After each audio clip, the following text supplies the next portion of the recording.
and subscribe, thumbs up the video. Haters gone, hate supporters done it. Haters gone, hate supporters done it. Support on your own, don't support one of them clones. I'm really one of them ones, I'm really him, but they dumb. Cash app, $, unbox run. Haters gone, hate supporters done it. Haters gone, hate supporters done it. Support on your own, don't support one of them clones. I'm really one of them ones, I'm really him, but they dumb. Cash app, $, unbox run. Please don't, please support on it. I'm really one of them ones, I'm really him, but they dumb. Cash app, $, unbox run. Cash app, $, unbox run. Cash app, $, unbox run.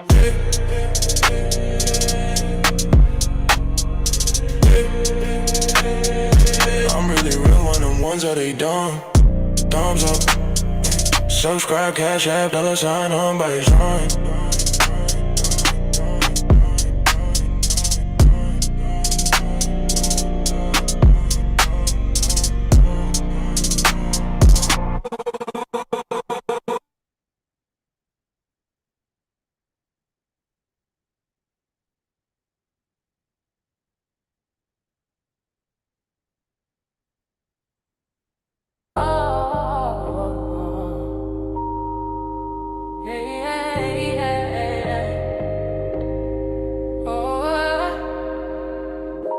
They not like us, they not like us. They don't like lookalikes, they not like us. They don't like us, they not like us. They not like lookalikes, they not like us. They not like us, they not like us. They don't like lookalikes, they not like us. They don't like us, they don't like us. They don't like lookalikes, they don't like us. We the original, number one, uno. We're not alike, you know. Y'all are liar, like we made in the image, our likeness. Our image is righteous, our lineage is priceless. You can't buy or sell it, they tried it, they tried to sell it, they tried it. They not like us, they not like us. They don't like lookalikes, they don't like us. They not like us, they not like us. They don't like lookalikes, they not like us. They not like us, they not like us. They don't like lookalikes, they not like us. They don't like us, they don't like us. They don't like lookalikes, they don't like us. They not like us, they not like us. They don't like lookalikes, they not like us. They not like us, they not like us. They don't like lookalikes, they not like us. They not like us, they not like us. They don't like lookalikes, they not like us. They don't like us, they don't like us. They don't like lookalikes, they not like us.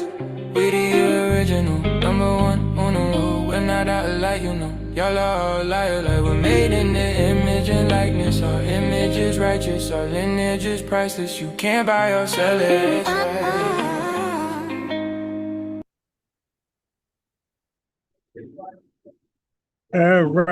Right. Oh, that's my phone connected. Yeah, so I'm gonna cook on good. They gave me some content for later. I'm gonna cook on Professor Small Hat response. So why the hell is my phone connected? All right. So let's finish up on this, and then we're gonna go back. Okay, so we're gonna finish up on this, and then he's gonna try to attack reparations, and then a guy called in Tariq Radio about reparations. So it's gonna all tie in perfectly. All right, so let me finish. This is part 2 of my earlier broadcast. My laptop died.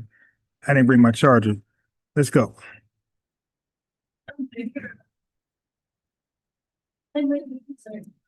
You left with the first answer. Go down in the average black No, I neighborhood. don't like. I don't like African Americans that are afraid. You are afraid because you say that our people are ignorant. I'm saying that's the white man's lie. I didn't say black people I'm are saying that necessarily African ignorant. I didn't Americans say are that. very intelligent. I'm saying we do have a culture. You tripping. I'm saying we are very progressive, right? I'm saying we do a lot of things, and to continue to shout out the white mantra that we have a destructive culture. We ain't got no more destructive cultures than any other human beings on planet Earth. How dare you say that? Most African Americans, you know what I'm saying, are not criminals, and most African Americans don't do drugs. We don't do that.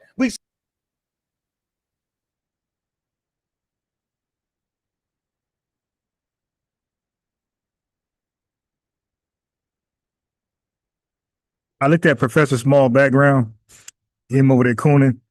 What do you think was his background image? A bunch of books. How typical. A bunch of books. Yeah, they're trying to convince us they're just so smart and we should trust them because they got all the books. So what I just said completely went over your head. I didn't say everybody do drugs, and I just prefaced the statement by saying that. I never say what you said was. Matter of fact, let me change this title since he's over there. All right, I'm gonna steal some of that clout with my title.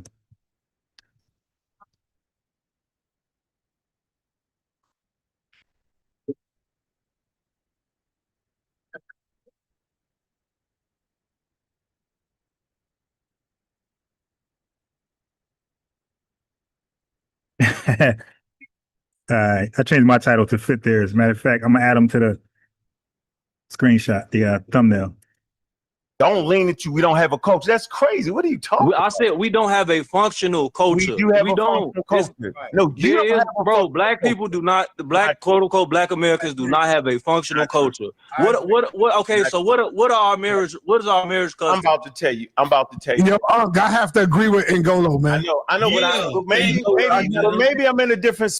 Yeah, Sanetta, like he usually nobody's more emotional than Sanetta.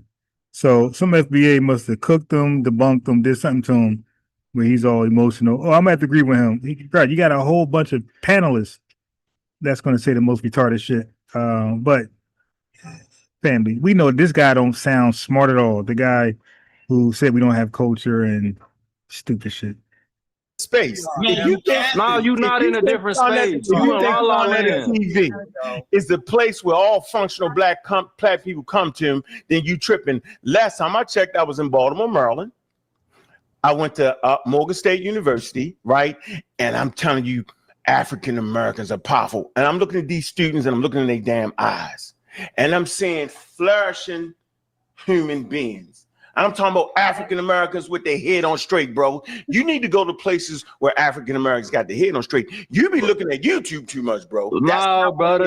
See, that's what See, that's what y'all be doing, bro. Y'all be acting like the exception is the rule on average. If you go to the average majority, centralized black neighborhood where it's a demarcation of black people in it, you brought up science. You not finna find concentration of science and scientists in majority of black people's neighborhoods, bro. You not finna do that. I'm in Atlanta.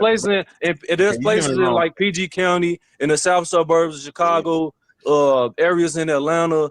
There are havens to where yes, there are constructive black people, but on average, if you go to the average black neighborhoods, that you're not finna find no concentration of no sciences and doctors. You're not finna say that. But even that, but that's not even my point though. I'm talking about our culture. Okay, so you hear this guy, and you see him. He's clearly mushmouth.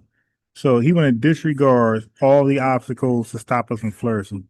I got it. You know, he's either tethered. He's either an FBA Republican coon or he's a tethered Republican. That's all.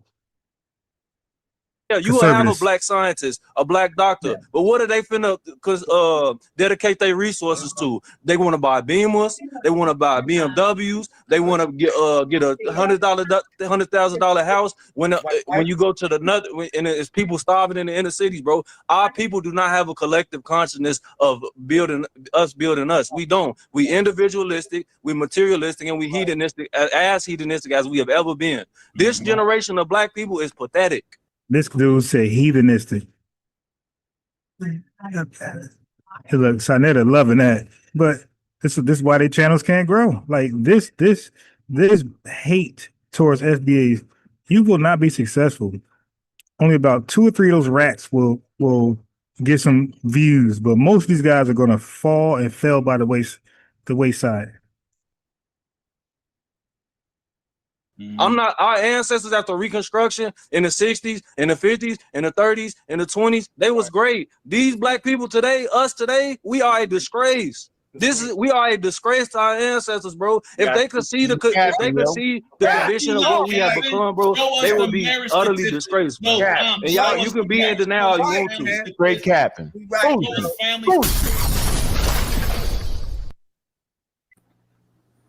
Get off the internet, young man. Hey, man, I can tell you one thing, Sonetta. We're doing a lot better those floating islands. Those islands that's called floating trash cans. You could throw bombs all you want, but we're doing a lot better than those floating trash cans that you guys call islands that your relatives are from. Your relatives they literally live on floating trash cans that people named islands, and they got a nationality. Floating trash cans. We're doing way better than those guys. All right.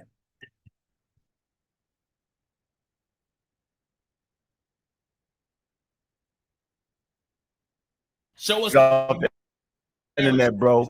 Get out the wild neighborhoods. Go to some affluent African. Bro, I'm from a neighborhood that's good. They got doctors and lawyers. I'm talking about on average, bro. And I'm saying the same good neighborhood I grew up in. Reggie, this video needs more likes. We need more engagement. I appreciate the conversation. Let's bring the people back. Reggie, do you have a Reggie? You know, I seen you on stage with Dr. Ben, Reggie. And guess what I seen? I seen you on stage. This is something that nobody has actually seen in this generation. I seen you on the stage open up for Dr. Ben. You was young, you was vigorous, and you was serious. And you wasn't a white boy. You wasn't robbing nobody. You had gotten your life together. You went through your trials and tribulations, yo, and guess what you was doing? You was speaking intelligently for black people, brother. So I hate to say it, I went to school with intelligent black people. All the black people I know own their homes. I don't know what world y'all be living in sometimes. So I walked to the hood. But I hate to tell you, even when I got to the hood, right, there was some very intelligent people. So I'm starting to think it's a little bit wild when people talk about what we ain't doing. Don't believe the hype. We doing more than y'all giving us credit to do. As a matter of fact, it was African Americans, you know what I'm saying, to put together that vaccine. Matter of fact, it was Africans in America to give them their first daggone understanding of pathogens and how to fight it. Like, so I'm saying, like, what about some of the great scientists, right? That took the drug, take a plant, right, and synthesize it, unlock the active ingredients in the plant. That's African Americans. What about Patrice? She put together the whole laser thing. What about you don't even get to the damn moon, which was one of the greatest achievements in the history of humanity without Catherine, without her mathematics, launch points. What the hell is we, I'm not doing this. Hey, Sarnetta, I'm not doing this. I saw you for 30 years, Sarnetta, on the corner, yo. You're not even addressing you're not even addressing my sentiment. I'm not listening to that. You're not even addressing, you giving individual occurrences. You're not addressing my sentiments or the overarching culture, bro. That's what you're not. We need more likes, right? At least the minimum that you could do is like the video, right? Yes, thumb up the video. $1 cash apps, you don't have to give me no more. We're not great. That's the craziest shit ever. What you have hold on, Hunk. Let Reggie do his thing. What you have to do is now donate to the channel, because we want to bring those FBA, all of that FBA energy, all that lies that they've been talking about. We want them on this platform, right? We want to bring Nah. They got nothing to do with scared. You guys never accept invitations. These guys just give invitations. They never accept. You ever see these guys on other platforms? Hell no. No. We're not coming over there. We got our own platforms. We're doing better number versus subscriber percentage, ratio. We're doing way better numbers than y'all. There's no gain to come to your channels. Nothing. There's a lot of gain to come to our channels. You get a lot of new potential subscribers. We ain't getting nothing from y'all. So no. See how that works? Oh shit. Yo, why the hell? All right, you know what? Yeah. Nah, we ain't falling for that. Here's one right here, Mr. Kraft. Let's go. There go one right there. Yeah, the whole thing is he's saying we don't have no culture. How we don't have no culture in the whole entire planet trying to be you got weed culture. You got weed culture. Culture's trash. What I'm saying is, no. What I'm trying to say is, this is what I'm trying to say. Whether it's trash or not, what I'm trying to get you to understand is culture. Oh, listen, what I'm trying to say. The whole world's trying to be like us. Yeah, they shouldn't be. Yeah, they trying to be like Negroes. So what I'm saying is, but what I'm saying is, the point is, listen, the point I'm trying to. No, they're not trying to be like us, like Unc and Reggie, and no, they're trying to be like the rappers, the Negroes. Yeah. They're not trying to be like us, brother. All right. They're trying to sell dope to each other. Right, come on. Killing each other in the street. You hear these guys? Yo, you know, there was a time, young brother. No, this is what I'm saying. Hold on. There was a time when if you was born back in the days, you would have been out there on the battlefield. It was young people. It was young people. Our culture back then, people your age, they was on the goddamn battlefield. I don't know that. Them young girls out there. What battlefield? Young men out there, they was fighting little Bobby Hutton. Come on, man. What y'all was doing? But this is what I'm trying to say. Nah, I ain't talking about no damn. No, y'all want to hear the FBA standpoint, right? This is what I'm trying to say. Yeah, this how you know y'all full of self-hate. Because you bringing up all the issues that every other ethnicity have. We're not the only ones that do the things that y'all talking about. So the fact that y'all, and this is the main point, how you know the Pan-African is, and I'm gonna land with this, that the Pan-African is the CIA. The whole agenda of the FBA. Listen, the whole agenda of the FBA, we are dealing with the white folks. Y'all don't have no power over no reparations. We're not even talking to Pan-Africans. We're dealing with the white folks, and here y'all want to. Hold on, shut up. Let me finish talking. I don't know. Y'all want to listen. Y'all want to jump. Listen. Y'all want to jump in between y'all master. Listen, y'all want to jump in between y'all master and try to tell us what we don't deserve and who we not. What organization you are in? Stop cutting me off, man. You've been talking for all 2 hours. Let me say what I'm saying. All right, but you not letting me make my point though. You're not letting me make my point. I'm gonna send you some money. I'm gonna send you $2. Yeah, that was a good one. Yeah, because brother, if y'all know Brother Reggie, he stays begging for donations. He said, I'm gonna send you $2, bro. Can I tell you one thing? What organization do you have? No, but listen what I'm saying. All right, Reggie, just hold on. Let me just what I'm saying, Reggie. You can't pay me. All right. Do what I'm saying, Reggie. The fact that the FBA, we are dealing and addressing the white man. We're not talking about the Jamaican. Listen. The whole movement is addressing the government. The people who's running this government, who stole this land. The whole movement is addressing them. Nah, that's when y'all listen. Y'all come shucking and jiving, trying to protect y'all massa, and that's when we get on y'all ass. Stop playing victim. Objection. You don't hear us calling. That's a lie, bro. Y'all begging for resources from that same quote unquote master. You're African. Y'all begging for resources from that same quote unquote master. Y'all ain't on nothing, bro. Y'all ain't on the crumb. You can't speak on FBA. You're African. Y'all ain't on the crumb. Y'all got slave names. Y'all got slave minds. Y'all got slave religions. Y'all are slaves. That ain't us calling African. Yeah, here's guy. I'm so glad he's saying that. I'm so glad that African's saying that. That's exactly how they all feel. And that's, so there you go. So we can stop debating who's repeating white supremacist talking points. Can I interject real quick? Bushmeat barristers and shit. If I may. What religion you got, yo? My religion is black liberation. I don't need no What the hell is God. that?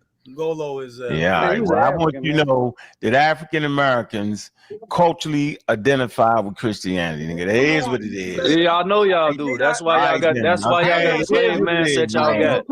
That's why y'all got the slave mindset y'all got. For a minute, I ain't no Christian. Not to mention the black church is one of the oldest institutions in America, and I'm an atheist. I'm gonna tell the truth though.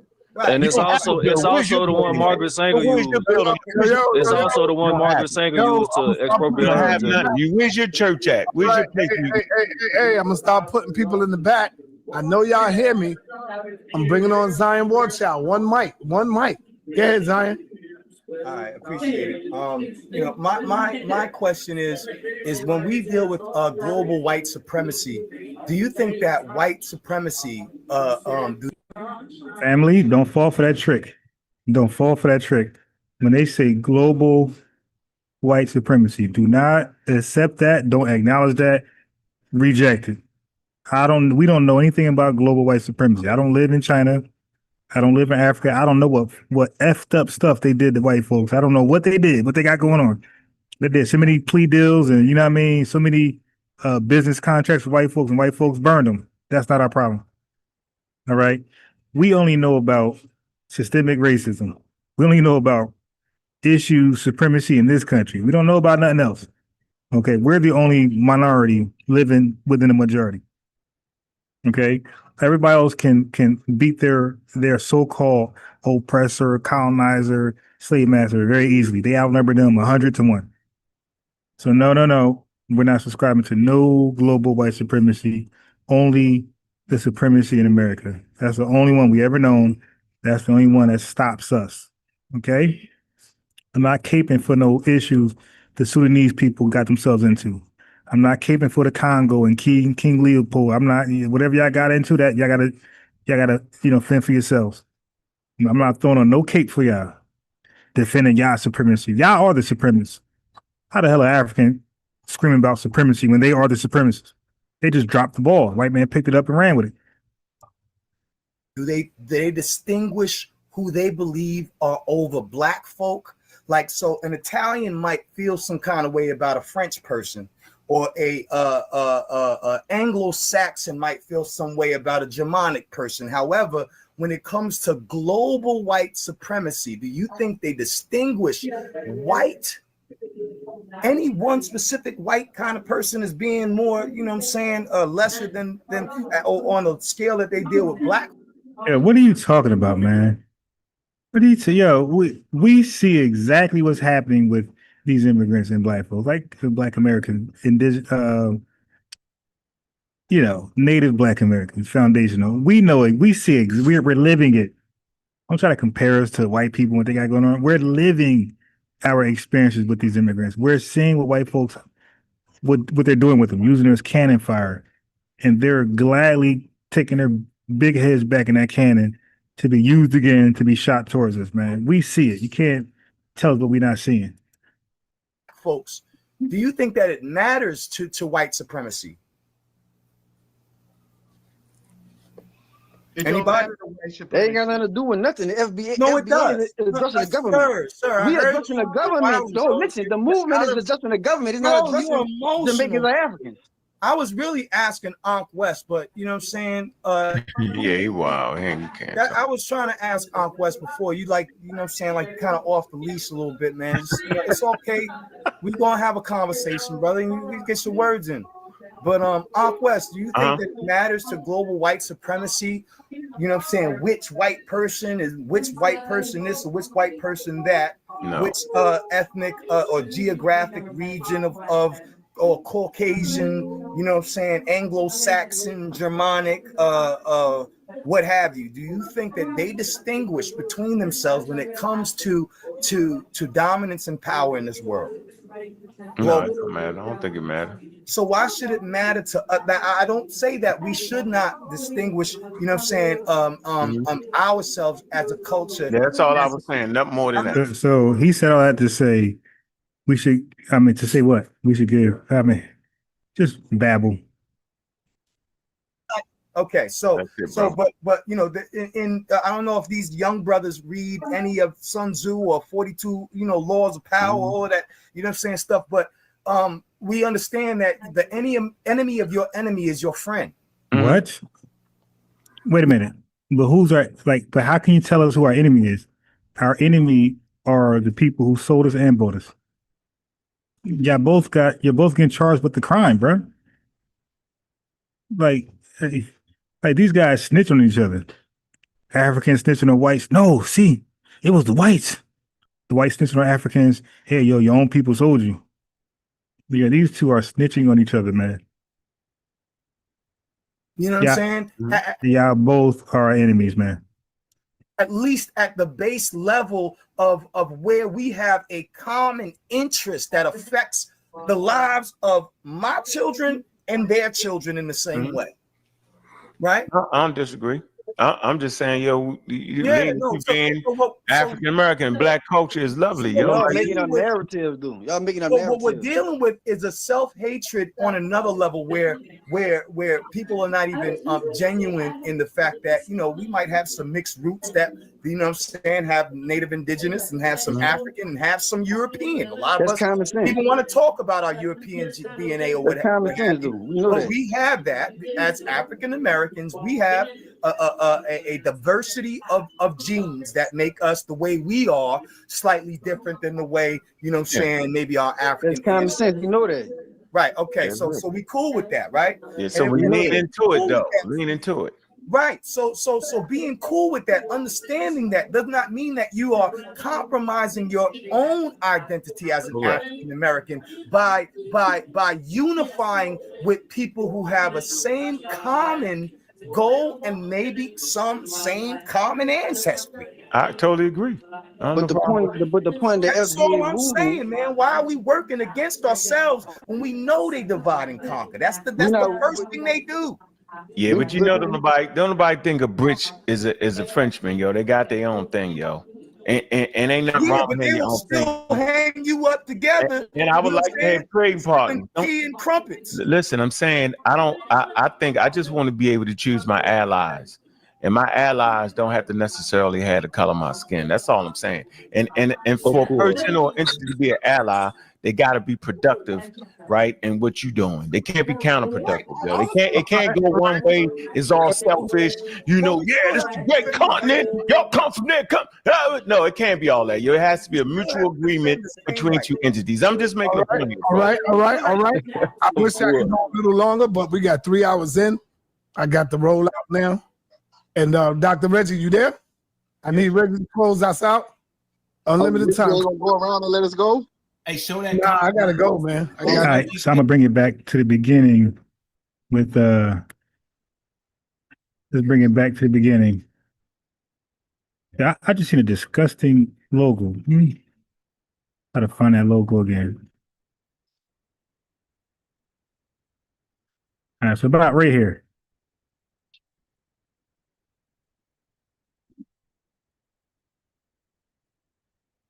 Source up your information. Oh my God. They trying to get the music to sound like mine. It ain't happening.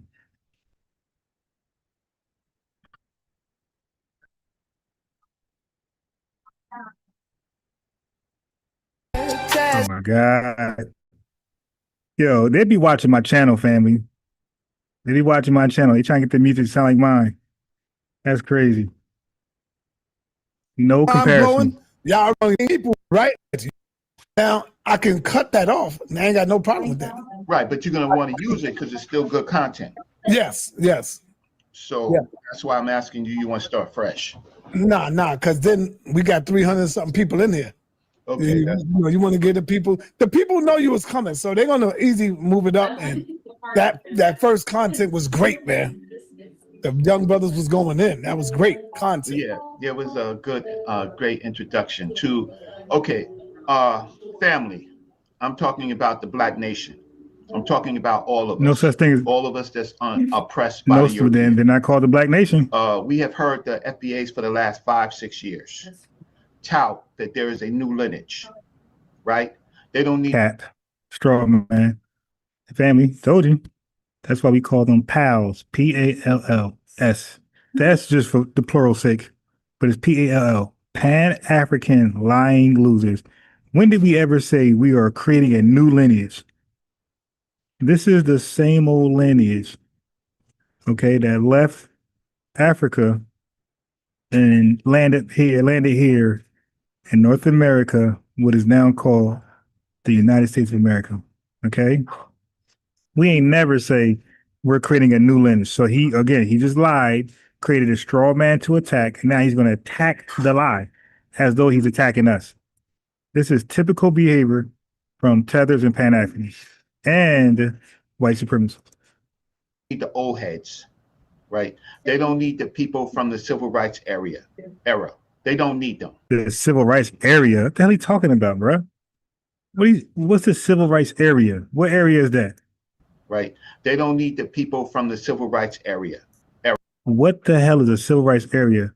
So now, family, in his straw man, because he believes, he wants to not believe, he wants to lie and say we're creating a new lineage. Now he's going to pretend that Frederick Douglass, Booker T. Watson, none of these guys are FBA. He's going to pretend that's the separate lineage. We're a new lineage. The civil rights area, he calls it. So now the civil rights activists from the civil rights area are no longer FBA because that's a new lineage we created 6-7 years ago. So the dude has to lie to be online, to clout chase, use our name and lie. That's why I got to keep using FBA and title, Tariq Nasheed, whoever I need to, because our lineage is under attack 24/7 by lies, and I got to defend it. And I'm going to defend it 24/7 with the truth. So yeah, so no, nobody is going to be able to type in Tariq Nasheed and a bunch of troll videos come up only. FBA, a bunch of troll. No, you type in FBA, you type in Ethnogenesis, Tariq Nasheed, ADOS, you're going to see my videos pop up along with everybody else's, setting everybody straight. I know what I'm doing. They don't need them, right? That they say that their movement is lineage based, but their lineage only starts 6 years ago. That's when their lineage starts. Yeah. So everything is based on the lie, the straw man lie, that we created a new image, a new lineage 6 years ago. So now you see, he just lied, and now he's putting everything on that lie. He's putting all his eggs on the lie. All the bullet points of his argument is on the lie that we started a new lineage 6-7 years ago. That's why I heard people call this guy retarded Reggie. Really? What they do is they cut off everybody else and they make everybody else, all of our people, all of our heritage prior, right? FBAs. Brothers and sisters, the FBA is a new term. The term FBA has been hijacked, right? First, it was ADOS, the American descendants of slavery. It's still ADOS. What changed? ADOS didn't morph into FBA, like the acronym is still there. There is no FBA. The last FBA person. There is no FBA, but all of their topics are about it's still ADOS. What changed? There's no FBA, but most, damn near all of their content has the acronym FBA in it. Family, we are 115 likes away.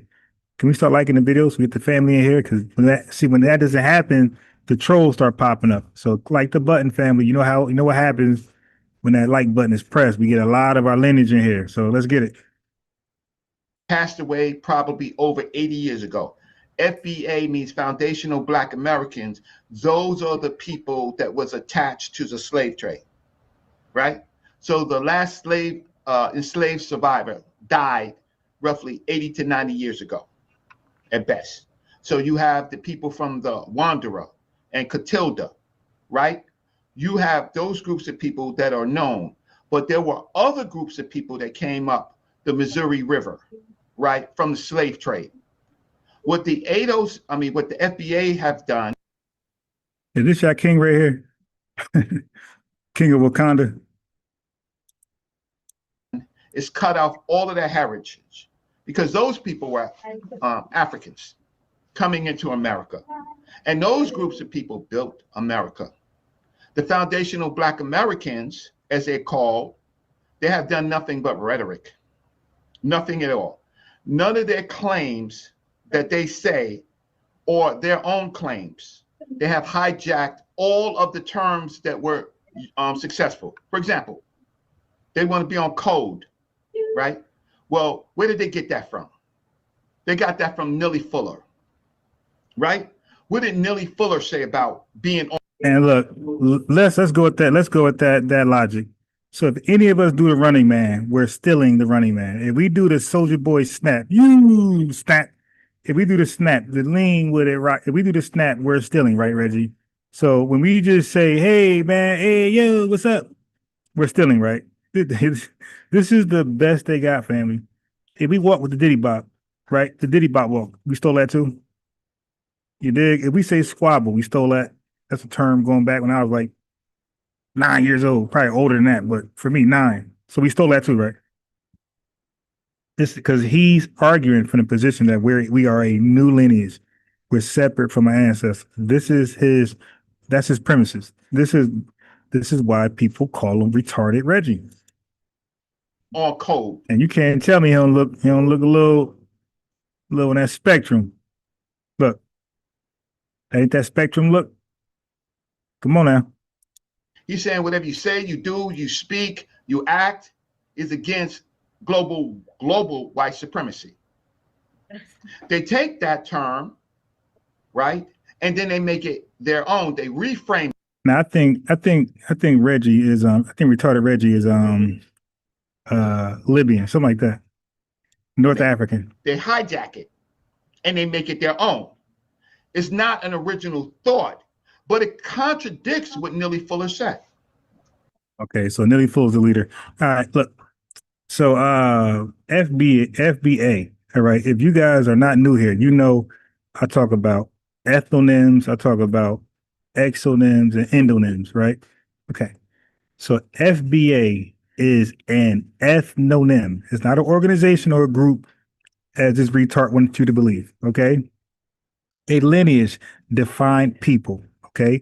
FBA is an ethnonym, a lineage defined people, descendants of us who were enslaved in the U.S. with the continuity through Reconstruction, Jim Crow, and all of our ancestor descendants, right? That's us.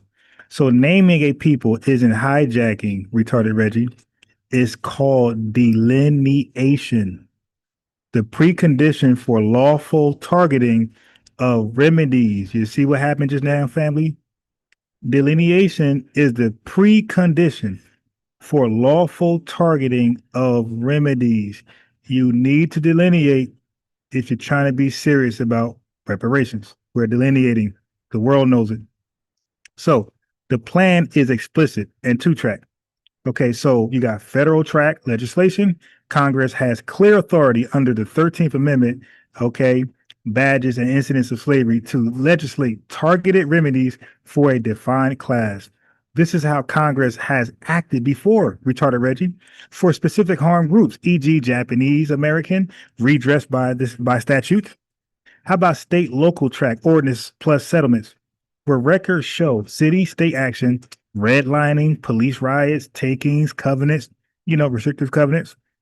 So you craft lineage-based plus harm-based eligibility and fund it with local revenue streams or settlements, right? So FBA strategy, FBA strategy is delineation and then explicit representation. You hear that, clueless buttercup? So standard fields, disaggregated reporting, and lineage-based eligibility. That's a plan, Reggie, retarded Reggie.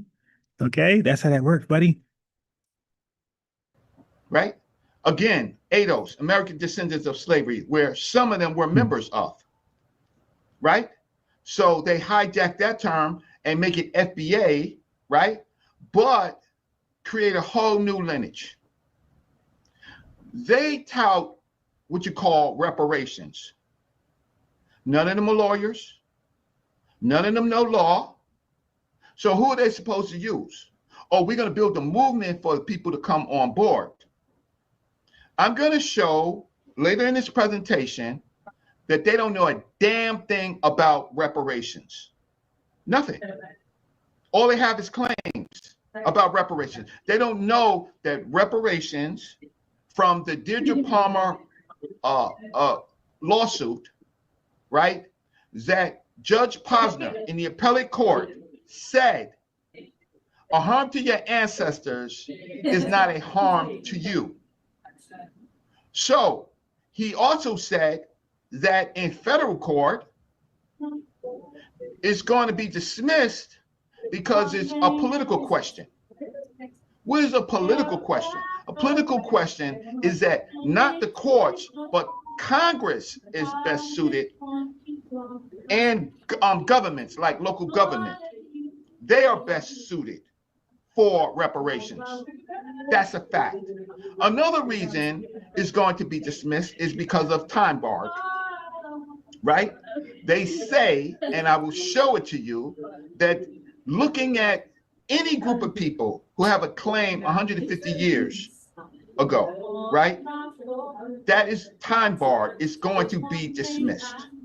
They asked me, well, Brother Reggie, well, since you talking so much, what is our plan? Well, our plan is really, really simple. Our plan is local government, city, state, and county. Really, city and county, they have their own laws. In those places, we can get reparations, right? Brother Reggie taught more than 10 years ago about local reparations. Today, all of the reparations activities are in local, city, state. The FBAs, because you don't know law. Now, by the way, family, go look at my videos. It's in the archives. I did a live. He got this Black City Plan. Notice it's not called African City Plan. So all these fake Pan-Africans that talk about African American, Africans in America, all this shit. But when they name some of their work, family, it's always the word black is there.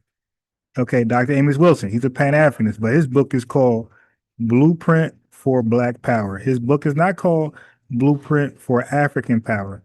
Okay, Marcus Garvey comes over here. He wants to go back to Africa. He has an organization called the UNIA, and the A doesn't stand for Africa. Okay, he referred to everybody as Negroes. So they do all that hoopla, family, but when they want to sell tickets, they don't dare put that word African there. They know that thing will not be bought. Nobody's going to buy one ticket. So they all put the word black there. You heard Unc saying, Black African Power. Got to add that black there. Okay, try pushing y'all calls, y'all messages, and don't say the word black at all. Just say African. See how far your movement goes in America. Okay, so his Black City Plan, family. Like I said, it ain't called African City Plan. I cooked that thing. It was stupid. It was written like a retarded person wrote it. Didn't know law, didn't know history, made erroneous claims, just historically inaccurate. Like I flamed that Black City Plan. Now, retarded Reggie, go do another one and call it African City Plan. Right? Do not know that they are hurting any concept that we may have of reparations. Why? Because of the 14th Amendment. A true warrior scholar, bro, we did this a couple years ago. You ended up giving me. Okay, I knew your name. So why y'all end up coming back? I don't get it, man. So if I already cooked you, why are you trying to? You used to click the link anyway. You did get cooked again. I don't mind, renewing it. I don't mind renewing the cook. Click the link again. Most likely you crashed out. Most likely you tiptoe, twist, trolled, and tapped out. Most likely 4T guy. But let's hear about the disaggregation versus delineation, bro. Click the link. I know we ain't talking about that. Click that link and let's talk about how disaggregation is accurately used over delineation. Okay, true warrior scholar. Aren't you a true warrior scholar? You can prove this easily, right? Click the link, buddy. The 14th Amendment, right, protects all citizens from race arguments. 14th Amendment clause.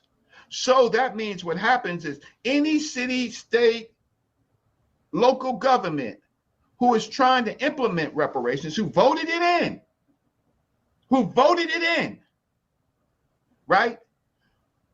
An equal protection opponent could wage suit and say that if you say race, you say ancestry, right?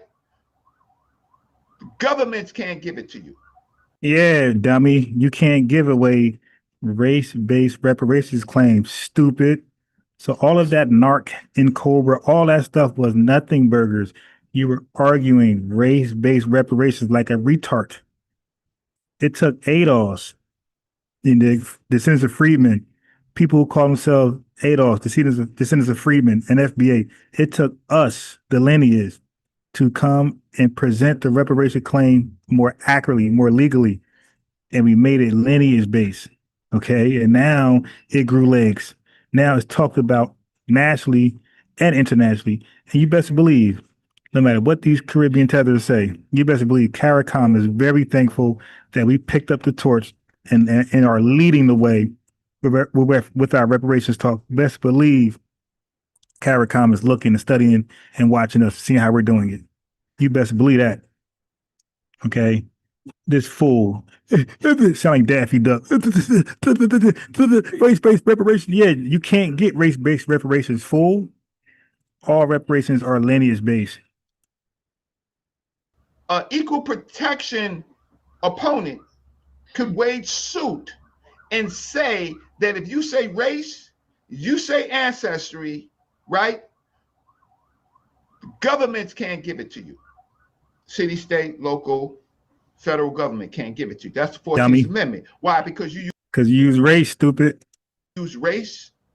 You use ancestry. Hey, your boy RU said Reggie been the village idiot as long as the house of consciousness exists. Right. And they always embarrass him, cook him, disrespect him. And what he do? Like a coward, broken dog, he go right back over there in all these spaces because he don't have confidence, man, in his voice and his so-called scholarship. It can't be given to you that way. That is the law of the United States. Right. And that's no issue to us because we don't debate race-based reparations. We debate or we argue lineage-based. So yeah, what does that got to do with us? That don't apply, buddy. Our claim is lineage-based. So family, he just cooked himself. Exactly. So why are all you Pan-Africanist coons still arguing race-based reparations? They're still doing it. Look. Wait. So family, I want y'all to hear that one more time. I want you to hear what he just said. He just said that no reparations case can be race-based. One more time. You use government trying to implement. And then I'm gonna play his leader. Reparations who voted it in. Right? An equal protection opponent could wage suit and say that if you say race, you say ancestry, right? Governments can't give it to you. You heard that? If you say race, now don't believe everything he's saying. Don't believe everything. We know race. When he says ancestry, that part I think he's lying about. But the race thing is accurate. So I want to just show you this real fast. So he just confirmed that if you say race, the government can't give it to you. So no race-based reparations a government will consider. No claim like that. Okay, now look at his elders. The California Commission, I loved what they wrote in their 400 or either 400 or 500 page document as a result of it. Hey, yo, call back in, Joseph. Why you hang up, man? I was going to get you on right after this. The problem I have with the California Commission is that it yielded to this idea of lineage-based reparations. Oh, but retarded Reggie just said it has to be lineage-based. He just said the government won't consider race-based reparations. So see, family, these guys are complete agents. You want the proof right here. Reggie, a Pan-Africanist like them, they are his elders. Okay? Reggie knows that it cannot be race-based. He just said it. These guys said the problem with reparations from an ADOS FBA perspective that we made it lineage-based. He said he has a problem with lineage-based. So he would rather race-based, but Brother Reggie just said if it's race-based, it's an L. So family, these guys, these coons want us to stay with the L. Reparations. There are this group, and you named the foundational idea of it is that the California Commission is that it yielded to this idea of lineage-based reparations. There are this group, and you named the foundational Black Americans as well as this group, ADOS, the American descendants of slaves, who believe that the only people entitled to reparations in this country are those who can trace their lineage directly to enslavement. Full lineage based. There was a 5-4 vote to accept lineage-based reparations in the state of California. Thank you, ADOS FBA. I disagree with that. I think that reparations should be race-based. You heard it. Now you heard he said right. He just said, "I believe reparations should be race-based." Listen to his student. Equal protection opponent could wage suit and say that if you say race, you say ancestry, right? Governments can't give it to you. So if you say race, the government can't give it to you. Okay, if you say race, the government can't give it to you. Keep that locked down in your head. If you say race, the government can't give it to you. Let's see what this old fool says. Is he going to say race? I think the commission, I disagree with that. I think that reparations should be race-based. But the government can't give it to you. Family, they are trying to sell us out intentionally. This is not a projection, defaming. We got them. We got them. Brother Reggie corroborated that if it's race-based, the government cannot give it to you. But this old coon right here just said reparations should be race-based. Who's right, who's wrong? Because one of these guys are the agent, right? Well, they both are agents, but different agencies. The guy is trying to sabotage our reparations claim, trying to say it should be race-based when it's common knowledge. Anybody can Google AI. Reparations cannot be race-based. They cannot be won as a race-based claim. Even Brother Reggie knows that much. But this is their elders, family. This is the guys that we should not call out. We should give them a pass because they're old. Don't call them out. Let them say stupid shit and give them a pass. Like this guy, like this idiot. City, state, local, federal government can't give it to you. That's the 14th Amendment. Why? Because you use race, you use ancestry. It can't be given to you that way. That is the law of the United States. Simple and clean. How do we know this? Is because we've had cities, counties that have, and states that have tried to implement reparations, voted it in, studied, and they had to turn it back because of suits. For example, Asheville. Now, Sarnetta, I'm coming out of retirement just for this. Just for this. I want the FBA's best. I'm going to show a video, that's what I was rendering, of me being on a show last night. I want you to analyze the show before I analyze it. The person who I was talking to, let's call it a debate, right? Let's call it a debate. Had no facts. None. Just claims. You're wrong. You're old. You're dumb. Now, well, we're not saying that. We're not just saying you're dumb, you're wrong, we're old. We're listening to the hate and we're responding to the hate. Okay, so I want see, family, when you like the video, now we got 300. So everybody, if you're in here new, do two things: subscribe and like the video. Let's get the family up in here, right? This is a special announcement. We got the family. We got these guys trying to sabotage and undermine reparations for foundational Black Americans. He just said, which we already know, they cannot be race-based. And we got the old fool, the old elders saying he wants them to be race-based, not lineage-based. They don't want us to get them, family. That's why they have all these negative remarks. What you gonna do with the money? All this type of stuff. Doesn't matter. It's my money and I want it now. But Sinetta, on this platform, Black News 102, Sinetta Studio, Sinetta TV, right? We don't just listen to people. We debate it. I'm here, Reggie. Yes. No, you called me, right? No. No, I didn't call you. I was talking. A bunch of confusion. He ain't listening. He ain't listening. But they debate stuff, right? About you. 5 years or 6 years we've had to deal with this motley crew of people, mostly social influencers, right? And I'm not banging on directly on my brother Tariq Nasheed. No, I'm not. Yes, you are. You're sideways banging. You're low key banging. Stop it, bro. You no look. You know he's doing. He's no look banging. You know he throw a no look pass. He's no look banging. Sinetta knows him. I know him. Yeah, of course, because Sinetta can't, like, he has no really wittiness to like argue against the lineage.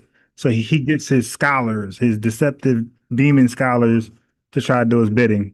This guy's weak. He been on my channel 3-4 times, embarrassed him 3 to 4 times. I respect him. I simply disagree with him. I'm not defending what Professor Small said, who he is, my brother, my comrade, a teacher of mine. I'm not defending what he said. I'm not doing that. What I'm doing is raising the contradictions that you have false claims. Now, family, watch the lie. Now, you're going to see it in real time. Pan-Africanists trying to poke holes in our reparations claim by lying. Like, he's going to lie and make up shit. Don't worry, I got him. You have false claims. None of the things that you are talking about are you capable. One, do you have a plan? Do you have a plan like we're one big ninja? 43 million of us. Yeah, I got a plan. My plan is go live to about 10 o'clock, go to bed, wake up, get 7-8 hours of sleep in, go to work, come home, chill out, go live again, signal boost the message. Yeah, we got plans. That's my individual plan. What's up? No. We social boosting. You're making money. Yeah. Be one business. Well, he's a clown. Like, I even offered Brother Reggie to come back over a 5th time. I offered him $50. A guy who's always begging for money, always begging for Cash App donations. I offered him $50 if he come back over. He ran. So business. If you ever take the $50 and come back over, well, it's free now. That's off the table. It got to be free now. But if you ever have balls to come back, I would definitely put the link out there and let y'all cook this guy. And that's okay, right? But you are deceiving people. You have no plan. You have nothing written to say how you're going to get reparations. But we're going to get reparations. We're the ones who put reparations back. No, you hijacked it. No, you hijacked it because you said race-based. We put it where it made sense. Yeah, we took it from y'all. Y'all had your chance. You went nowhere with it. No buzz. Nobody talked about it after you guys. Nobody went nowhere with this race-based claim. We took that and we said, nah, lineage-based. Once we said lineage-based, family, we shook the world. They said, oh, man, they got it right. Who are these people? Who are ADOS? Who are FBA? Who are these folks who are descendants of freedmen? Who are these guys? You dig? And guess what?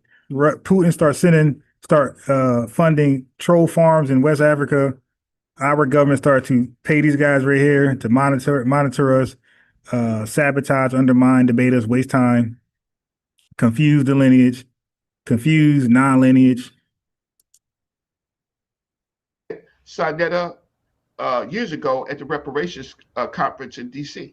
Yeah, so just make sure as soon as y'all come here to like the button, right? Like the video. Once you like it, it put the video in people's suggestion feed, and we'll be lit here tonight, right? Let's get it. Actually, not one of them. And subscribe. Was still in there. I'm live normally mornings and this time, so either one, I'll be live. Underwear in their pajamas, babies.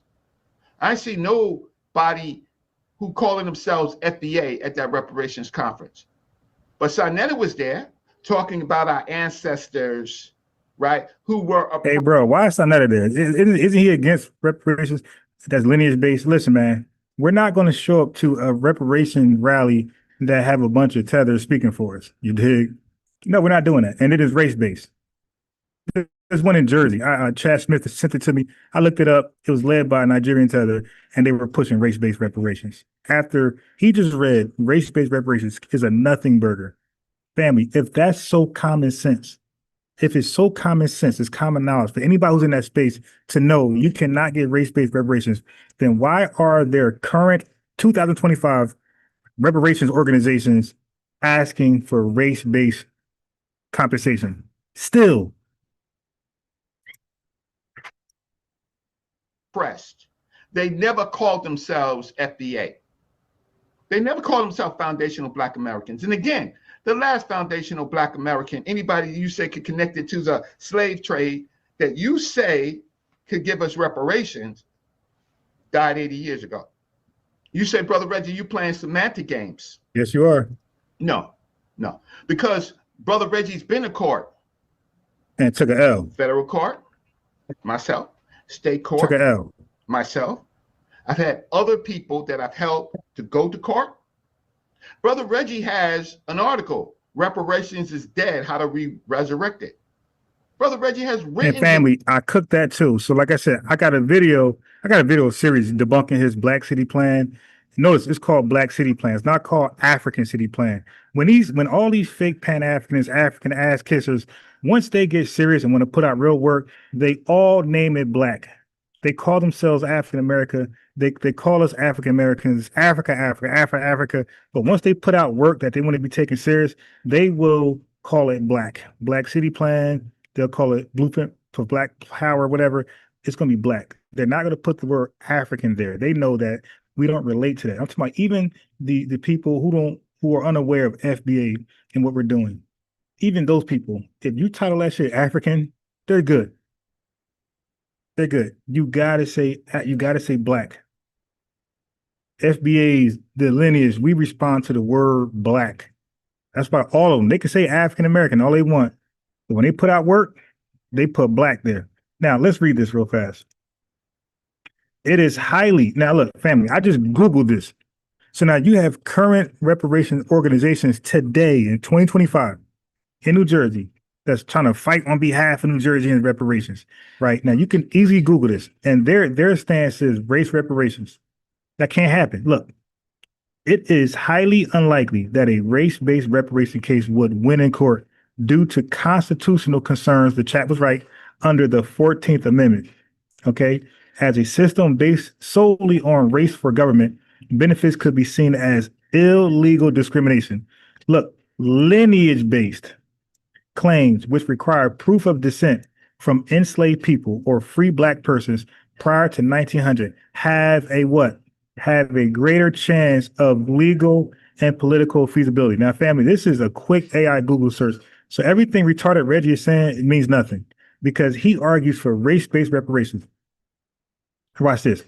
Though they still face challenges, notes the Sacramento Observer, the primary hurdle for any reparation case is the need for a non-race-based criterion. But you heard the Elder Coons earlier. say, hey, I want a race-based reparations claim. They're playing and they're saying it in plain view. Okay. So you need a non-race based criterion for eligibility, which lineage provides. See, lineage. So we did it right. You guys went out there and waste time and try to sabotage and try to lose on purpose. So we can't bring it back up for the next 50, 60, 100 years. You dig? Although proving lineage can be difficult for many individuals, not us, not me. If that's your issue, I feel sorry for you. And this is their leader. This is their king. This fool. He in Africa, he in Ghana, pissing in the streets, shit in the streets. He doing everything because they want to be African so bad. They go to Africa and practice like Africans. Shit in the street, making mud cookies. I'm not impressed. Material on reparations. Brother Reggie has factual video information. Never refuted that, but that they're not going to refute it. All right, so everybody, if you haven't, just came here, subscribe, like the video. The video is important. We try and get one of these. Look, and the link should be pinned to the top. Wait, let me put that link in here because FBA ADOS, we don't run for smoke at all. Let me put that link in here. Yeah, we want one of these Pan-African big fish to come over here because they don't know law. So what do the FBAs know law? I know ADOS. Hey, Truth Warrior Scholar. True Warrior Scholar, bro, you gotta click the link or I gotta get you out of here, bro. You said something false, and then I corrected you, and you said I was wrong. So I said, okay, I sent you the link to come on and articulate what you mean about disaggregation is better than delineation. So you gotta click the link, bro, or I gotta get you up out of here. All right. So one thing I'm not gonna tolerate today is cowards. Okay, you guys love fleeing, but today, if you say something and I challenge you and you say I'm wrong, you gotta defend it. So come on here. Let me put the link back there again. You have to come on today and tell us how this aggregation is more necessary than delineation. So one more time, True Scholar, if you don't click this link, I don't want to see your name again in the chat. Matter of fact, if you don't click this link, family, and if you see his name again in the chat, block him for 24 hours. So yeah, so we're not gonna play coward day. He calls himself True Warrior Scholar. That sounds more like True Warrior Coward, dude. Click that link or get out of here. No cowards today, baby. I know he knows law. So how are you going to engage in any conversation about reparations and you don't have anybody legal to talk about it? Have you read Ogletree's Method to Reparations? No. So, Brother Reggie, how do we get reparations? Oh, we're going to ask a goddamn African ass kisser how to get reparations. Well, they have to be race-based. We got to include all recent immigrants. We have enough damage that has been done His to argument us is garbage. in the last 80 years. Not talking about slavery to get reparations. The courts will take that. There we go. That's Let's get Warrior Scholar in here. Let's talk about this disaggregation stuff. This is the same argument that Q Butter or Clueless Buttercup made yesterday. Hey, True Warrior Scholar, you there? Hello? Unmute. Unmute. Can I be? I hear you, but before you go, hold on. It's a little order here. Before you go, can you say something? Make sure we can hear you first. Get your audio check. Can I be heard? All right, I can hear you now, but hold on. So you're gonna make the mistake that Clueless Buttercup made yesterday. Damn. Let me mute you. Hey, family, these Pan-Africanists, like I said over and over and over, they talk all this self-righteous, self-defense, self-resilience, but they have zero self-control. The dude calls in and just want to just go and freestyle. He don't want no order. It's not how that's working, buddy. Okay.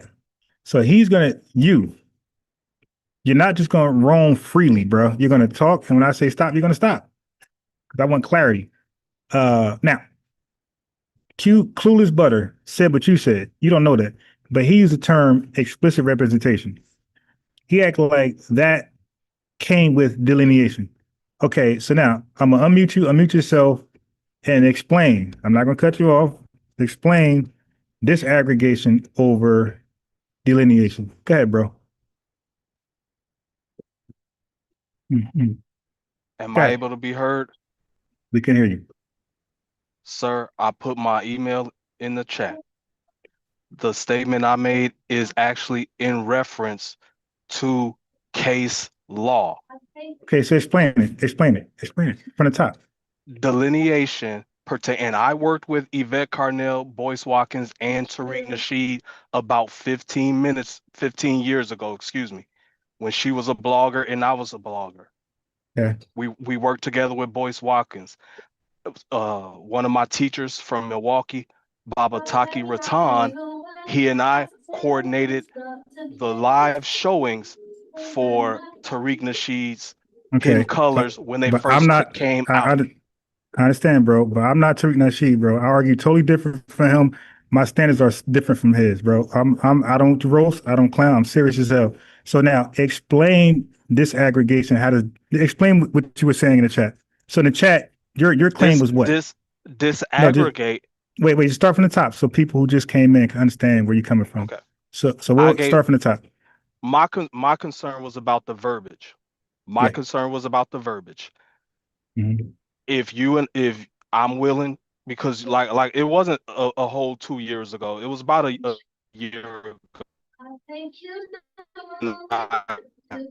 You're breaking up, buddy.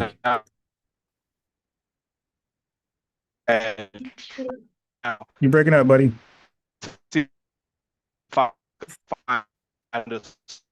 Bro, you breaking up, man. You breaking up. You're like a robot. Is some. Yeah, bro, you're breaking up big time.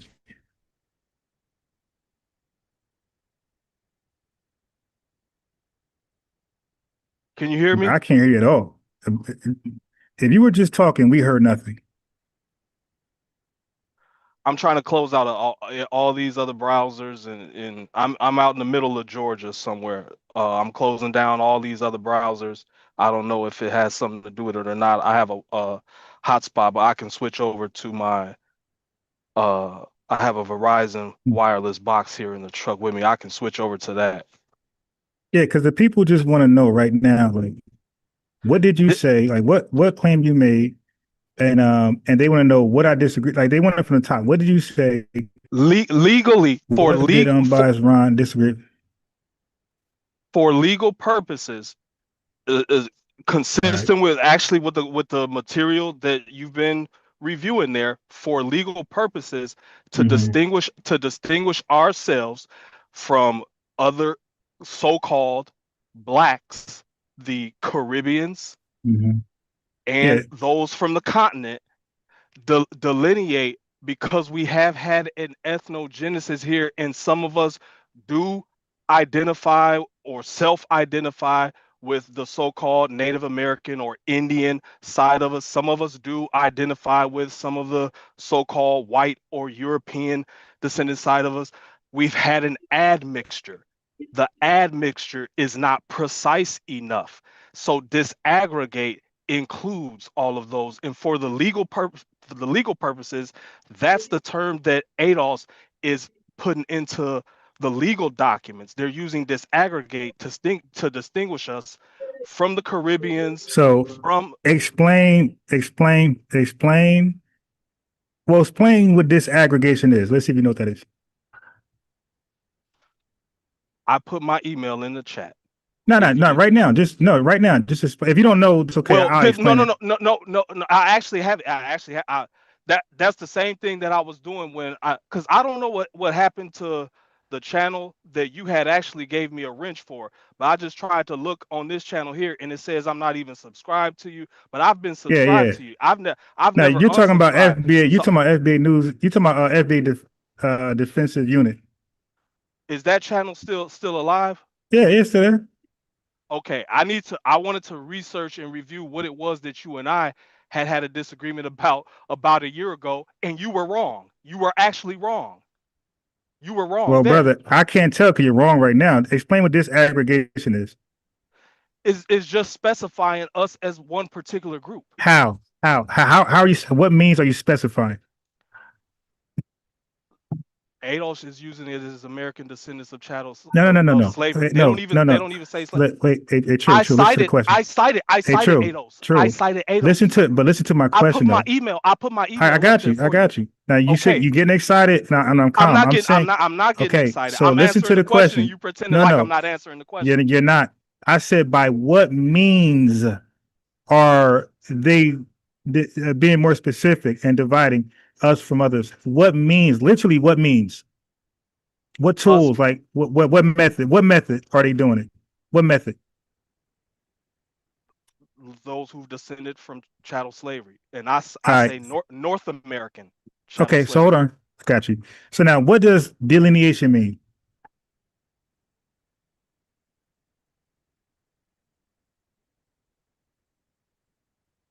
Hello?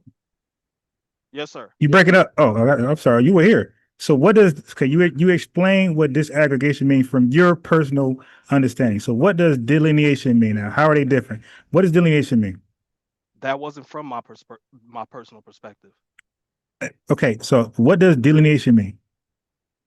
What's the difference between? I use this aggregate from the perspective that Yvette Carnell and Antonio Morris. Got you. You said that. So now what does delineation mean? To pull away from the group. Okay. Let me help you out. No, I don't. So you don't want help. You don't want help. You can use my email. You can use my email address. Okay. So we can. Yeah, but you're here right now. Okay. So let me ask this question. But what is the difference? No, I'm actually not here right now. I'm in Macon, Georgia. Okay, cool. I said, all right. So off the top of your head, what is the difference between delineation and disaggregation? Because legally, there's a legal purpose. All right. Cool. There's a legal purpose. All right. So now it's my go. Cool. So family, I said that he's going to make the beat. That's my goal now. Family, I predict that he's going to make the same mistake Clueless Buttercup made when he said explicit representation. Okay, so now let me explain to everybody. I didn't use that verbiage. You did. I know you didn't. I said you're making the same mistake as Clueless Buttercup. I'm referring to ADOS in the language they're using for the legal document. I got it. So now it's my turn to speak what's going on, right? I gave you my email address. I'll give you my cell phone number. I'll give you my cell phone number. I got it, but I'm still gonna. Then. Well, you can hang up. I'm still gonna talk though. All right. So he ran. That's why the link is there for anybody. Okay, he's trying to tell us is disaggregate. First of all, he's misrepresenting Yvette Carnell and Tone. Okay, he did not. She's trying to cause family. Don't fall for that. That's why he couldn't even explain. So disaggregation is needed. Explicit representation is needed. So what Clueless Buttercup said is needed, and what he said is needed. But family, they're acting like delineation needs them to be full. Family, all of them exist within their own entity. Okay, you can get explicit representation without delineating without that's by itself. Okay, and also disaggregation is by itself. Let me explain. Delineation is deciding who the group is. Guess what? Don't do that. Explicit representation don't do that, and neither does disaggregation. Only delineation does that. That's the definition of delineation. It's defining and deciding who the group is. FBA. Let's move on. Disaggregation. That's why I said, bro, by what means are they separating us from them? You didn't know. You're saying words, you don't know them. Family, this is data. Explicit representation. The stuff Clueless Butter was talking about. That is data. Okay, these are forms. These are check the African, check the box, Black American, African American, Black, all that shit. That's what that means. Explicit representation and disaggregation. This is forms. This is data. Okay, so disaggregation is data separation, separating groups and statistics. Hey, true. You still there? It's separating groups in statistics after they've been defined. This comes after delineation. None of you cowards are ready for me, my guy. And then back to Clueless Buttercup. explicit representation is encoding the database fields and categories that make this aggregation possible. So there go the steps: delineation, disaggregation, and explicit representation. Okay, so what he's trying to do is, family, we heard him, and y'all seen his stuff in the chat. He's trying to substitute delineate for disaggregate, and Clueless Butter was doing the same thing. He was trying to substitute delineate for explicit representation, because both of these nuts think, pause, both of these goofballs, both of these Pan-African ass kissers think they are synonymous. They think they're synonyms. They're not.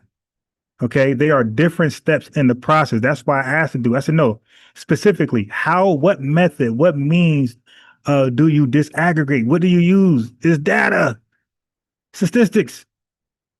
And explicit representation is about forms. You check the box, your family, it might say, what is your mother? Like, these are forms, man. You're not ready. So in summation, delineation equals identity definition. It defines your identity. Okay. It explains who is FBA, what are the boundaries of the lineage. Like we said before, having one parent is not enough. You have to live the experience. You have to be an American citizen, and you cannot be somebody who can qualify for deportation. Okay. And also it qualifies or disqualifies someone. That's what delineation, family. Once again, it tells you who's FBA, it qualifies or disqualifies people, and it gives the boundaries. Okay. So without delineation, you don't even have your category to study. So that gives the category to study. Now, disaggregation is data separation. This comes after delineation. True warrior, coward, you ran. I don't want your email, bro. How can we see your email when you don't have a wrench, for one? Okay, and for two, I will never email you. You ran like a coward. You didn't know, bro. Instead of learning what it meant, you say, all right, man, I see. Thank you. You ran like a coward, man. Okay, so disaggregation comes after delineation. So once the group is defined, delineation, you separate it from others in data. FBA versus Jamaican, FBA versus Nigerian, FBA versus Afro-Latino, FBA versus non-Black groups. Or they're not Black groups, but non-Afro-African groups. Okay. So disaggregation equals splitting groups and data sets based on their delineation. You cannot disaggregate a group that you have not delineated, fool. And this is the clueless buttercup. Explicit representation equals the tools. This is the technical data side: intake forms, check boxes, coder fields, drop-down menus, parent birthplaces, ancestry questions. Those are the forms. That's what Jesse Jackson introduced to us. That is called explicit representation. You guys are saying words and you don't know what the hell they are. Okay, so explicit representation equals the skeleton that allows disaggregation.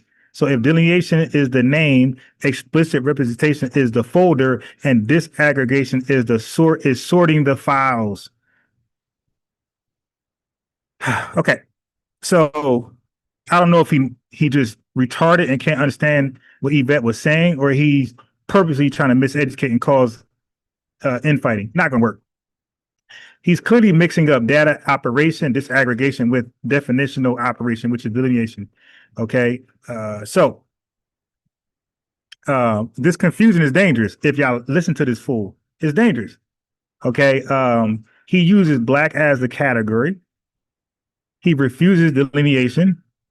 He can't disaggregate, and just a dude. Next time, call in, give information, and if you get cooked, stay to learn, man. Learn better. You said he didn't want to know. Anybody else? Wanna click that link? You explained that. Excellent, family. Thank you. Terrell Evans. Oh no, Terrell Evans. My bad. I'm FBA's all talk. Hey, once again, click that link. Crazy how Dr. Clark Anderson FBA team has been polluted. Yeah, man. Click that link. Wait. Where's the link? I didn't pin it. Okay. There you go. There go the link, man. I got a link and I got a phone number. Which one do you want? We're still down some likes, family. Let's get the likes up. We're down like 100. Let's get the likes up. The likes going to get people to pull up. and challenge or give a testimony. We want all that. We want all the smoke tonight. But what does the reparations people do? Right? They hide. But please, if you're going to say a word, know what it means. Don't come over here and say something and can't define it, and then can't define the other word you want to replace. Right? What they do is, okay, there's about 67 million Latinos in this country. New population, fast expanding, multiple Latinos. They empower each other. They have businesses, small business and corporate businesses. Okay, right? So once again, said he would click the link, but it's pointless. You people are brainwashed. I mean, then what's the point of commenting? Ain't that pointless too? Why? Why you got to tell us that? Why you got to tell us I don't want to say anything to you brainless? Like, so brainwashed. So how would that? That's pointless. Ain't it pointless to talk to a pointless people? You guys are desperate, man. Yes, they largely hire their own, or those that can speak Spanish. Now, I want ops up right now. I'm gonna get the family in. Let's get an ops about 30, 40 minutes. And then I'll get the family in here, and then we're gonna leave about 10 o'clock. Spanish. They don't hire us, right? Okay. Europeans are about 120, 160 million more, right? He said Professor Small Hat should sell body wash to the Ghanaians.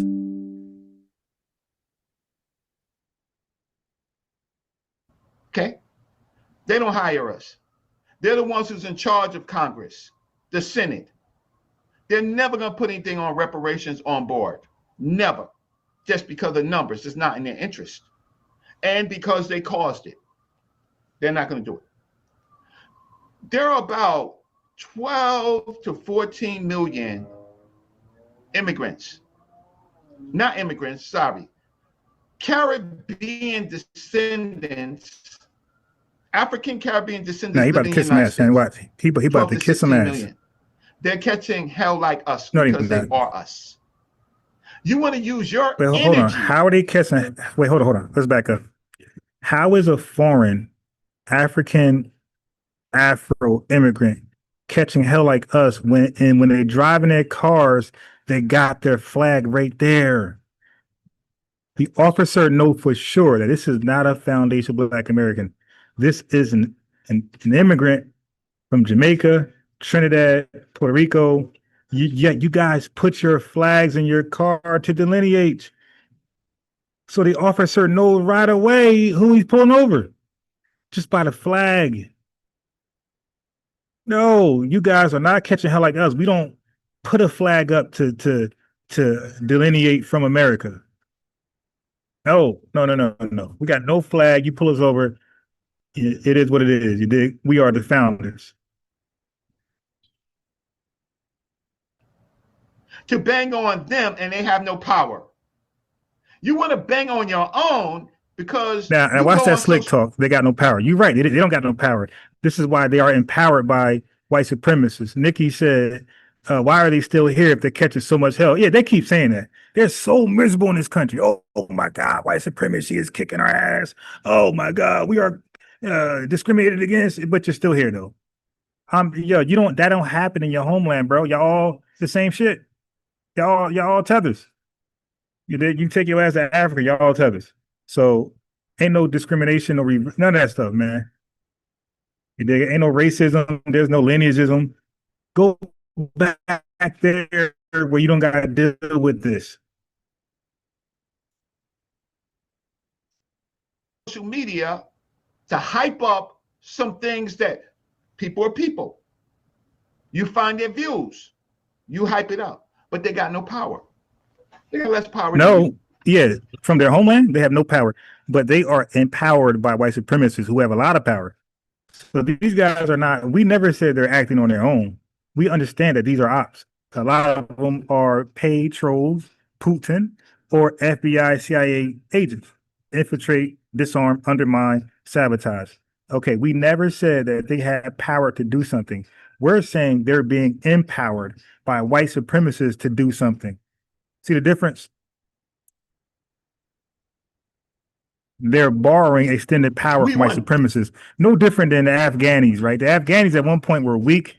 couldn't do shit until America armed them with military weapons and tanks and stuff. Look at Ukraine. You think Ukraine would have lasted this long with Russia without foreign help from America? Drones, missiles, rocket launchers, planes. Yeah, when white supremacy back you, you are now empowered. Delineate, right? So our little 40 million, right? What we want to do now is we want to delineate from 12 million African descendants who came from the Caribbean. So what we want to do is we want to separate them. And who's going to give us reparations? Who's going to give us reparations? Right? They're not, they're taking our jobs. The 67 million Latinos, right? Who largely are working on the plantations right now, right? A large body of them, migrant workers and other jobs, doing jobs that we don't want to do because we want to go on social media. Social media for the FBAs is the new Black empowerment. Sure, some of us, not all of us, but a few of us, the most charismatic, the most good looking women and men, right? The most, how can I say, engaging, articulate, they survive on social media. But let me tell you, FBA people, something.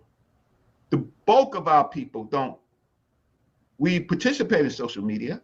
We help people make money. But how do you make money? You make money on social media from ads. You see any Black ads? Nah. How many Black ads do you see coming into your feed? No. You make money from the oppressors' ads. People that want you to buy from them who happen not to care about you at all. Is that empowerment? Family, I'm asking to think about this. Is that empowerment? A few people making money from social media ads.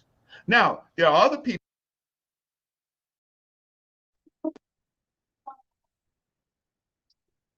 All right. So now you're gonna sell us into the oppressive thing. Hold on, because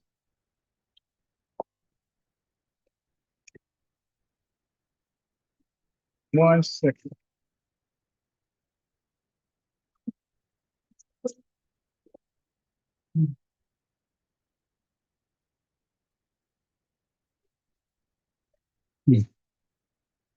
All right. So now he's gonna beat us down with the oppressor stuff, right? Again, all they do, we're talking about tethers in general, we're talking about Africans, the entire continent, and we're talking about Pan-Africanism. They like to point the finger at one person or one people or one descent.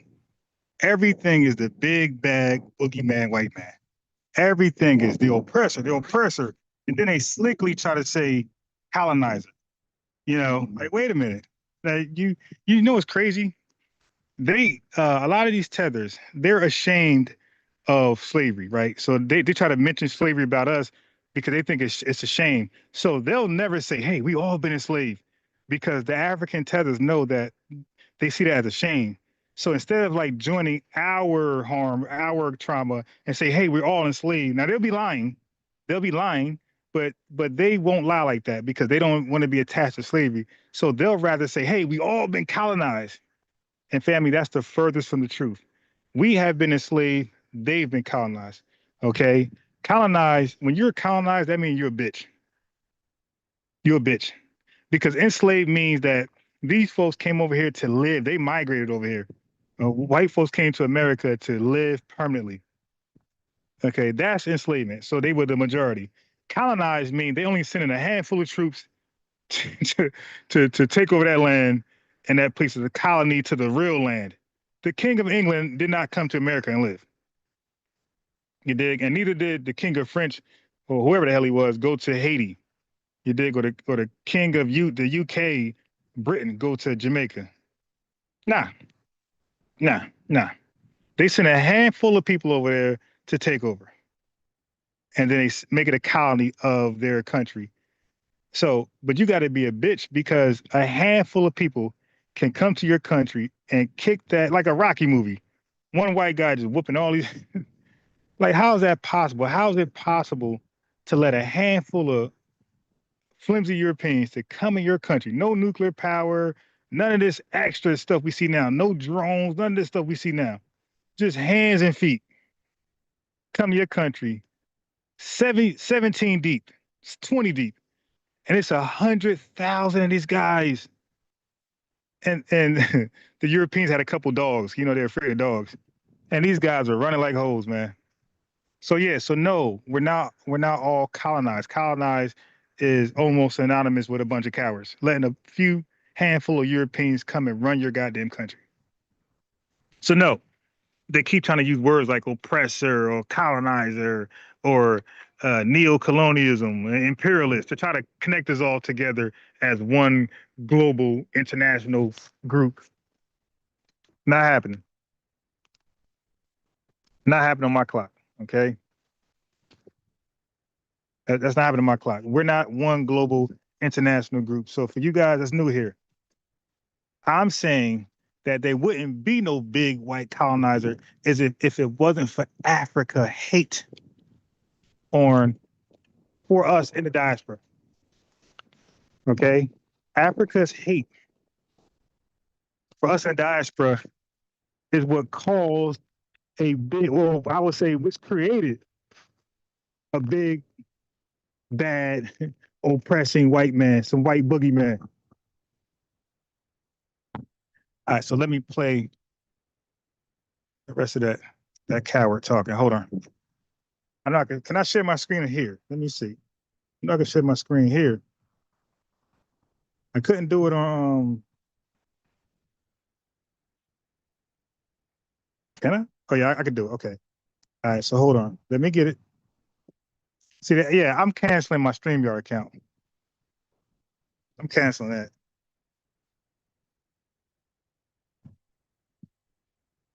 Yo, StreamYard would not let me use my phone and share my screen. That was crazy. Hold on. Let's find that damn video.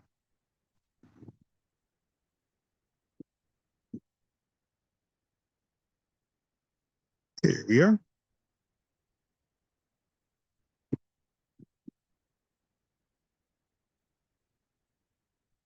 Let me share my screen.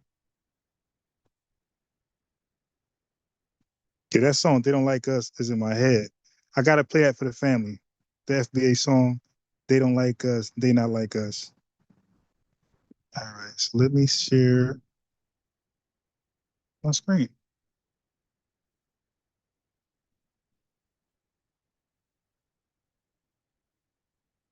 Give me a second. Let it load up. All right. Which one is this? So why did it send me this? Appear on top. Okay. Let me see. YouTube. Here we go. So I think this is gonna work.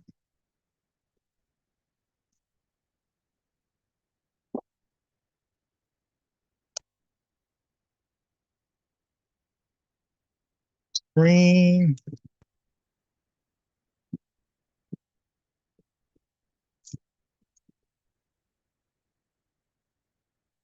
Right.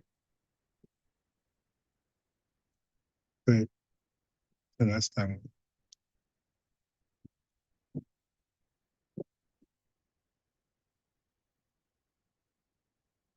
It make it so hard to share your damn screen.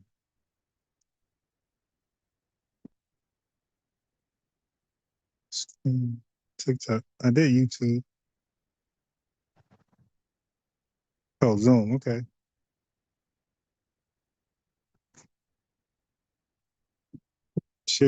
share entire. Okay, here we go. Here you go, family.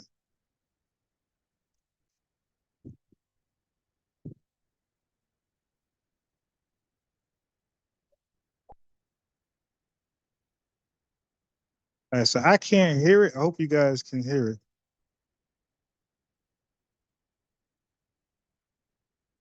All right, I can't hear it.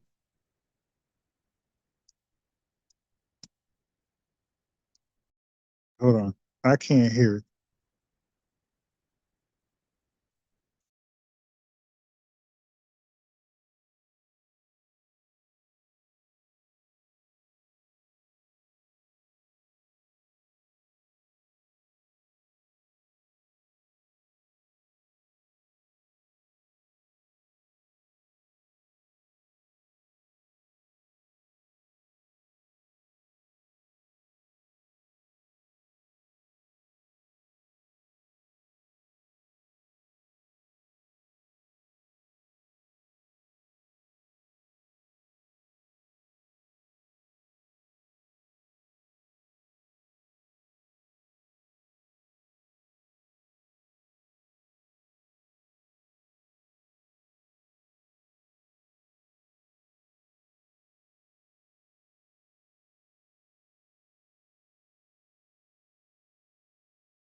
Ron, can you hear me? Yes, sir. What's up? They having a problem with the audio in the chat. Yeah, that was me. Hold on. Yeah, hold on one second.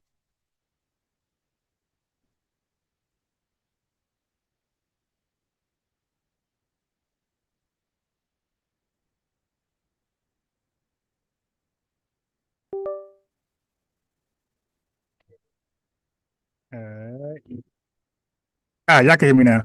That was my fault. I can't use that damn I can't screen share with my phone. I just don't know how to do it. Screw it. So I'm back plugged up. I just can't do it, man. It's all good. Everybody good? Money on social media because they give people information. I'm gonna drop back down. All right. Hence, Black News 102 Sarnetta Studios.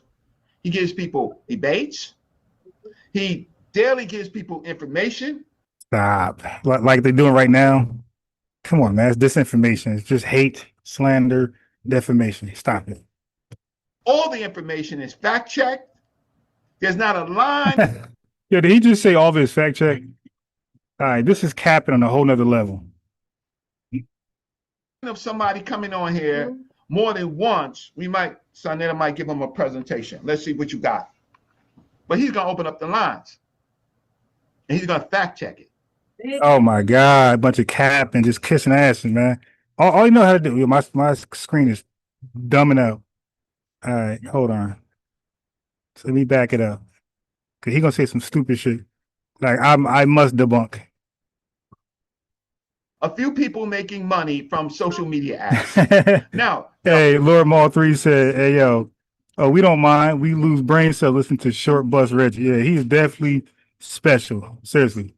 Other people, right, who make their ads make their money on social media because they give people information. Yeah, so basically anybody coming in just now, like the video, like the video, subscribe, and click the link. If you support Pan-Africanism, click that link. If you are African, you should really click that link. And if you are anti-FBA talking points, click that link. Hence, Black News 102 Sarnetta Studios. He gives people debates. He daily gives people information. All the information is fact checked. There's not a line of somebody coming on here more than once. Sarnetta might give him a presentation. Let's see what you got. Yeah, you got to stop lying though. Information is not fact checked. Are you in it? Because he say something about somebody else. So that makes me know that you are gang. Because you shouldn't interfere. You should check with Brother Tariq Nasheed to see what he wants to say and let Tariq Nasheed say something that he can say. And I heard Tariq Nasheed talk, and he's disappointed at Professor Small. And I've spoken to Brother Small, and he's disappointed. He should be. He's a goddamn pal. PALL, Pan-African lying loser. He's a doc, DOCC. He's a dusty off-cold coon. He should be disappointed that we outed him. We called him out. Well, I personally called him out 9 months ago, but I'm glad to see everybody's on board calling that old fake elder coon out. But disappointed don't mean that you go and you target a black person. You did that. We don't. Now, family, he tried that over here. When I had him over here interviewing this clown, he said, when we defend ourselves against tethers, he called that attacking. And when he was pointing out that they were talking about us, he didn't call it attacking. He called it like a pleasant term. And I called him out in real time. I said, bro, why you ain't called that attacking, but you called us attacking? He started laughing. Yo, these people know exactly what they are paid to do. Okay, they know exactly. They're not confused on who paid them and who they got allegiance to. They are not confused. Okay, don't do that. Why? Because we have a disagreement. So here's the place. Here's the time. This is Sarnetta Studios, Black News 102. Right? We put on some of the biggest debates. Oh my God. We in the past now. Let's move forward, man. God damn. Get to the point. I'm 60 years old. Come on, get to the point. Get to the point. Knowing the little time that you have finding a video on social media, and it comes and goes, like all media, because that's all you are, media. So let me just pull this up. Give me a second. Hey, yo, 42 tribes. You wrong, yo. He said so. He said so. Young Pharaoh was fact checked. You wrong for that, man. Okay, so I have it up. I called in on my phone. Where I had my phone, it wasn't the greatest reception. So what I did was, on the side is the transcript. So you can read the transcript, right? From what was said. And then I'm gonna show something else and I'm gonna analyze it. And then I'm going to go through reparations. And I'm gonna try to do all of this as quick as I can. Because I want your best. But I want to show a typical FBAer, right? So whether you agree with Professor Small's personal life, his love for Africa, which we should all do. What about his love for Bussy? I mean, that's his personal life, but I'm just saying, like, you want to keep going? His love for Bussy, African Bussy, his love for Africa, like whatever that means. He loves it so much he won't live there. He won't make that his permanent residence.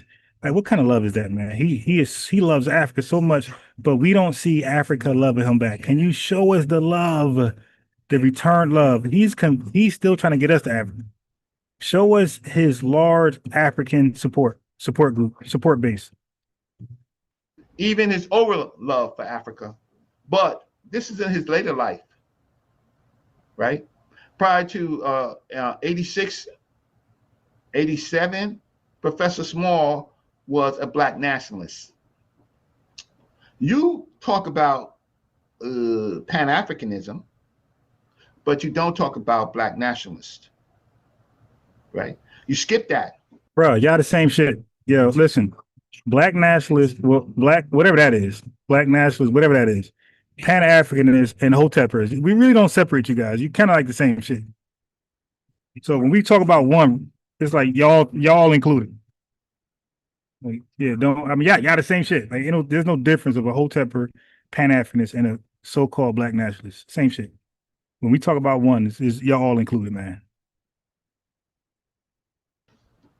We watch you, right? So shout out, and no, I'm not saying shout out. I'm gonna say peace to the family of H. Rap Brown, right? Who never called himself an FBA, who just passed away. I want to say peace to our brother Jimmy Cliff, the songwriter of The Harder They Come, right? Who talked about freedom for Black people, right? During those political days in the Caribbean and in America. Oh my God, this dude said the Caribbean. Well, what else, Reggie? Help us out. I want to shout out to them. Those are ours. They're not yours, right? You don't even know, right? Your grandfathers, your great-grandfathers, you people are just rhetoric. So let me. Yeah. Yeah, this is his tough gangster like image. The hat low, black leather jacket. Look, look at this fake. Hey, family, y'all peep this fake bootleg jacket. It says, "Why, dude? Is this supposed to be Louis? Is that the Louis logo? Is that the Louis symbol?" So he wants us to believe that he has a puffy Louis coat on with a Brunson hat on with some Target glasses. Like, stop it, bro. Is that a Louis logo on his jacket, yo? Family, do y'all know if that was a real jacket, which we know is fake? Y'all know how much that jacket would cost if that coat was real and it was Louis? They're fakers, fake coats, fake Pan-Africanism, outrage. Fake everything, fake toughness. Let me share my screen if I can. And I'm not able to see the YouTube. I'm not able to see I have to get my phone. So I think I want to do that while this is playing. And so I can. Yo, Polite inspire all these old niggas to go buy bootleg, designers. We know That shit ain't real, man. On his neck, on his body. Yo, that coat is fake as hell. Fake than a BBL from Georgia. See some of the chats that come in. But if you chat, right? I'm pushing you, you FBAs. When you chat, you show me where this young brother who looks just a little older than my son, right? Showed you any facts but claims. And we're used to Bible claims here, Hebrew, Christian, Moor, Kemetic, all type of claims here. We're used to that. Claims are just claims. We come on this channel for facts. But don't be surprised, because you know what? He's one of your best. He says that he's the best, one of the best. He says, but he's talking to me. Now, he got me a little upset, right? Because he called me a dumbass. Huh. Right? Okay. See, that's a deflection point. Yeah, family, I'm a fast forward this. The dude just babbling. Like he's literally babbling.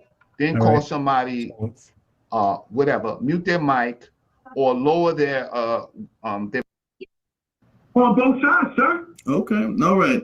So let me ask you. America, right? From the South, right? I'm old enough to be his, if not his daddy, his uncle, right? I asked him where she's from, both sides, right? Okay, I didn't get an answer. So that's rhetoric and attack mode, right? So now, well, at the end of the show, he's going to say he doesn't believe that I am a Black American. He believes that I'm a Tezza. He's going to say that because the people in the chat, they like that stuff. But the difference between him and me, I'm nationally known, right? I'm nationally known by who? What the hell are you talking about? Nationally known? Yeah, this dude is nationally delusional. Nationally known. So this is their typical attack plan to try to separate us out, right? Who does that? The European does that, right? So I'm not good enough for his 5-6-year-old movement, right? And I don't know what he was doing 5-6 years ago. I know he's making a little money on YouTube right now. But let's continue. I want you to. Yeah, these Pan-Africans can't do nothing but pocket watch. But they care about our live viewers and they care about what's in our pockets because they can't get either one of them. They can't get the live viewers and they cannot get the money. These hating pot. Yo, the money is over, dude. It's over, man. Look for facts. And those people who are saying negative things about me, I just want you to ask them, who are they, right? And what facts do they have that he doesn't say? Because we only concerned about.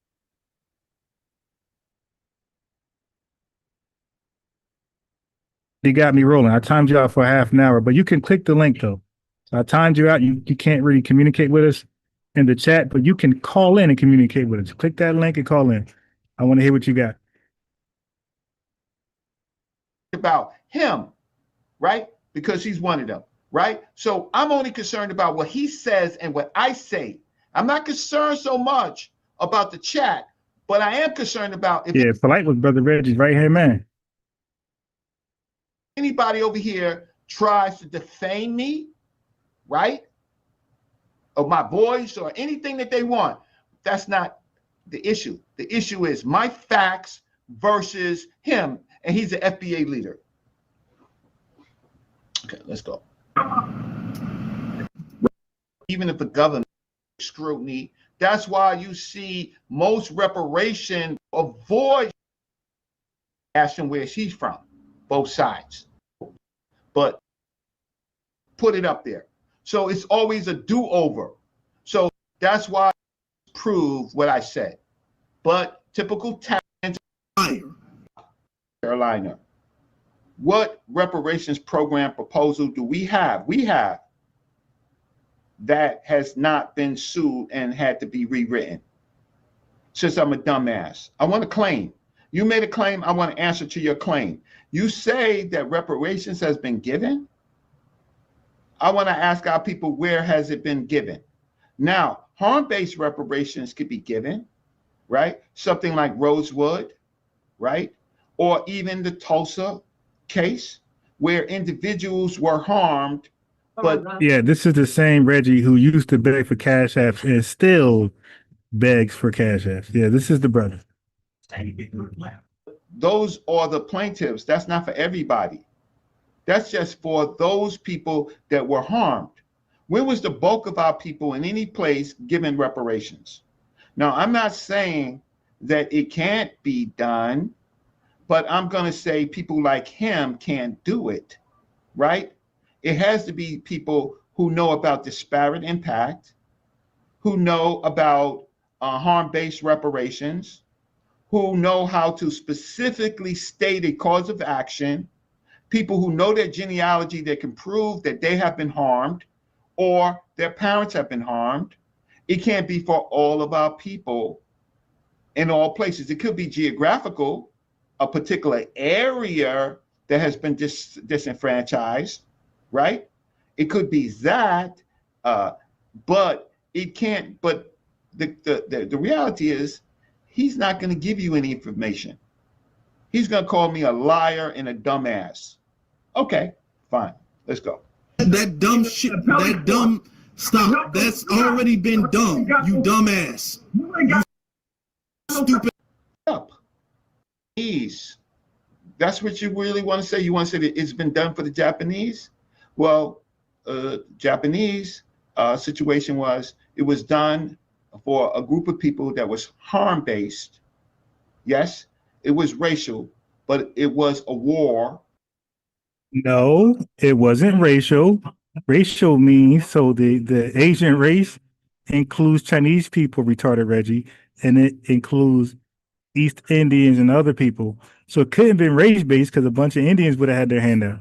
Okay, a bunch of Chinese folks came for their money. So no, Reggie, it was not race-based, buddy. Try again. It was lineage-based. It was lineage-based. It was only for those who were harmed and those who had possibly in the future, descendants if they didn't get paid. But it was for those survivors that were alive. If they had descendants, they passed and had descendants, it will pass down to their descendants. Reggie is stupid and retarded and always wrong.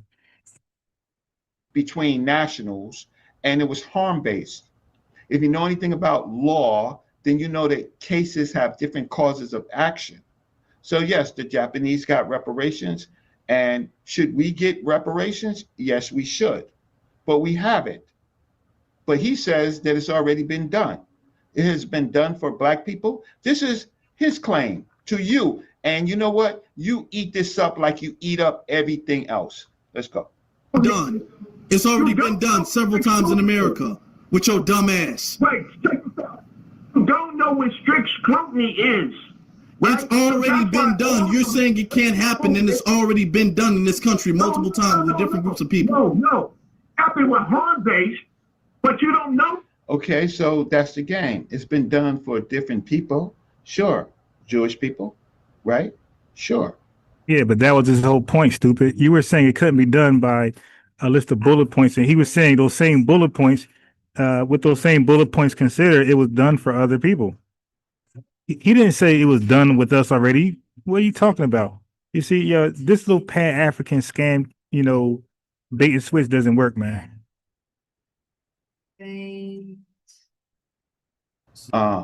So the amount of money, right? But we'll get into that. But for the other people, sure, they've been made partially whole, and maybe politically, of course, United States, because of their their international policy with Israel and those groups of people, they're always going to take care of them. Matter of fact, the housing in New York, that in the housing around every place that's being held, that's for Ukrainians. That's for Ukraine. And family, just to provide more evidence that Pan-Africanists purposely and intentionally try to sabotage our rapist claims, is that not only do they argue for race reparations that cannot exist, they also argue for to sue the states over federal government.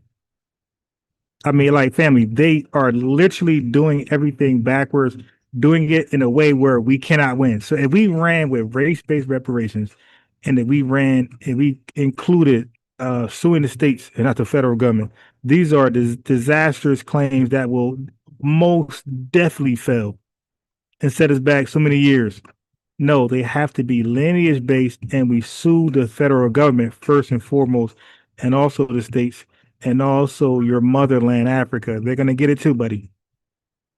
And some brothers yesterday said those Arabs ain't safe either. That's their deal. They can to come to the United States, right? That's not for us. So the question is, how do we do it? We're looking for the people who say that they're experts in reparations to tell us why. And I'm telling you what the hurdles are. Shouldn't I tell you what the hurdles are? Shouldn't I tell you about strict scrutiny? Shouldn't I tell you about the Pelman Farmer reparations case, the last reparations case? Should I tell? And he misrepresents that case every time he speaks on it. It's embarrassing. You would think that he'll re-look at it. He embarrasses himself every time he read that damn case. It's embarrassing, man. It really is. Tell you about the other cases. And family, every time an FBA interview Reggie, retarded Reggie, it ends up the way it happened over there, where we got to cuss his dumb ass out every time because he doesn't allow for conversation. He wants to talk. He wants to talk long. He don't want to answer questions. He beat around bushes, and you get enough of it. Everywhere he's ever been, he's been cussed out, even by his own Pan-Africanist brothers and sisters. Cuss his ass out.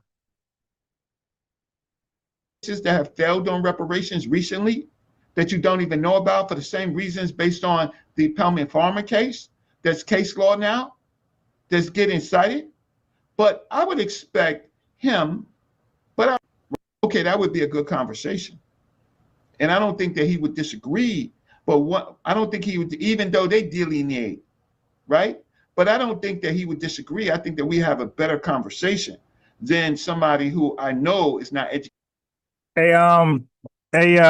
Dealing the real. Hey, brother, you said something I totally disagree with. So I want you to try to explain why that makes sense. Okay, you said it would be wise for young people to take the elders as counsel and not just discard them like trash. Hey, dealing the real. You gotta click that link, family, or ask for the phone number. I want to hear about this elder stuff. Talk to me about the elders, man. So I got questions about educate me about the elders.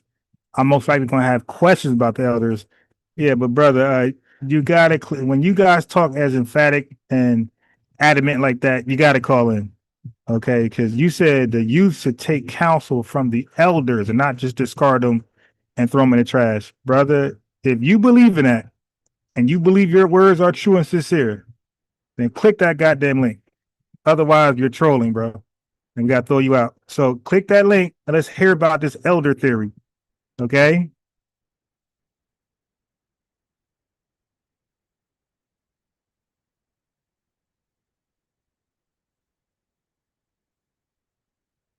Educated in law because don't know no legal terms. Okay, let's continue. No, people have gotten no, you tether dude. I don't believe you're FBA first. Okay, so now he doesn't believe because you purposely walk and talk like a tether. That's why, man. That's why you throw us off, bro. I'm an FBA, right? Working, right? United States of America. 1526, FBA, 1526. Okay, so you're talking about all the people in this America, but we're living under the United States of America. Why would you put 1526? Why would you do that? But I'm a dumb Mabry, right? And I went to state court with Cash at Reggie. Federal and I did state, right? Yeah, I should get Reggie my Cash App intro. I also got caught up in the first kingpin charge in New York City on being a major. Wait, how the hell you get caught up in a kingpin charge? Narcotics deal. Everybody to state court and had an agreement with the defendant. I'll just say it like that. Myself, right? I did federal and I did state, right? I also, everybody most of the people in my neighborhood knows that a friend of mine got caught up in the first kingpin charge in New York City on being a major narcotics dealer based on a phone call, right? They gave him 23 and a half. And what you do? After I told him that he should plead to 23 and a half. And he said, Reggie, what did you do? I just ended my life. I said, no, you didn't. Wait, no, so you didn't. He says, what are you talking about? I just said, hold on. So a dude looking at 30 years, kingpin charges, is going to lean on brother Reggie's advice. Yo, did y'all just hear this? Hey, yo, that is very selfish for anybody who doesn't have the background or experience as a lawyer. So to give somebody advice how to take a plea or go to trial, that is very selfish and irresponsible. I hope this is a fake story because brother Reggie is known for lying. Plead, just plead. 23 and a half, right? Throw yourself on the court. That's what they're going to give you, right? Or they're going to give you 30 years on trial, and then other information will have to come in that's going to put you in jeopardy, right? You got yourself into it, plead. First thing I did with him is I had him do a notice of appeal. Yo, so you became his attorney pro bono? Yo, this dude is nuts, yo. This guy is pretending to be Abdul's lawyer. I'm done. Close. Don't verbally. I'm not tough. Let me guess. He a paralegal. I'm tough. But you know it's all right. It's okay to talk about you, right? It's deflecting. Let's go. At all. I don't believe nothing you're saying. Hey, yo, he took Reggie's advice and got the chair, yo. That's sad. Yo, they actually they electrocuted this dude. Brother Reggie's advice got the dude electrocuted. Whatsoever. Because he kept referring to FBA as you people. I'm just going to show you the facts. But guess what? You can't debate me because you don't even have the facts, right? You already violated. But let's continue. FBA. I don't believe he's FBA at all. It's already been done. Oh, you can't get anything off of ancestry. That's how reparations. We're going to settle it right here on Black News 102. We're not going to allow American facts, right? Or be gone, right? With your 1526 and whoever United States law that gives us reparations. So what we want is, please like the video. Please subscribe to Black News 102 Sinetta Studios. Please do that, right? And if you got a problem, don't call me no names. Just, they don't have the facts. You know what? I'll talk about that later. Peace. Has always been dispersed. Give a solution. Oh, I see here. You know I got jokes too. I'm gonna keep it professional. I see you got what left of an afro. You were elite. Who made you elite? In words, that's me a dumbass, right? On this platform, and Sinetta is not taking any sides. He's just gonna get some jobs. He's gonna do professional. I've said a lot of claims on code. I talked about that you have no state legal nothing, right? You just have a bunch of social media people talking. Yes, I made that claim. I made the claim that I don't think that you're too bright, right? I do know that you have big social media pages, but I also know that most of the money that these people raise goes into their pockets. Salute to you. You got a YouTube business. Where else where the money should go, man? When people cash app you $2-3, where that money go? What you do with that money, bro? Don't you hit the street dealer and get your little Fenty pack and you do your thing, bro? Nobody judging you. This guy pocket watching, yo, he cares about people, FBAs who are able to make a way for themselves off the lineage, off the culture, and do well. He's mad at that. Ain't that how Black Wall Street was successful? Don't the dollar got to circulate about 18 or 21 times before it leave that community? Well, yeah, so you ain't going to shame us not to do business with each other. Nah, we're going to value the culture. You dig? We're going to value the culture. We're going to put a value in the culture. You dig? The culture's for, pieces of information is for sale. The swag is for sale. We're gonna make money off ourselves finally and again. All right, and you ain't gonna shame us for doing that. Oh, you pimping the black? Yeah, I'll be pimping our own selves, you fool. Right. So when the Nation of Islam was selling final calls, they were pimping the culture because they only sold to black Americans. Like, these fools sound stupid. But you are touting empowerment for our people with no plan. Where are you on the reparations commissions? Please don't get mad at me. I'm just asking questions. Where were you in the marches? Oh no, you don't have to be there because your movement started 6 years ago with a word. I told you, family. So he made up a straw man argument for us, a position. He says FBA is a movement or a lineage that started 6-7 years ago. Whoever said that? He made that up and he's arguing against that the entire time. He's trying to gaslight. So, and you're going to claim that all those people that sacrificed, that died, that got murdered, that are in prison now, they all foundational Black Americans. And I told you people, foundational Black Americans, the real ones are ancestors. They are dead. You are descendants of foundational Black Americans. Hey, did that make any sense at all? He said the real foundational Black Americans were our ancestors. They are dead. We're the descendants. That's like talking to Irish people and say, hey, the real Irish men and women were dead 200 years ago. Those were your ancestors.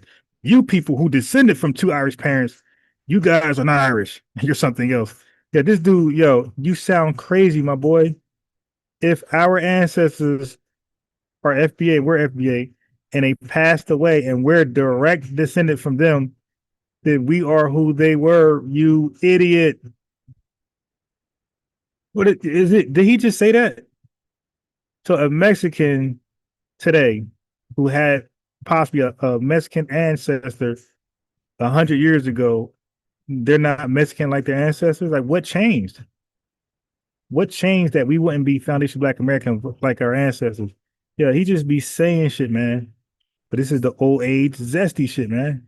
This is I ain't gonna say it, but this is the bussy thing. All these guys, why these guys sound zesty? None of them sound manly. Simple. You're descendants. You're no different. And we're not you. Because you know what? We like a good fight. We like information. We don't like to be talked to by people like this who have no name in our communities. Maybe he does in his community. I apologize. But in Harlem and in New York City, where a lot of the activities of Black movement began, right? Started, participated, right? And there's a lot of other places, but New York, when New York drops the mic, the whole world listens. I don't know you, right? We don't know you.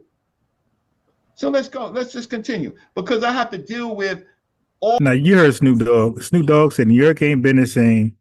No, Jay-Z said that. Jay-Z said New York ain't been the same since Snoop kicked down the buildings. Hey, yo, when we started to migrate to move, relocate our country, move to the South, Texas, Atlanta, Memphis, Florida, family, New York lost all of its steam and swag. The music is 100% hot garbage. Now the FBA's left New York. Now the best music is where we went to. Memphis, Houston, Georgia. That's where the hot music at. We go to California. We left New York and New York been hot garbage with music, man. Absolutely hot garbage. All of his deflection points. So let's go. Right. Okay, what's your real name? Name. What's that? Come out these black My brother. game mouse, man. Suckers.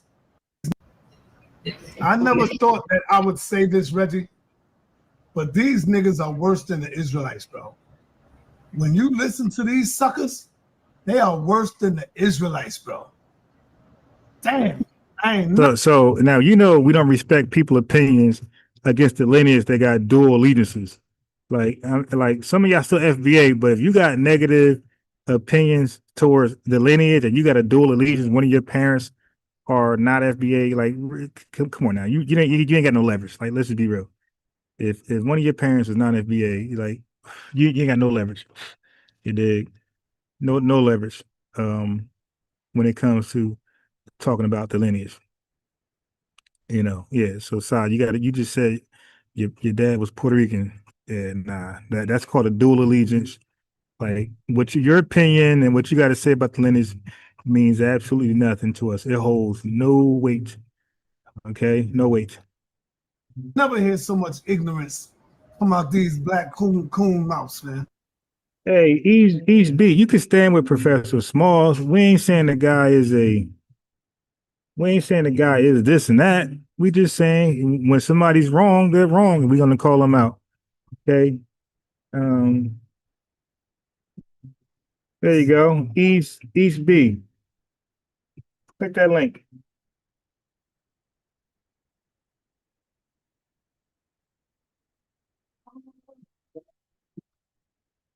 East B, click that link. I want to know like your position on all of this stuff. I want to hear an unbiased, diverse voice on this. These niggas are worse than Israelites. Go ahead, brother. Yeah, but stay neutral because Brother Tariq is our brother, right? So stay neutral. Well, you already know I can't stay neutral. I gotta teach the truth, brother. No, I know you. I'm not banging on Rashid. I'm talking about these. Oh no. These are worse than you're right. Tariq Nasheed is not ignorant. I'm talking about these niggas. And we're not ignorant, but we're ignorant. They can't prove we're ignorant. When they come to our platforms and they dialogue with us, is trying to prove we're ignorant. That's not clear. Okay. Well, I know when they pull up over here, they never leave sounding like they're just so educated and smart, and we're dumb. Okay. No, at East B, click the link, family. I want to know your position on all of this, and we want to know why would you stand with Professor Small? Like maybe you know something we don't know. You dig? Because I'm not a huge follower of his, so you might have some inside information that maybe I might go more easier. These niggas.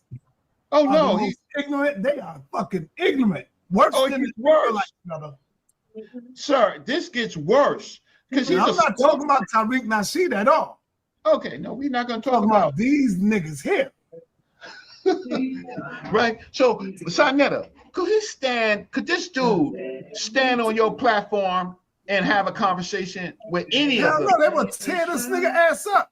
But all right, East B, brother, you're asking questions in the chat after I gave you the link to ask questions in real time. So what I gotta do now, bro, is mute you. I gotta time you out for half an hour.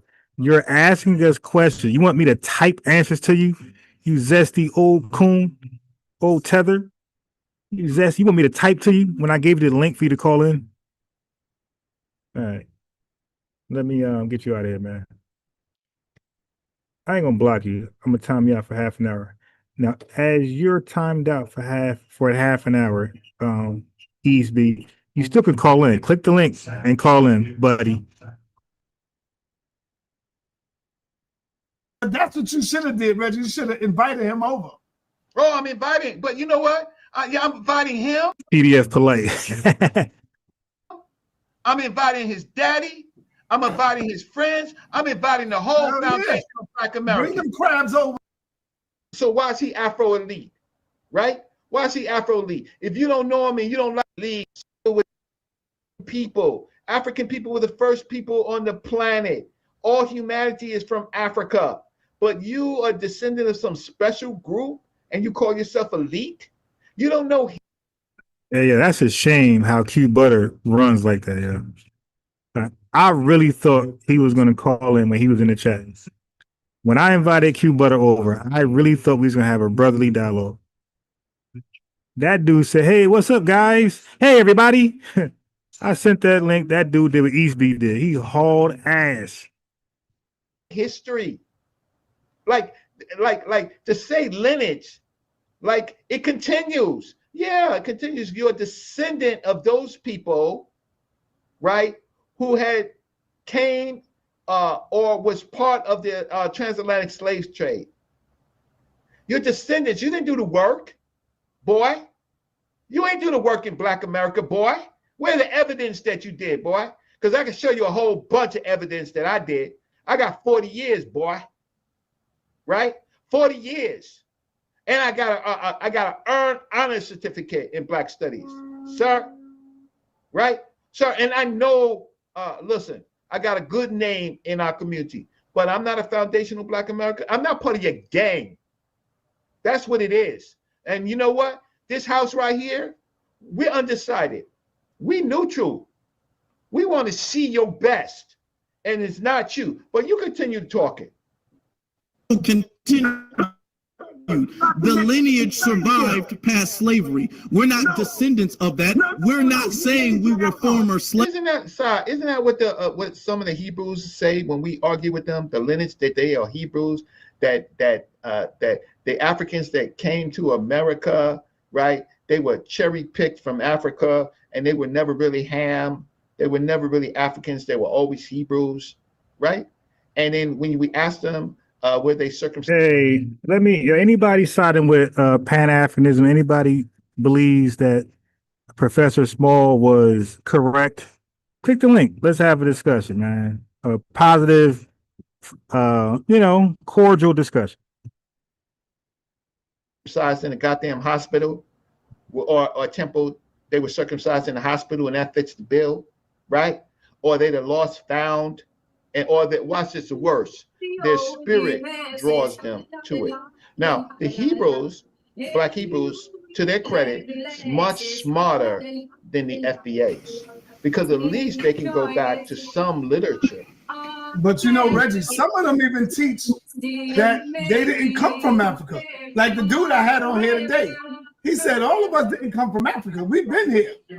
So what the fuck is you begging for reparations for? If you didn't come over here on the slave ship, you sound dumb. Niggas are stupid. Join the tribe. They got reparations. They got domestic dependent sovereignty. They got federal protection. Woo, woo, woo, woo. No disrespect, but woo, woo, woo, woo, your ass to where they already gave it to you. Yeah, and I'm talking about Mr. Crap.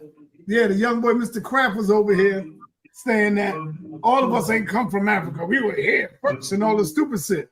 So what the hell are you talking about, you FBA? And fighting, what is what talking about?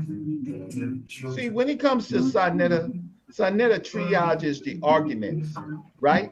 And he would cut the show off and say, Brother Reggie, you're out of your league. I'm sorry, I gotta go, right? But he's listening to this. And so we want them to explain this supernatural lineage that the people who were connected to the slave trade, the last ones, Cotilda and the Wanderer, they died 80 years ago, at best 80 to 90 years ago.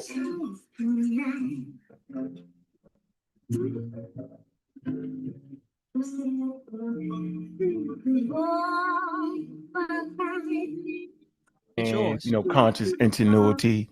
Shout out to the pseudo killers in the community of skeptics, man. Shout out, man. We're gonna have a great, powerful bill. Ashe. So I gotta bring on Dr. Winkler. Peace and love to you, Dr. Winkler. How you doing, brother? Peace and power. Family, this is another brother I reached out to. He had me email on one of these guys, all of them. I reached out to all these guys, him too. And either through the comment section or through email. And they all was like, hey man, I'll have that conversation. And they all ghost me, man. This guy ghosts me. Peace and power, Dr. Mayat. Thanks for having me on. Brother Unc, thanks for having me on. So family, this is the response of Professor Smallhat to Tariq Nasheed and the lineage FBA. It's always a pleasure being with two great minds.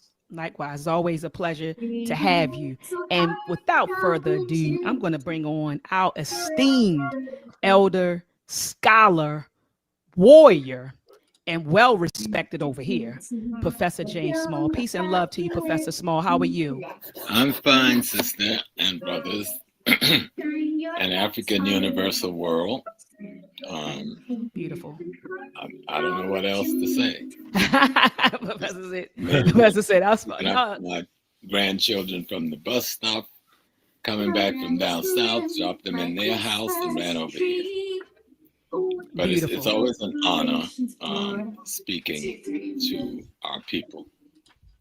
Beautiful, always, always, and it's always an honor, Professor, to hear you speak, and that's why I was very, I was very saddened by the stuff that I saw online, and I want to start right here, with this, because I really want us to, you to provide some context to the stuff that we're seeing.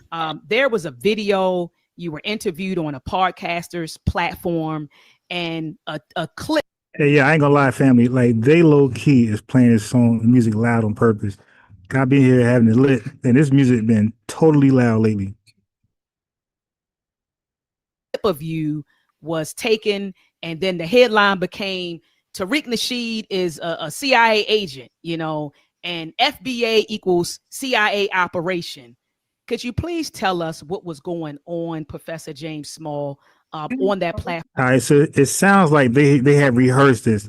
It sounds like, without me I never watched 1 second of this.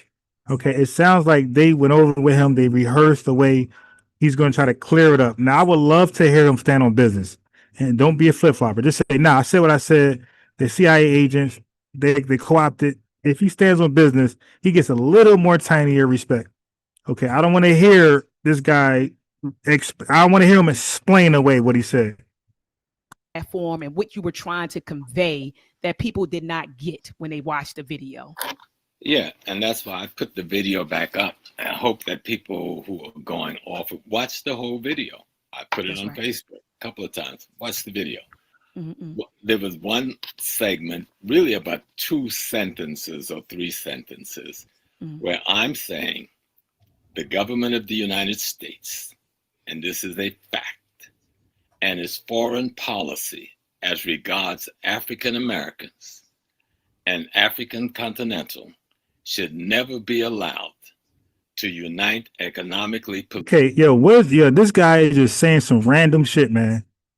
What is he saying? He's saying some random shit. We have on record, we got receipts of Russia paying West Africans money on what they call troll farms to troll FBA spaces, to cause confusion, to cause chaos. Why don't this elder coon clown speak to that? He's telling, the goal is, listen what he's saying, family. He's saying there was a memo. The memo is to never have Foundation Black Americans unite with Africa. Family, that memo got to be some straight bullshit. That was never a threat. That was never a realistic nothing. I would love for any of these fake historians to click that link and come tell us where Africa, the continent, and Foundation Black Americans had something in common, where we were getting close to achieve something together. This dude is just flat out lying. There was no evidence in the history of America where Foundation Black Americans were getting on one accord with Africa. So if that's the truth, then there's no point of putting out a memo like that. That's some gaslighting, probably CIA counterintelligence memo. That memo wasn't no serious memo. What the hell did we ever do in Africa where the goddamn government got to say they can't get together? Get together with who from Africa? They all warring with each other. They tribal as hell. Get together. He's acting like we were going to get together with 1.5 billion Africans to do what? Make mud cookies? Hey, man. To chase gorillas? You dig? Eat monkey brain? Like, stop, man. What, to go visit, get with a bunch of Africans to go visit Egypt, pay Ashraf Kwesi a ton, Brother Jabari, to give us a tour in Egypt? Like, what were we coming to Africa to do, man? Yeah, I don't believe that memo is real. If it was, I believe it was counterintelligence. It was a gaslighting memo. That memo was not serious at all. Matter of fact, let me find out. Let me find out that memo was real. Okay, I want the context. Look, I'm gonna let this clown right here cook for a minute. We're gonna come back to Small. Just give me a second. I want to fact check that claim real fast and get the proper context behind it. Them? You are the ones who were enslaved. You are even the ones who were in Jim Crow and sharecropping. My daddy was a sharecropper. My granddaddy was my daddy on my father's side was a sharecropper, right? His mother's people, all of them were sharecroppers. My mother's people in Virginia were just slaves and became Virginian domestic slaves. But I'm dealing with somebody like this to talk about lineages. We are the FBAs. No, you know what you're doing? You're hijacking a term and trying to rewrite Black history, just like all these cults do. You rewriting Black history. So let's go. Let's continue. I got about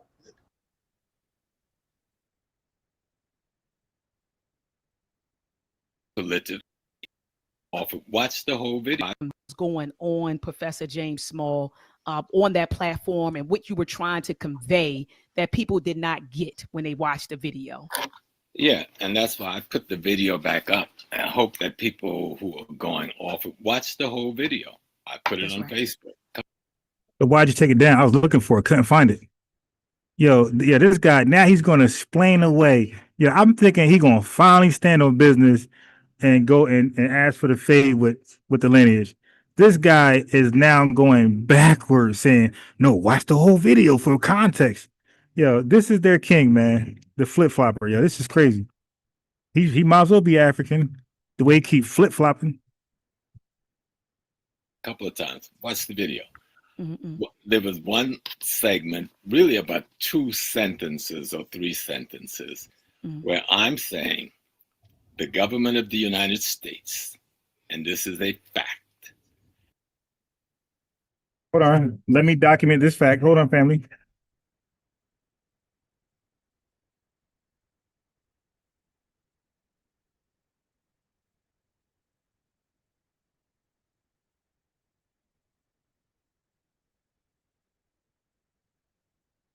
And its foreign policy as regards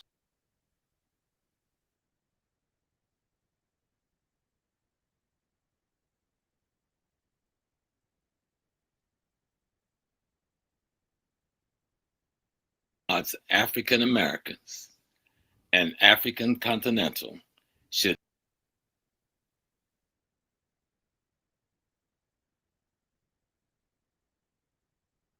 I know it didn't say African Americans. I know you're lying right there.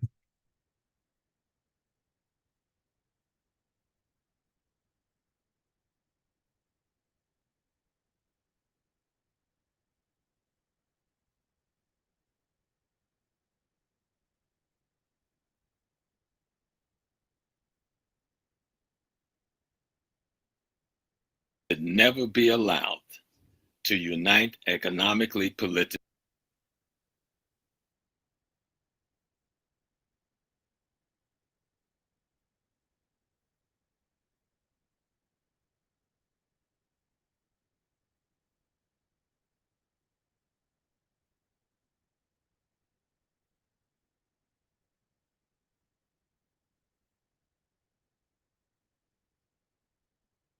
And culturally. That is the policy towards Africa of the United States of America. Should never be allowed to unite economically, politically, and culturally. That is the And culture, but I thought we ain't have a culture.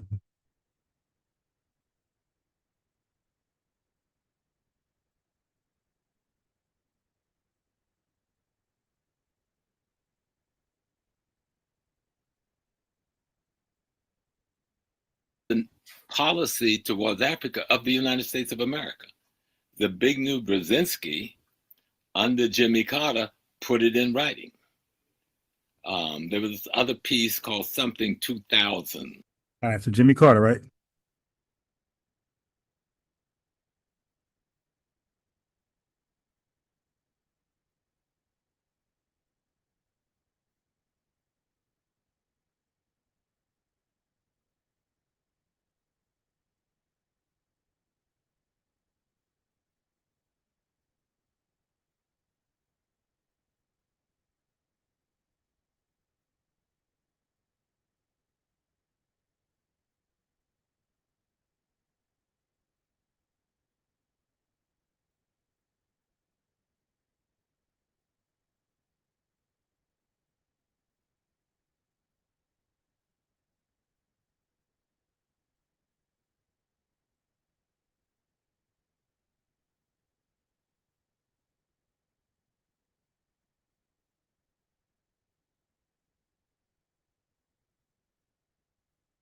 a family. The American government did not, if anything, it didn't want foundational Black Americans getting on code together.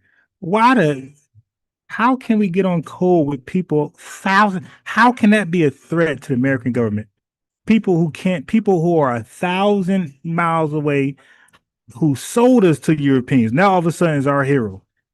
It sounds like the government. Come on, man. This sounds like craziness. They put it in writing a few years before that. Henry Kissinger put it in practice for almost 2 decades. And so, all right, watch him. He said he put it in practice. That means he put it in practice through people. What people practice the anti-Black American and anti-African collusion? You dig? What people put that in practice and played it out? So my point was, I grew up in the 60s. You see, you got to watch him. You need him to answer that question. They put it in practice. Okay, so what people carried it out? Because at some point, like, you would need either Africans or foundation Black Americans to not want to, or to cause division, to ruin relationships. Right? Somebody had to play it out. One of us had to play it out. And that's why he's a coon troll. I watched Fred Hampton killed 2 weeks after he was here with us in New York. Yeah, you watch Malcolm get killed too. You watch a lot of people get killed, man. People need to watch you. They need to watch you. You see a lot of activists and heroes get killed on your watch. Yeah, we need to watch you, buddy. There's one common denominator, you. You're always there on the scene. This is what I'm getting from how you're talking, right? This is what you're saying. By somebody who walked at his side as a friend, comrade, and security specialist, all right, who was one of us that was a collaborator with the enemy. I saw Malcolm X. I didn't see Malcolm. I was overseas when Malcolm X got killed. Yeah, bro, you always there when these strong FBAs pass away, get murdered. First class citizen with the lineage love, the lineage support, super chat. He says, no, Ron, we're supposed to unite with them in Africa to do a rites of passage to become slaves over there to build their homeland for free. I concur 100%. Africa trying to find a way to get us back over there to build their homeland. You heard the other fool the other day. He said we should take our reparation money from the United States government and then move to Africa and build up Africa. Like, I mean, goddamn, he got no faith in Africans. That's crazy. It's going to take foreigners to come to Africa and build up Africa. That's crazy. Who else is it? He decided to disrespect. Wait, I'm missing comments. On his Malcolm, as smart as he was, did not see Gene Roberts, did not see Ray Jones. He didn't see you as a security guard, that people are saying the murderers were not searched by you. That's what people are saying. Hey, man, that's one in the black suit standing over his body. Ray Jones is the cop from NYPD boss, nor the one Matthews or whatever his name who gave a deathbed confession. He had 5 or 6 on his security duty. He didn't see them. So the point I was making, when we behave in a way where we are creating division between African peoples anywhere in the world, we are playing in the hands of the U.S. State Department and Justice Department, because the one thing they do not want to see is the most powerful African ethnic group in the world, the African Americans, if one want to say all the different terms we use to describe ourselves, foundational Black Americans. However, I used to call it formerly enslaved Africans in America. What the hell is that? Formerly enslaved Africans in America. But what are you talking about? Old fool. But this is an elder we should give counsel to, right? Let him counsel us. They do not want to see that group find union with the wealthiest piece of real estate on the planet Earth that's inhabited by Black people whose median age is 19 years old, okay? It's the biggest continent in the world. We can fit North America, Europe, Russia, China, and Africa, and we still got space. And so the unity of those two groups caused the death of many of our leaders. We saw it all the way back to Garvey. Garvey's group was infiltrated by the American government by a black man. All right. Yo, you could tell this is a senile, idiot, old elder that need to sit the hell down. This guy said Garvey was infiltrated. By who? What are you talking about, man? Dude had a scam organization, bro. And because other black people in the organization had issues with Garvey, they were able to cause that divide and end up putting Garvey in jail. No, they had. Why did they have issues with him, Small Hat? They had issues with him, Small Hat, because they realized how incompetent he was with the organization and his own goals. They knew it was a nothing burger, man. Cannot happen. For one envelope. Revenue, you gotta wait, man. I gotta play this whole video, bro. I ain't trying to be distracted. The title is Coon Small's response. I gotta play the whole response. With a stamp on it, where they charge him with fraud. Mm-hmm. And caused the collapse of that movement. Wait a minute. No, this wasn't fraud. It was, defrauding the government. Mail fraud. What the hell? And scamming his followers. Yeah, so we're trying to make Garvey a hero now? That's impossible. He even admitted to half of that stuff in court when he represented himself. Crazy tether. In this country, you can go all through our history and see it. Mm-hmm. I was just trying to make that point that those who foster and this division between those from the continent, the Caribbean, and those from the United States are playing in the hands of the U.S. government. Okay, now, that's wrong. If anybody can see that as a negative, I don't understand. You don't understand? Negative. So Professor James Small, at any point did you say no? Tariq Nasheed is an I just talked to Sincere, the brother, a little while ago, because I'm gonna go on this show. I said something, but I might just do that. And yo, this is the most coward dude in America, yo.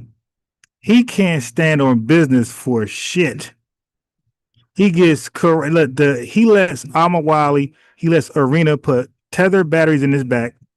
He feels protected. He go out there, jump off the ledge and disrespect the lineage. The lineage hold him accountable. Tariq Nasheed pulls up on him, responds, and this guy goes shaking in his goddamn boots, man.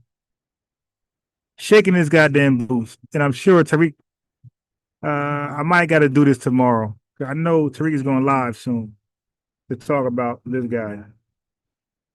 So I ain't trying to run into that because I want to watch it. Let me see if he's live already. All right. Let me see if Tariq is live. I went on early because I knew Tariq is going live. Today's Sunday, right? Yeah.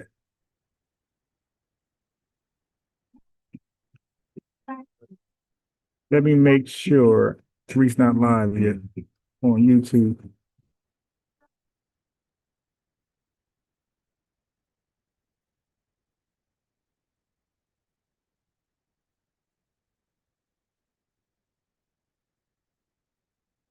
He ain't live yet. I asked him, who made that banner? Who put up that tag that say, Professor Small says FBA is CIA? I never said no such thing. Okay. Mm-hmm. Matter of fact, in one of the notes, because I went over the speech a few times, I said that our brother is not the CIA. Okay. No. You put him in the breath of the CIA. You said you don't think. We know what you said. You said you don't think Tariq is an FBA. I'm sorry. You said you don't think Tariq is FBI or CIA. You said you don't think. That means you're not sure. You dig? Or like you're not sure, but you're giving him the benefit of the doubt. Like it's almost like I don't know if he's an agent or not, but I don't think he is. You dig? You ain't stamp him. Put it like that. You left doubt there. Opposite of what they said. Trying to explain that if people didn't get it, that we get infiltrated by our enemy, and if we behave in a way that Yo, but who is our enemy? Family. They keep throwing around this term, and they never define it. They want you to like some folks think the enemy is Satan. You dig? Who is the enemy, man? Define the enemy. Because I guarantee you, once he defines the enemy, we're not going to agree. I guarantee you who's not the enemy according to Professor Smallhat. I guarantee you he's not considering those Africans. Yes, sir. He don't got them in that enemy category at all. That is in line with what they want to see happen to us in terms of divide and conquer, then they will take advantage. Now, I don't know how many ways you can say that, and people don't get that. The rest of the speech was about telling the continental African brothers, y'all need to understand why FBA is pissed off with you. And I try. No. We're not pissed off, man. We're not. See, you still trying to water it down for this fake hypothetical relationship, bro. Just keep it real with them. Arena ain't nothing, bro. FBA's wrote you off, dude. They almost forgot that you sold them. Okay, you're just as an enemy as the people who bought us. The buyers and sellers are held accountable together. You know, when y'all read about child trafficking, right? Child trafficking isn't there. When you think of child trafficking, period, human trafficking, when you think of human trafficking, don't you envision one person handing a trafficked person to another person, some type of exchange? So how can one of those persons be innocent or less guilty? The person who kidnapped you and sold you to the person who bought you, I don't care what they do to you. Both of them are held accountable for those crimes, man. Nobody's getting the pass, Smalls. Tried to break that down, right? Because of their behavior. And no one has criticized brothers and sisters on the continent the way I have. And we're going to get off the street and kick their asses some more for certain behavior. I mean, and that's been all over the internet. Yeah. We're going to get to that, Professor. All right, family, you ready? Remember that memo he said about the government said that the biggest goal is to make sure foundational Black Americans and African booty scratchers don't get along and come together as one. Family, listen to this. That Jimmy Carter memo saying the U.S. must never allow Black Americans and Africans to unite is not real. It's a long circulating internet forgery that mashes together real history with fake wording. Family, I'm that guy. Okay? I said that don't even sound right. I said there's no historical record of foundational Black Americans ever reaching out to Africa for some type of union. Okay, and what do? I researched it right away. Listen, the hoax people cite, the NSC Memorandum 46, 1978, you'll see screenshots claiming Zbigniew Brzezinski, the name he just said, Carter's NSA ordered the U.S. to block economic, political, and cultural unity between Black Americans and Africans. Okay, archivists and researchers have never found such a memo in the Carter records ever. The language reads like activist polemic, not a government directive. It's treated as fabrication. This is a lying old fool who says he's a researcher.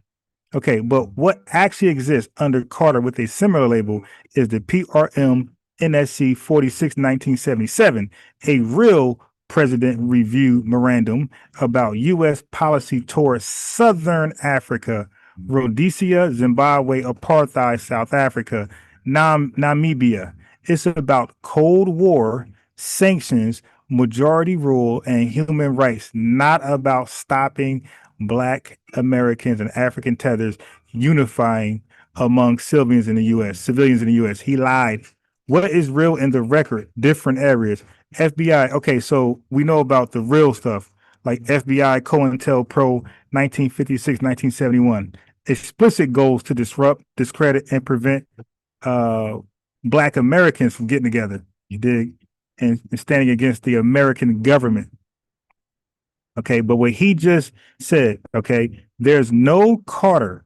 Here's the bottom line. There's no Carter era directive banning foundational Black Americans and African tethers unity. That viral NSC 46 is a forgery. The real record shows COINTELPRO targeted founders Black Americans, our coalition building in the 60s, and Carter's Africa files focus on apartheid. Carter's Africa files focus on apartheid, Rhodesia, and Cold War positioning, not a plot to stop founders Black Americans repatriating to Africa. Okay, family. Once I've said, yeah, that can't make any sense. Right away, I called this a bluff, right? I threw myself out there. I said, yo, I bet you shit don't exist. Without any research, family, I know my shit, man. I know my history. I know there's no way the government will feel like us uniting with Africa is a threat, because there's no inkling that we wanted to do that. Why would they write a memo of something that there's no evidence of? Like, there's no momentum with us trying to get to Africa. I called that shit out and immediately debunked it. But this is your king. This is King Professor Smallhat. Mm-hmm. But so we had that ruled out. So once that happened, so okay, you never said that FBA, and that was the revenue. Come back in, baby. Let me see if revenue's there. Hey, click that link, revenue. Get back over here. You ain't gonna come now. Revenue, click that link. I got time. The thumbnail, I don't even want to say his name, but the gentleman that you just mentioned, his platform, that was the thumbnail that he created and put up that said FBA equals CIA operation. You know, yeah. Let me be clear to the brothers and sisters who are FBA, because my intent is not to hurt your spirit, because I am you. Long before you were saying FBA, even before Claude Anderson coined the term, I was coining the same concept, calling it formerly enslaved Africans in America. Bruh, that's a big goddamn difference. This dude said he tried to equate Native Black Americans, American descendants of slavery, and Foundation Black Americans with, what'd you say? Former enslaved Africans living in America. There's a big goddamn difference, yo. And he's cheesing and buck dancing like, yo, he want that hidden, yo, he wants some hidden color money big time. He like, yo, Tariq, don't take me out, man. God, this is truly sad to see a grown man cower like this. Hey, Revenue, click that link, man. Let's talk about this. Come back. Coining the same concept, calling it formerly enslaved. Anybody who want to defend this cowardice, please click the link. Let's have the discussion, because y'all got to explain this one. This guy did another 180. This is second 180, man. He don't stand on business at all. And this is your king. Africans in America, for the same reason you're doing it, trying to find an identity for ourselves that was distinct and separate from others. And then I would lay it out, listen to my speeches, and not some little clips other people freaking off and playing. My thing was, if a Yoruba can be Yoruba and also be Nigerian and also be African, I can be formerly enslaved African American, or FBA if you want to call it, and be African without it being a contradiction. And I can also be an American. America is a geopolitical place. Africans is a continent, a race, and a culture. It's not an ethnic group. All right. And so if we understand it's not a culture either. It's 54 and it's 54 countries, and there's 1,000 gazillion tribes over there. There's no one culture. There's no one African culture. I mean, nothing positive. Eating mud cakes, flies, bush meat. Like, that's the culture they all, share. These things, you'll understand what I'm saying. I'm saying if you want to be FBA, there's no need to denounce Africa or Africans. He said if you want to be FBA, if you want to, like, there's a choice. That doesn't help you be FBA. We are FBA because we've been here for 500 years. We've created a culture, a dynamic one of our own, like any other group that is separate from the other groups for 500 years would do. Now, I thought that was what the identity was, not one that would then begin to castigate Africa. I see people tell them there was never any slave ships. Slavery never happened. And I'm listening to all of this and go like, wait a minute, that's not. And anyone with an accent from the continent of the Caribbean gets jumped upon. I go like, where is all of that coming from? What has that to do? Why are they getting jumped on, Professor Coon Small? Why are they getting jumped on? It's because they're disrespectful and like you, spew misinformation. With the history of the most courageous African people in the world, those of us who had to grow up in the house of the white man. I don't know any courageous Africans. You making that shit up. Brothers and sisters in other parts of the world, they've been the overwhelming majority. White folks have been the minority. But we had to grow. Here we go again. Here we go. Choosing sides. Dude, it's not about that. Okay, it's not about black and white. It's more to that. All right, you guys are being used as pit bulls. All right, Cuban bloodhound dogs. That's how you guys are being used. You know what terrorized you back in the day? You're now behaving like that for who you believe the enemy is. Grow up in the house of a white majority and kick his ass all the way to the bank. And we've done it for 500 years. So we have a very unique personality. I'm not arguing against that. I will die for any FBA any day. That's me. That's my family. I'm born in South Carolina. Stop the cat. But what about your Ghanaian wife? Okay, I heard you got a little tether wife. So why don't you just admit that? Just say, hey, man, I got a wife who's non-FBA. She's from Ghana, Kenya. You know, just be honest. I'm Gullah Geechee, but that's not my race. That's a cultural manifestation. I'm FBA. That's not my race. That's a genetic infusion and cultural manifestation. America, that's not my race. That is a geopolitical place. Africa is my race. That's my grandmother, my grandfather, my ancient culture. Family, Africa is not a race. He just made that shit up. That's not a race nowhere on this earth. That's not a race. He made that up. My ancestors. So I'm trying to explain that, and I thought I was doing it in a fairly decent way in that piece with the interview with the young man from Kenya. Are they angry? Yeah. So first of all, why are you with the coon from Kenya? Disrespectful. He's disrespectful as hell, undermining, and you aligned yourself with him, man. Knock it off. You don't get no passes. But check this out. Check this out.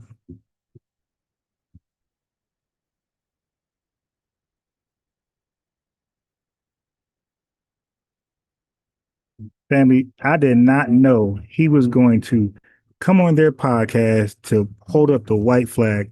I thought he was going to stand on business and it was going to be up. We got to cook all these damn Pan-Africanists, Hoteppers and nationalists, whatever they call themselves. I thought we was going to go out here just kicking ass like Batman and Robin back to back. This dude came over here with the white flag, once again, tether splaining. This is crazy.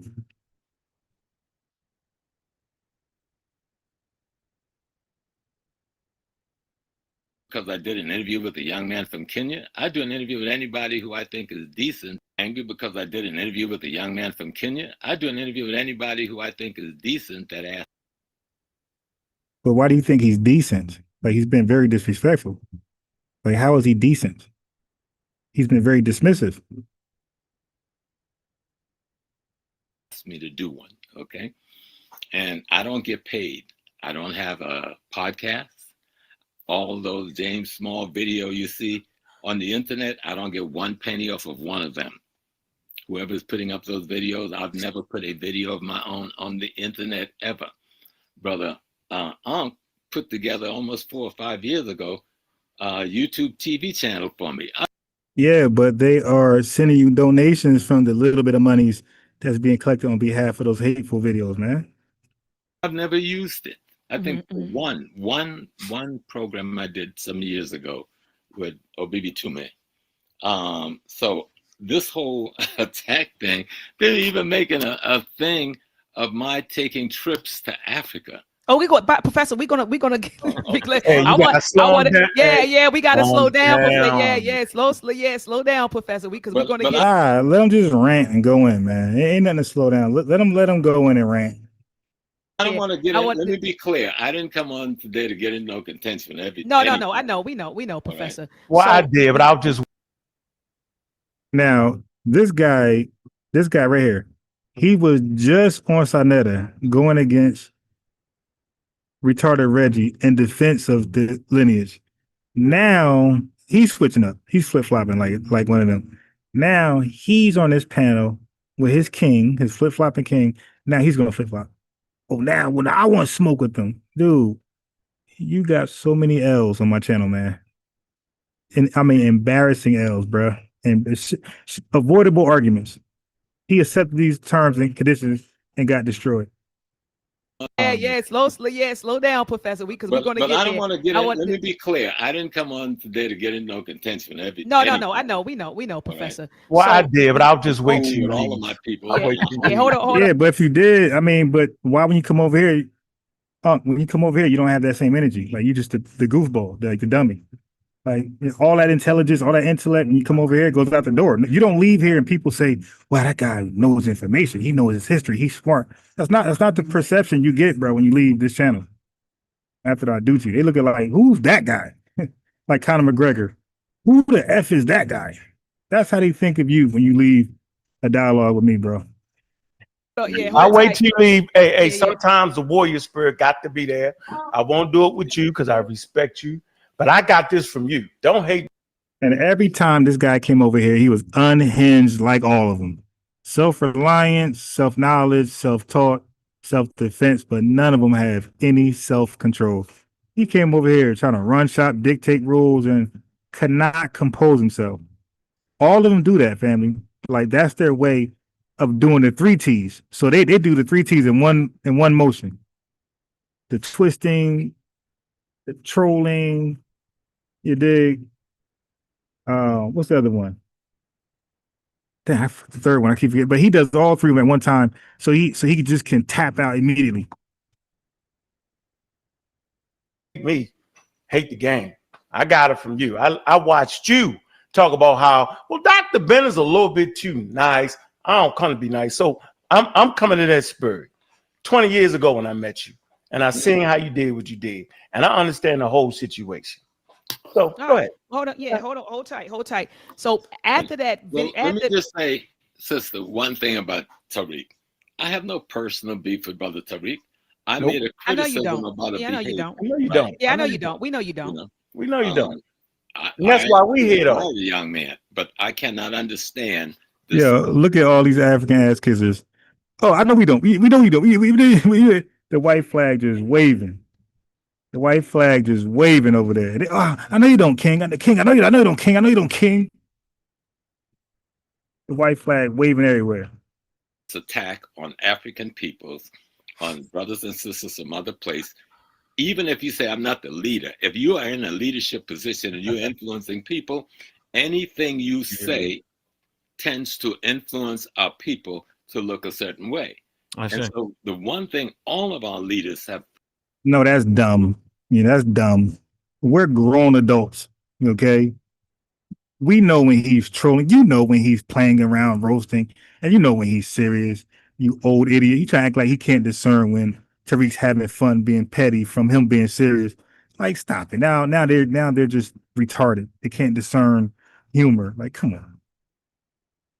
Fought for that I know of is the unification of African people worldwide. You can call it Pan-Africanism, Johnism, jump over the broomism, the unification of African peoples worldwide. And when somebody is actually attacking that, it just baffles the hell out of me. No, understood, Professor. Okay. So after everyone, like I said, once they took that clip, Professor James Small calls, brother, Tariq, a CIA agent, and then the other headlines and people just, putting your name in videos and fabricating things and all that. Then people started to pull old clips of you speaking, and they pulled these clips with the intention to show that grown ass man copping please like that. Your talking points are contradictory, basically. All right, so they talk about my clips. Like my clips did that, showed the contradictory talking points. Okay, they definitely watch my videos on that one. I'll give myself the flowers. Don't worry. The first clip was a clip of you speaking. It was recorded by Transatlantic Productions, and you were talking about the African American identity. Do you remember that clip by any chance, Professor James Small? I'm vaguely. I've always like I said, long before there was an FBA, I was trying to teach our people that we need to establish our own identity. That's not anti-African. Yeah, but you said some bullshit was our identity though. You said, you suggested formerly enslaved Africans living in America. What kind of identity is that, my guy? Like seriously, come on, bro. That shit sound crazy. And obviously that thing went nowhere. Like that long ass title, formerly enslaved Africans roaming around naked in America. Like that's your new name? Like, dude, stop it. African. When the Akan man in Ghana says, I am Ashanti, and I am Akan, and I am Ghanaian, and I am African, none of those things is a contradiction. No, it's not. Okay, so why can't the African American establish their identity and their peculiar history and culture without having to attack the rest of the family? Okay, that's not necessary. Mm-hmm.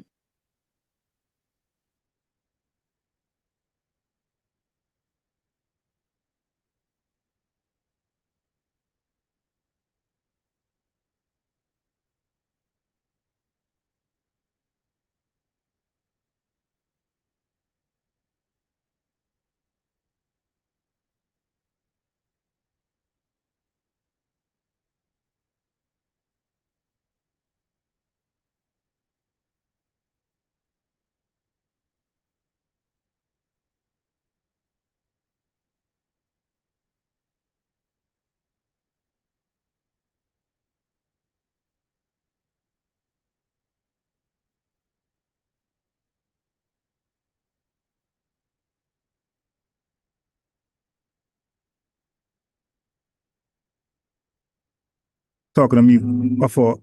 So when it comes to us, when we're defending ourselves against defamation, we are attacking. I was saying on mute that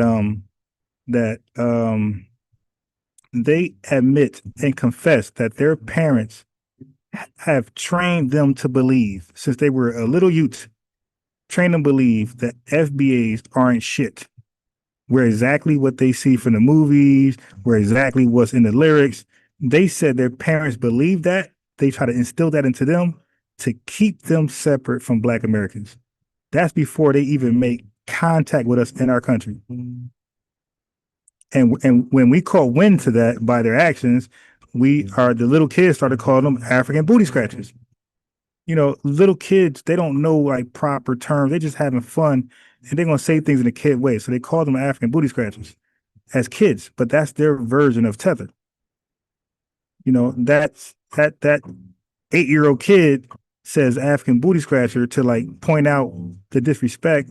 20 years after that, he's going to say tether. You see, in his maturity, he's going to say tether, but as a kid, he's going to say African booty scratcher. But there's nothing wrong with that term. He's pointing out that these guys are cosplaying and they're bringing disrespect to those who are foundational. That's a good term for a kid. It's very clever, by the way. But even kids knew to point out the different person who looks like them but are not behaving like them and not on code. And the link is there. The link is at the top. Click the link, hop on, let's have a discussion. That's not necessary. Mm-hmm. I can be a foundational Black American, an African American, an American, and an African, and none of them would be a contradiction. We built America, and you've heard me say this 1,000 times. We built this. We ain't giving it to nobody. That's right. All right. That's right. My mantra. Secondly, that continent belonged to me long before, for millions of years before I came here.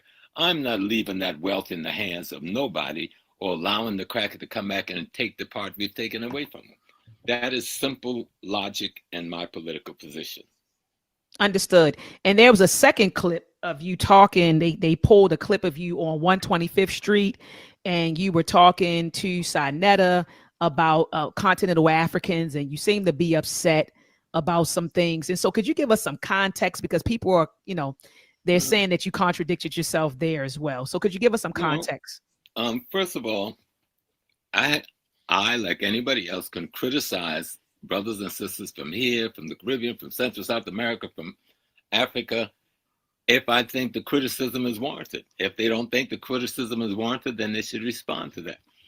That day, I was walking across 125th Street.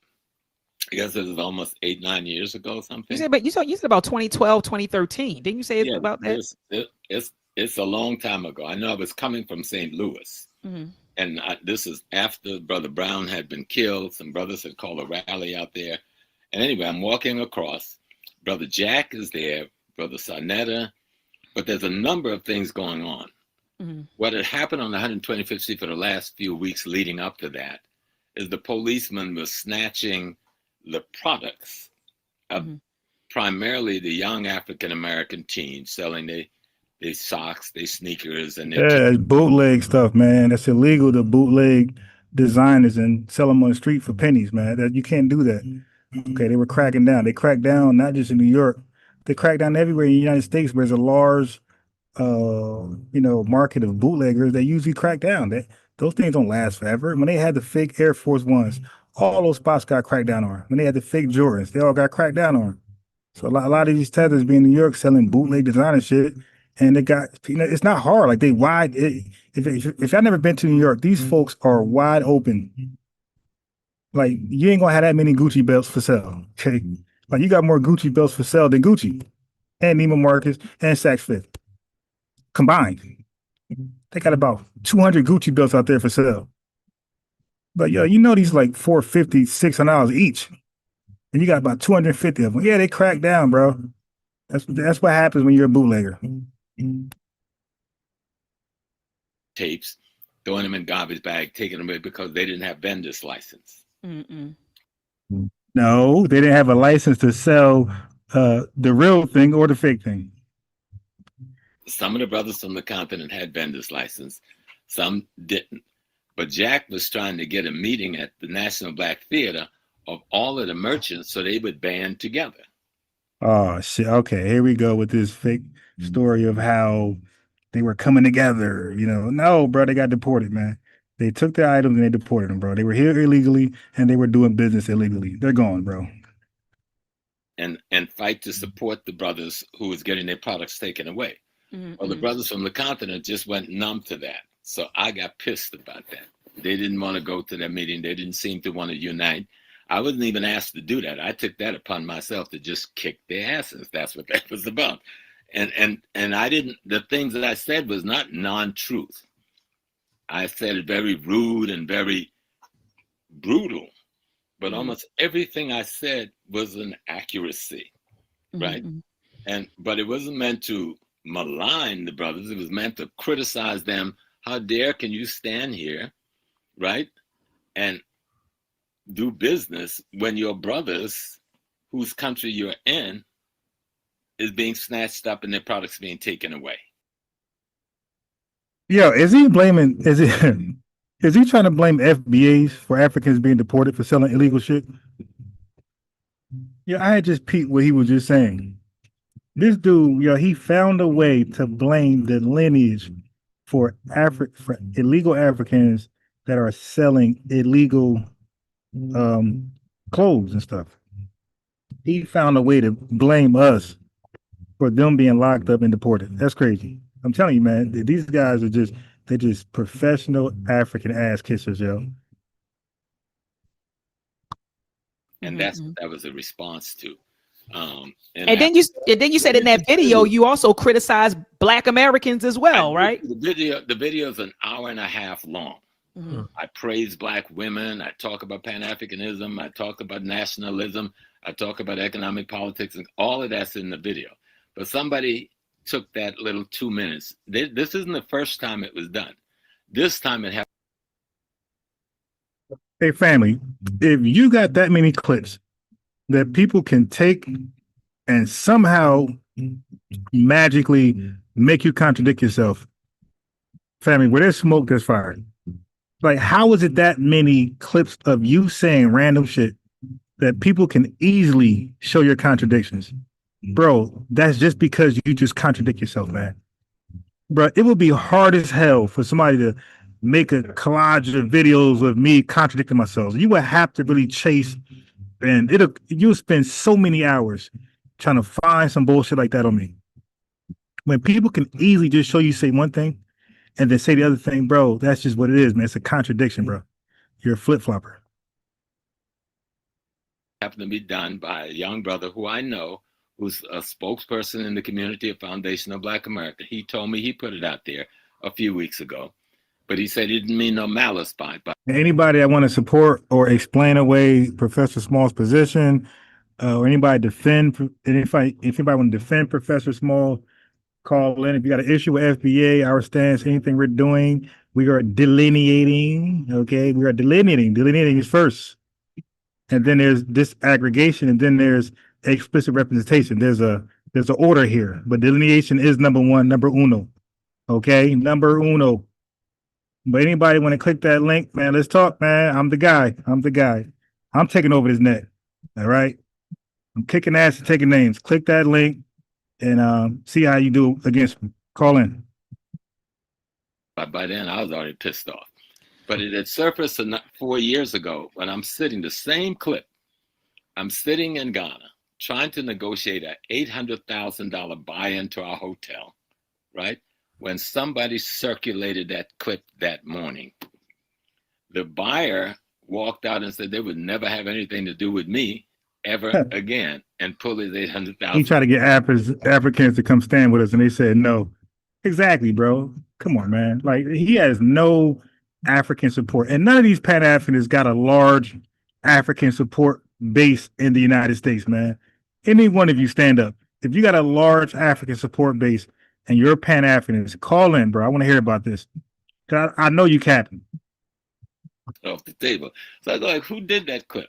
So this time it surfaced the day before the government of Ghana was giving me their highest award for tourism. And I go like, this don't look right. One time it happened, not happening again. And then when I saw the band on the bottom, Sister Sarah said he was definitely watching. He's trying to learn how to get some people to watch his show. Dude be having like 20 live viewers.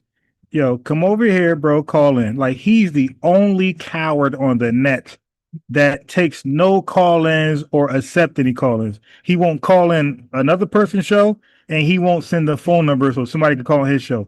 He's the most coward dude on the net, yo, that I ever known in my life. The dude don't accept no challenges. Like, God damn, I'm begging people to click the link, and they won't click it. God damn, I gotta start giving like cash prizes to click the link. I know y'all want to defend this man. I know you want to defend Pan-Africanism. Okay.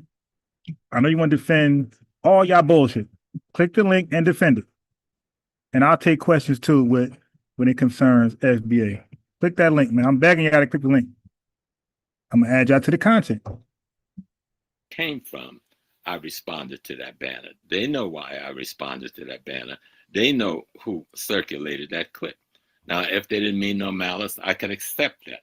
But it keeps happening only when I'm about to have something going on in Africa. And I go like, wow. Okay, so he's still stuck on his fake ass memo from the Carter. Bro, stop it. Stop it, bro. Nobody's trying to stop you from linking up with Ghanaians. Take your ass to, how about this? How about just go there and live there for about 10 years? Let's see if you can gather 100 Ghanaians to be on this Pan-African shit. I guarantee you he won't be successful at all. Take your ass to Ghana, bro, and show us how it's done. Link up with your family. Show us how they could get on code with Pan-Africanism. None of y'all can show a bunch of Africans who are team Pan-Africanism with you being the spokesman. They will never take the back seat to FBAs, bro. If they join your shit, they're gonna make sure they are the spokesman. That looks like COINTELPRO to me. I didn't know who it came from at that point. Oh, yeah. Okay, that was Contel, and that was COINTELPRO because, dude, stop it. Listen, there's a nut. Nobody's afraid of nobody linking up with Africa. People go to Africa not to link up. People go to Africa to take and buy resources. Okay. Excuse me. Africa is for sale. Nobody's going over to Africa to beat it up.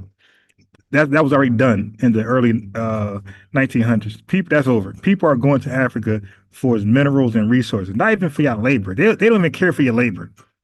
Yo, you want to buy me? I'll sell myself. No, man, move. I want what's in those caves, those grounds, in the ground. You dig in that mud over there. Get in that mud and find those gold diamonds, those blood diamonds. Go get that for me, man. They don't even want their labor. You dig? Unless they're laboring for the diamonds and the mud and the gold. Yeah, you could do that for them. But man, the minerals and move out the way. Yeah, I know. I myself constantly when I do certain things are happening. Now, let me give some background because most of the young people don't know who I am. First of all, this professor shit, don't get it confused. And I'm not going to be harsh, but I just don't get it confused. I don't have a master's degree. I don't have a PhD degree. Right. You're a professional liar. You're a professional flip-flopper. That's your profession, my guy. 2 honorary PhD that Black universities gave me. All right.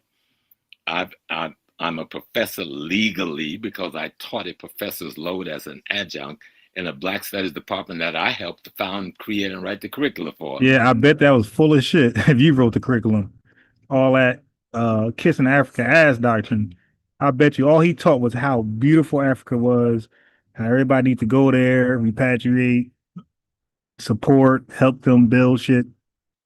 Dude, I'm good. The biggest in the country at City University. Teach. Okay? And so they can understand. I don't come from the system. Somebody said, yo, his pocket must be really thirsty, yo. He's out here explaining this much. Yo, all those Pan-Africanists that were bragging about, oh, Professor James Smalls called you out CIA agents. Yo, all of them right now are going to disappear. This explaining, yo, is, oh my God, he's humiliating the hell out of Pan-Africanism. Yo, is this y'all king? This is crazy. This is crazy work right here. That system, I didn't walk away with a penny retirement because they wouldn't let me buy into their system because I fought the system. All right. So people need to understand clearly. They don't even have a clue who I am. One brother said, well, I never saw him in California. Well, he needs to call Orange County 77th Precinct and find out why me and Malcolm's sister was beaten down, thrown in ditches, thrown in jail in 1970 when he was crawling around not knowing how to even say black. Or the same brother said, well, he wasn't in Chicago. I never seen him. Well, I think I helped to put together at least 2 conferences in Chicago on reparations. Testified twice before the Chicago City Council to produce the ordinance that Dorothy Tillman had produced that made every corporation in Chicago told where they got their parent money from, which was slavery, before they could do business in Chicago. So he needs to check his little record and check his history. So I just want to let people know I got background. I come out of a movement.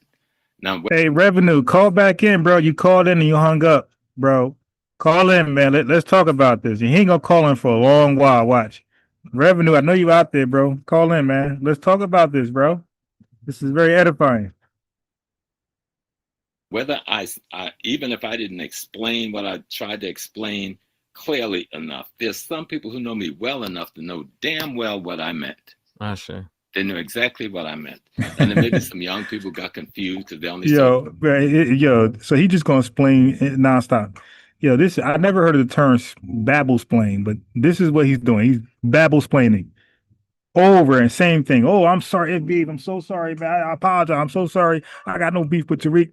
I got no beef with FBAs. I'm so sorry, man. I'm FBA too. Look, I'm from South Carolina. My grandfather, this dude is just snitching on himself. Please, please, please, baby, please, baby, take me back. Please don't take me out of Hidden Colors. Please, I need that shmoney. It's my shmoney and I want it now. Like, this guy is humiliated. Yeah, he's doing worse than what Umar did. Man, this is a huge, huge defeat for Pan-Africanism. Yeah, this is really sad, though. Somebody play the violin. These clips and think, oh, wow, this guy is doing that. But I just want to tell those young people, I love you. I spent my whole life prepared to die for you. 65 years. FBA, 65 years. Foundation of Black American, African American. I've always been a soldier. I've never led any organization except the mosque.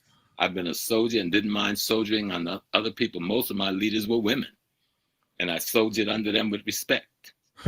Yeah, he said most of his leaders were women. Is that why you sound so goddamn zesty? And I've never backed away. You know, I'm married to the same sister for 54 years. I've raised all my children in the Black community.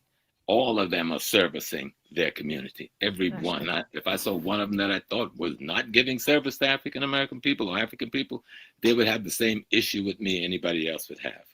Okay. But my whole point for coming on to this is let my young people know I am not your enemy. I am not against you.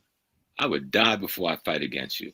But you can't take away my right to criticize you if I Bro, see you're not criticizing, bro. You're hating. Because why not just talk to, like, you claim you're cool with Tariq. You claim y'all had a good relationship. Why don't you pull up on his live, okay, and just air it all out? That's all. Just air it all out. All your criticism, just go and bring it out. Bring out all your criticism. Just talk to Tariq Nasheed and just air out all the criticism you got. Let them respond, and then y'all can move past it. Right. But yeah, all this you love us, you'll die for us. Do stop. Hey, peace, George Macon. What's going on? You know, man. He mad as hell at me. Oh yeah, now I seen that video. Yeah, that was crazy. Yeah, I'm hearing she went in on me at the end of this video. Really? Yeah, mention my name. I'm the only person she mentioned, but I'm the only person she can mention because I was there. I was around them. I was in the mix.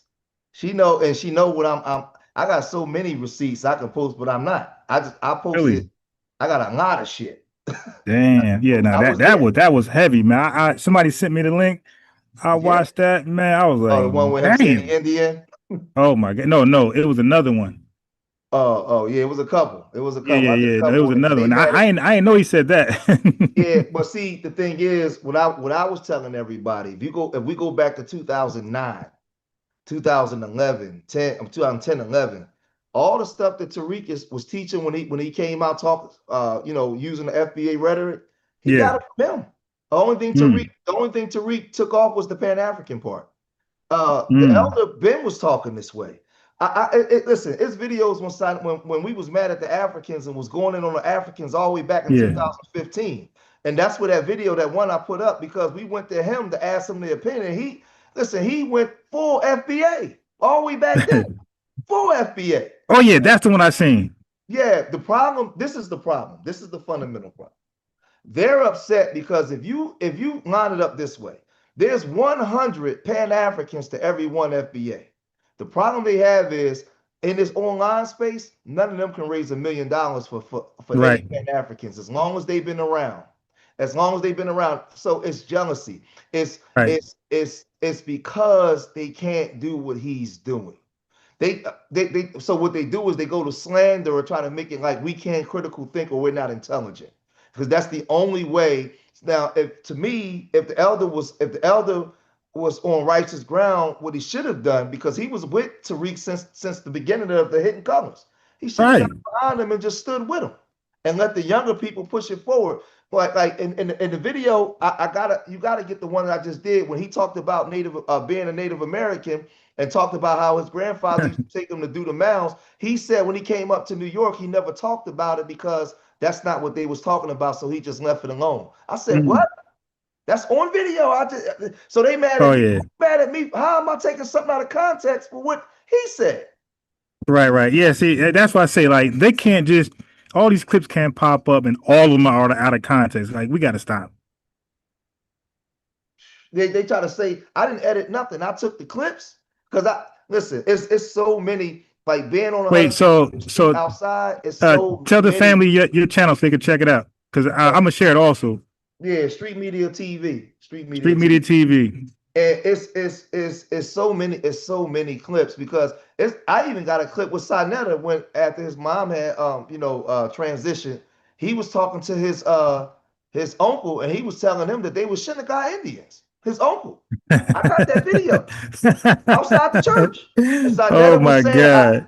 Sinetta was saying, his own words, I can't go in on the Indians no more because I never knew this about my family. This was his mother's brother was telling him that who his grandfather and them was and where they came from. He was telling them this. Wow. It's on video. It's not me saying it. It's this what they saying. Right. But it's out of context, right? Yeah, but it was out of context. No, it wasn't out of context. It's me and Sinetta. Right. Of course. Sinetta's dad is Puerto Rican. His mother's FBA. My mother's Cuban. My father's FBA. So I listen, bro. It is what it is. But he spent so much time. He spent so much time arguing this the argument that the elder knew the whole time because the elder said when he came up from South Carolina, excuse me, he thought that every black person did the Native American practices until he came to New York. He didn't even know that black people was living the other way. That's what he said. Wow. If you That's pull crazy. Up, it's right there on my channel. It's there. Oh nah. I'm gonna sift for your channel. Yeah, it's there. It's there. He said that. So now they saying, "Oh man, you not a man. You not the man." Come on, man. First of all, I know all them in person. None of y'all can beat me, and I'm not even a violent person. If I have to be, I will smash and crush everybody.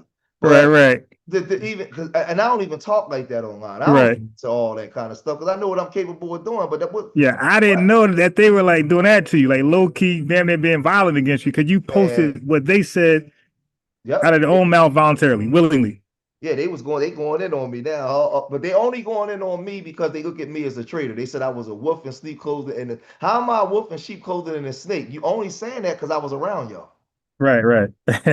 Oh, you gonna tell the business? Okay, so somebody said repeat your channel again. Is it Street Media TV? Yeah, Street Media TV. Street Media TV. Yeah, and the funny thing was, at first, I ain't gonna lie, I wasn't at first because I love that elder so much. I wasn't gonna say nothing, right? But then I said, I sat back and I looked and I said, I started from 2009 up until now. When you look at that whole movement, Polite in jail, Natural Tahuti in jail, half them niggas don't even speak and get along no more.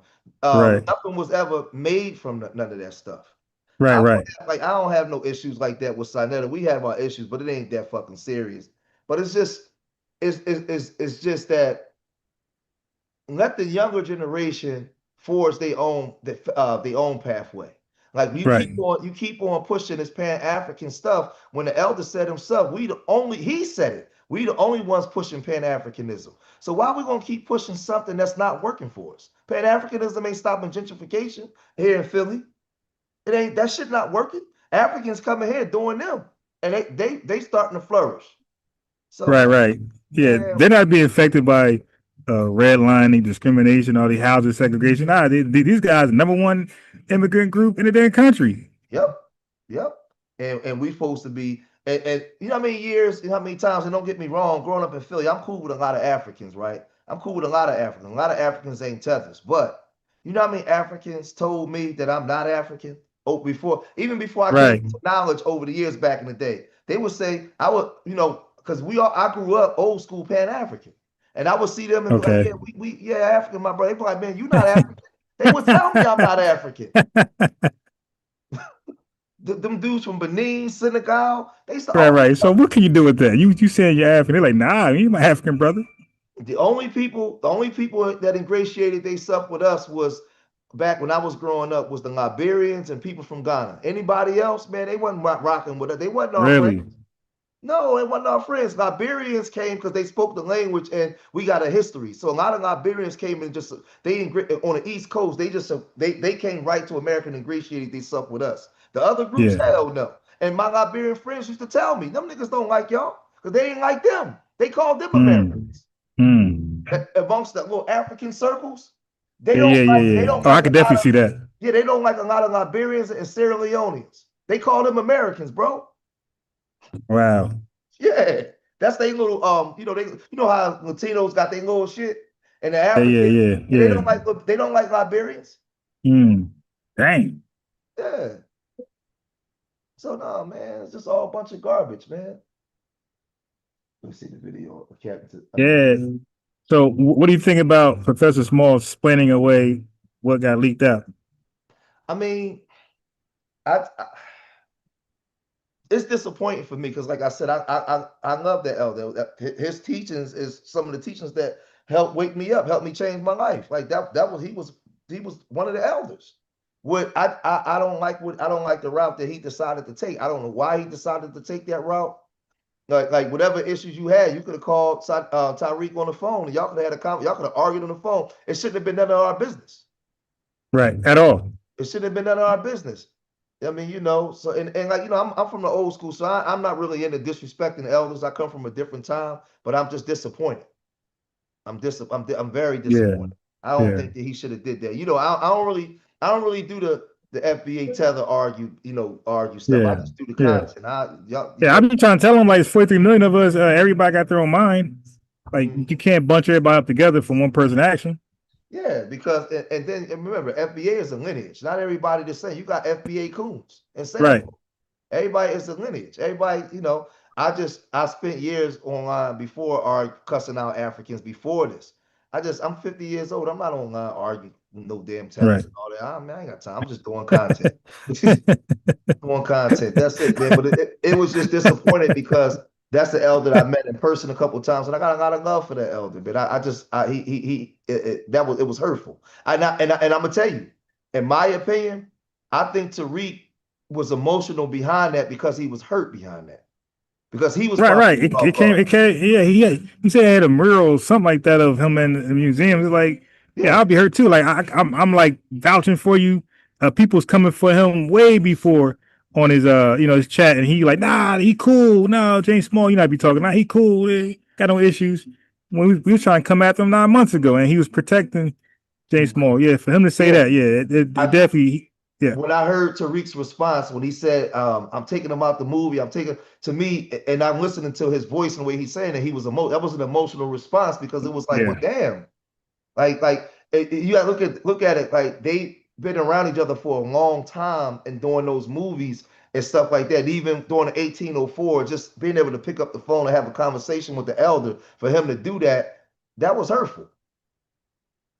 You know what I mean? And then they try to say, well, you taking them out of context. How are you taking them out of context when you talking to the African? You make the statement. What he did was he was double talking because I listened to it like 5 times. That makes sense. He said that they may have came to him. That's why he changed course, because he was going this way, then he went the other way, and they may have got to him. Why even insinuate something like that? Right. They may, and who's the they? You see, they may have gotten. Yeah. Then he said, I can smash him with the information that. He said that. Yep. He said I could debate them and beat all of them basically. And guess what? You probably can, but why even say that?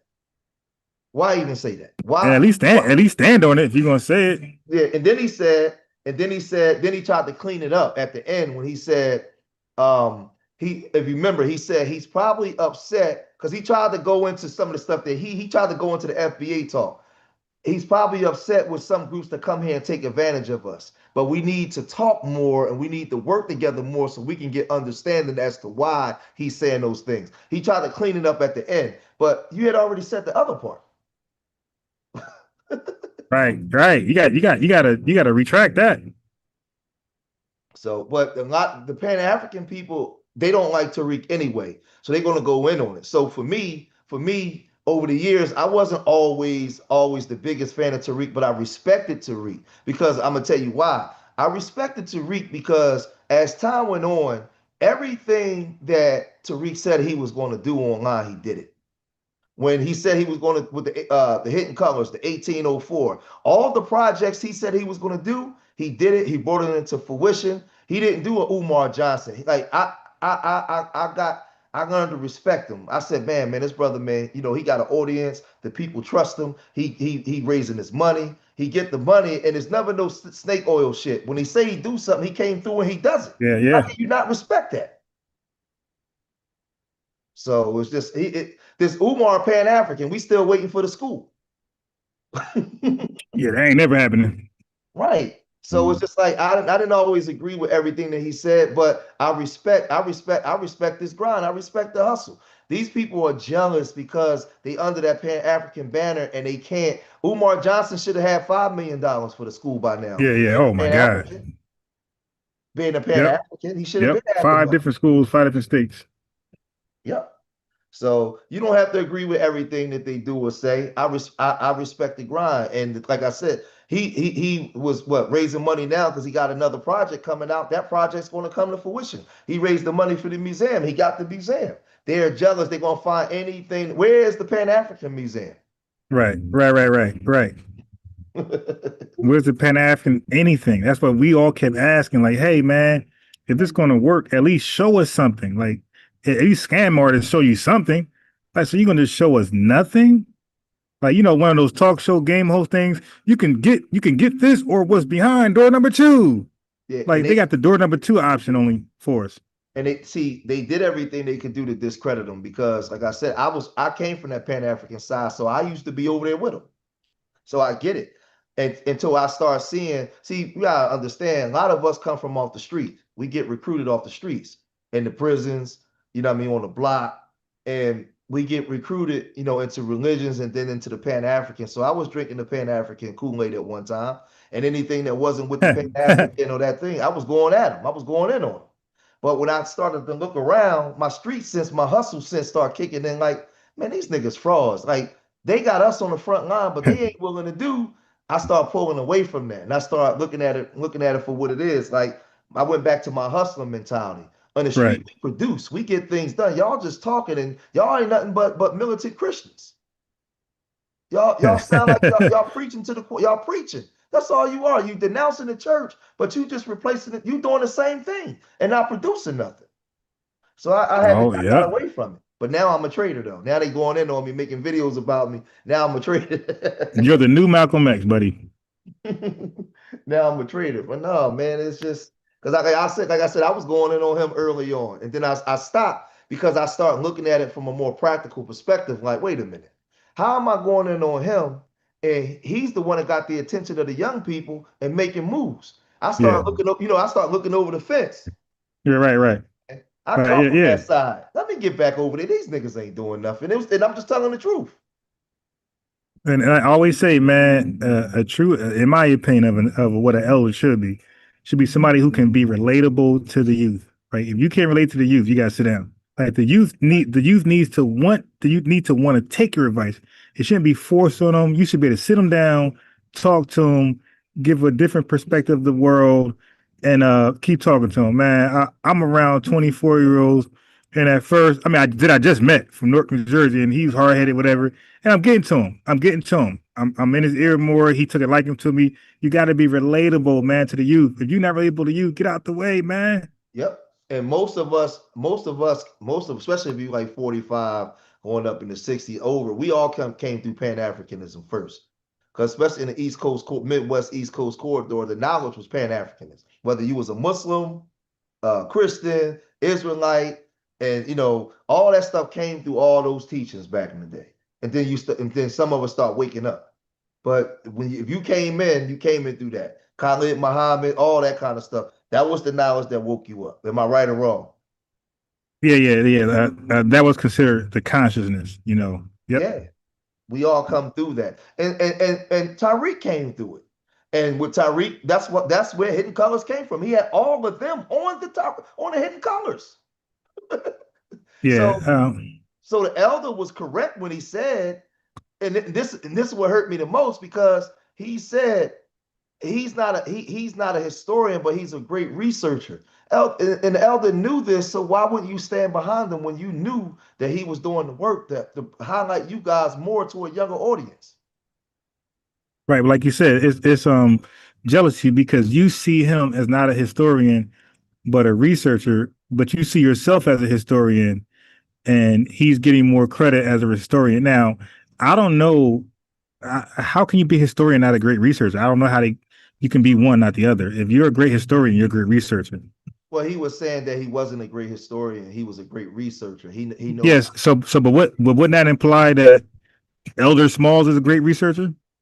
Yeah. What it implied for me was because you're older and a lot of younger people don't know who you are. this young man that's young enough to be your son provided a platform to put you on, to put you out there because he revered you that much, where he thought that the young people should know who you are. And you went and took that route. Right, that's crazy. He gave you the best exposure. He did it once, twice, three times, many times, and you got a little traction. You got a little money coming your way. The money drying up, and now it's, to me, the money's drying up, and you know what I mean. You're venting your hate and frustration. And see the hidden colors thing, and see this what they'll try to do. They'll try to use the hidden color thing and say that Tariq was a flip flop. You can't do that because all of us that came into the knowledge came through Pan-Africanism first. So we came through the knowledge of certain things, and then we looked up and saw things that we was being fed a bag of bullshit. Excuse my language. So we started to deviate from that. But then we had those elders teaching us the same thing. So the Pan-African knowledge was the knowledge. So if that's the case, then we all flip-flop then. If they want to use that, I said they flip flop from Christianity. A lot of those guys grew up Christian. Yeah. They left it. They became atheists. They flip flopper. They became Pan-Africanist flip flopper, Muslim flip flopper. So it's like, yeah, so that doesn't make any sense. And that's what got Malcolm X killed. Like that type of rhetoric. Like he's a hypocrite because he no longer believed the fantasy. Like he moved on and started to accept reality, and all of a sudden he's a hypocrite. Yeah, it's like Pan-Africanism is like being in the ocean. Instead of being on a boat, the boat is on your back. You It's backwards. That's what it is. It's sinking you. You in the ocean Right. with the boat, but you're not riding the boat. The boat Right. That's what Pan-African is. You're holding the boat up, right? Yeah, like come on, man. Like it's just it's ridiculous, man. It's ridiculous, and we all come out of that. But like I said, he's upset because he took the teachings. He took the teachings from the elder and dropped the Pan-African part. And the problem is the elder can't drop the Pan-African part because he has 60 years of his life work settled in Pan-Africanism. So he can't jump ship and then get on the same boat with Tariq because it'll wipe out all his credibility with the people, the following that he already has. So that's the crazy. that he's in. But it's weird. It's a weird one because the following he has is little. Not a lot of people follow this guy, and really none of the Pan-Africans. Like I think Umar, from my knowledge, was the only one with a little following. Nobody else got a huge following, and that's the confusion. Like you're selling out, you're kissing the African ass to like, what is the gain? That's why a lot of us think it's a check because we don't see the gain in their viewership. Because it's his life work though. Like his books, everything he's done is centered around that, and he's not willing to let that go. For the last 60 years, it's been centered. Remember, he got a hotel over in Ghana. Like he did. Yeah, he ran the Pan-African. He from the era of the Pan-African thing in the 60s when they was really doing that shit. Doing what? When they was moving around, a lot of our freedom fighters ran to Tanzania and Kenya and these places like that when they was really moving around and going to different. He's from that era, right? So we not from that era, and then that era died a long time ago. So in the late 60s, in the early 70s, when a lot of them was fleeing to Tanzania, fleeing to Kenya, fleeing to these places, right? They may have been practicing at that time and having relationships with Africans, but at some point it didn't translate over the years. It hasn't passed down.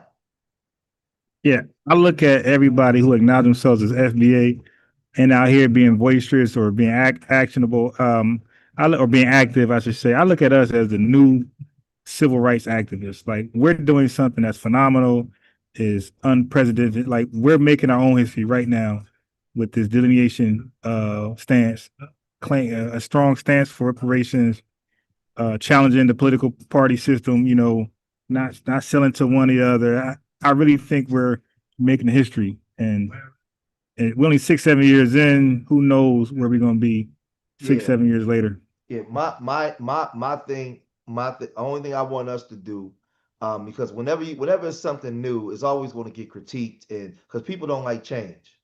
Even if what's the thing that's still present is killing you, they still don't want change because people don't like new. Especially new that they can't control, and I think I think that's part of it too.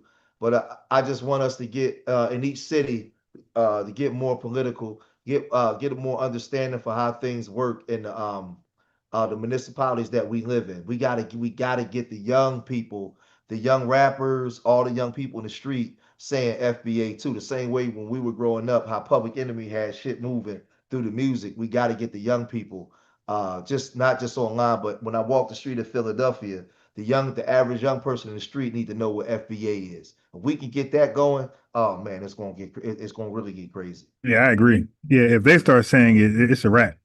That's what we need, because we have to start understanding local politics. We have to start. Like I teach on my channel, FBA isn't just a lineage; it's a lifestyle. It's a cultural revolution of how we want to now not just see ourselves, but in seeing ourselves, treat ourselves. Because we're going to teach people how to treat us over again. You can't treat us the way you treated us doing Pan-Africanism and doing all these other ways. We're dictating now our own movement. You're going to treat us the way we tell you to treat us. Because I always say you teach people how to treat you by the way you treat each other. And so FBA has to become a lifestyle, a pure lifestyle, not just a lineage, a lifestyle. If we want it to move, because other groups ain't gonna take you serious if you're not doing things within the lifestyle to make them take you serious.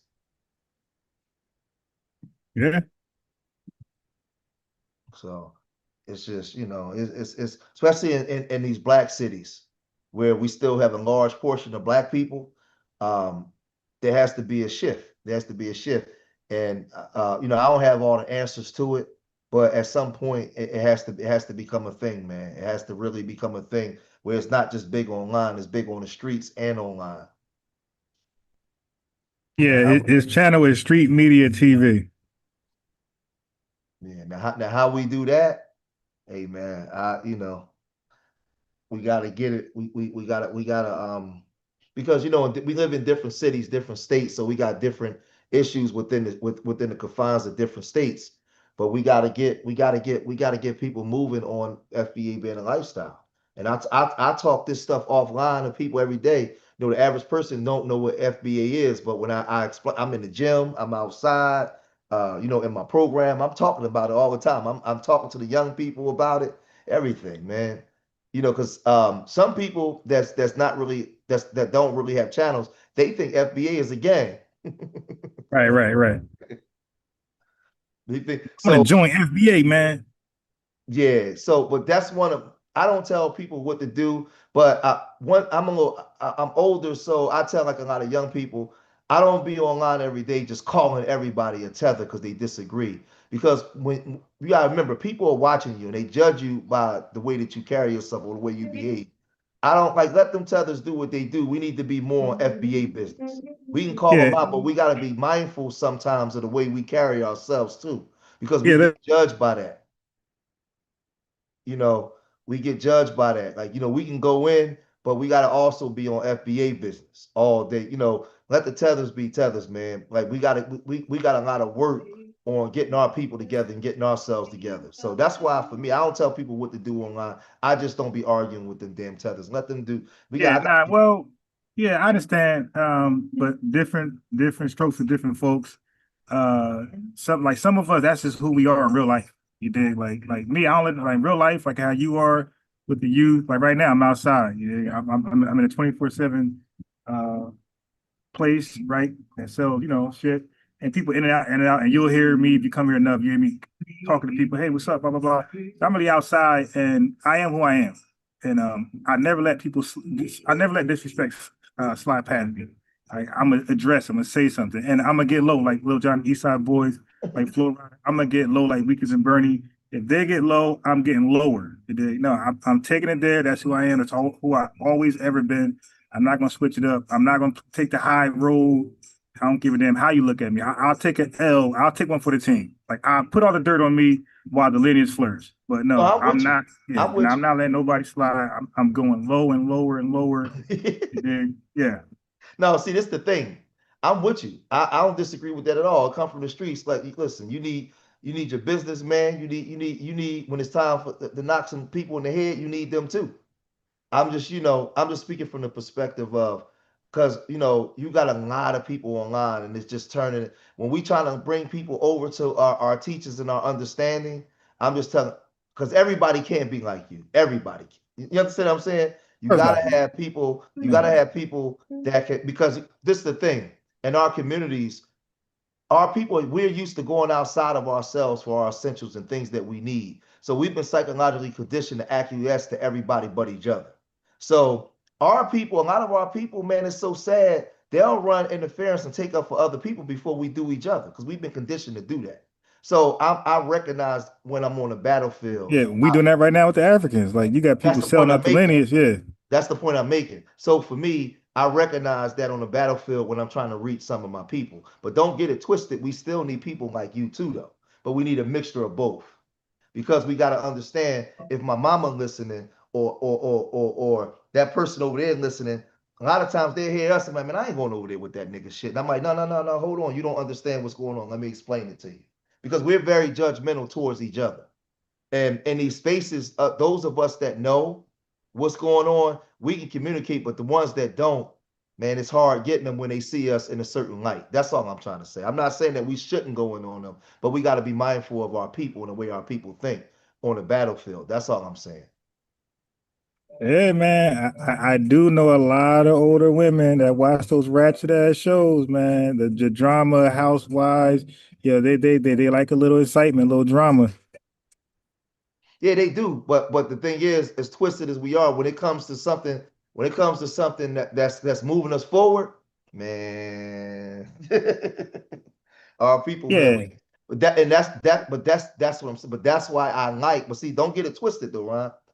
That's why I like what we're doing now. We need. Don't get me wrong. That's what I'm saying. We need what you're doing, but we need the other side too, because FBA isn't just a lineage; it's a lifestyle. So we got to start pushing the lifestyle. And it's hard changing the mindset of stiff-necked people. Our people are hard, it's hard-headed. They've been conditioned to be hard-headed. So it's hard going out and really changing the minds when we get this thing outside in the streets and people say, well, that means we got to love each other. We got to clean up. We got to be all on FBA business now. Yeah, see, but the way I explain FBA to like the people I speak to in real life, like I explain, like the way I explain it, like they embrace it as a sense of love for each other that's under the banner FBA first and foremost. So it's already like embedded in the explanation. It's like, hey, this is who you are, this is your lineage, and there's a whole bunch of other people out there that share the same thing as you, and this is the lineage. Like you are them, they are you, and there's a sense of love there. It's embedded in the explanation. No, I'm with you. I just being in a city like Philadelphia, one of the blackest cities in America. My dream, my vision is to get this shit outside to the point when if me and you was having the same conversation outside, when people walk up, they know exactly what we talking about. That's my vision. Yeah. They know exactly what we talking about. And when they see you going in with the megaphone going in, they ain't judgmental. They know what you mean when you're doing it and why you're doing it. That's my vision. And how we get there, I guess we just got to keep plowing the road. Yeah, we're fairly new. I read it took the Italian Americans 60 plus years. It took the Jewish Americans over 100 years, and a lot of Native Americans still ongoing. So you know, this 6, 7 years, 8 years of our existence, I think we're doing well. I think we're on pace. Yes, we are. I like see we're in the next 2 to 3 years as time go on as it start to really push forward with it. So and that I guess that's my thing. Like let's just keep it going. You feel what I'm saying? Just keep down the road. I don't want it to die off. I want it to keep going. Somebody said we can't be roasting all day, but you got to understand this though. These channels are more than just signal boosting the FBA and explaining who you are. This is also entertainment for people. People actually watch my show while they doing dishes. They just got it on, loud. Right. Yeah, see, and I do the same thing with other folks. So this is a sense of, and I do it even with let's say Unc. Unc might be live. Ain't nobody else live. I say, I click that shit and listen to it in the background. Yeah, I do that. So we gotta also understand like these platforms are also entertainment. Dr. Khalid Muhammad is always saying Black people love education, but we love to be entertained with the education. So, you know, and you see the results. Like, people know when their channel is failing and flopping in their mission. If you see your live viewership subscription base going up, that means, you know, you're doing good for what you set out to do. Right. So, That somebody said we need a balance, and I say we do, because me and the brother, this is the balance. Like what my brother do, because like, listen, you be having me cracking up, man.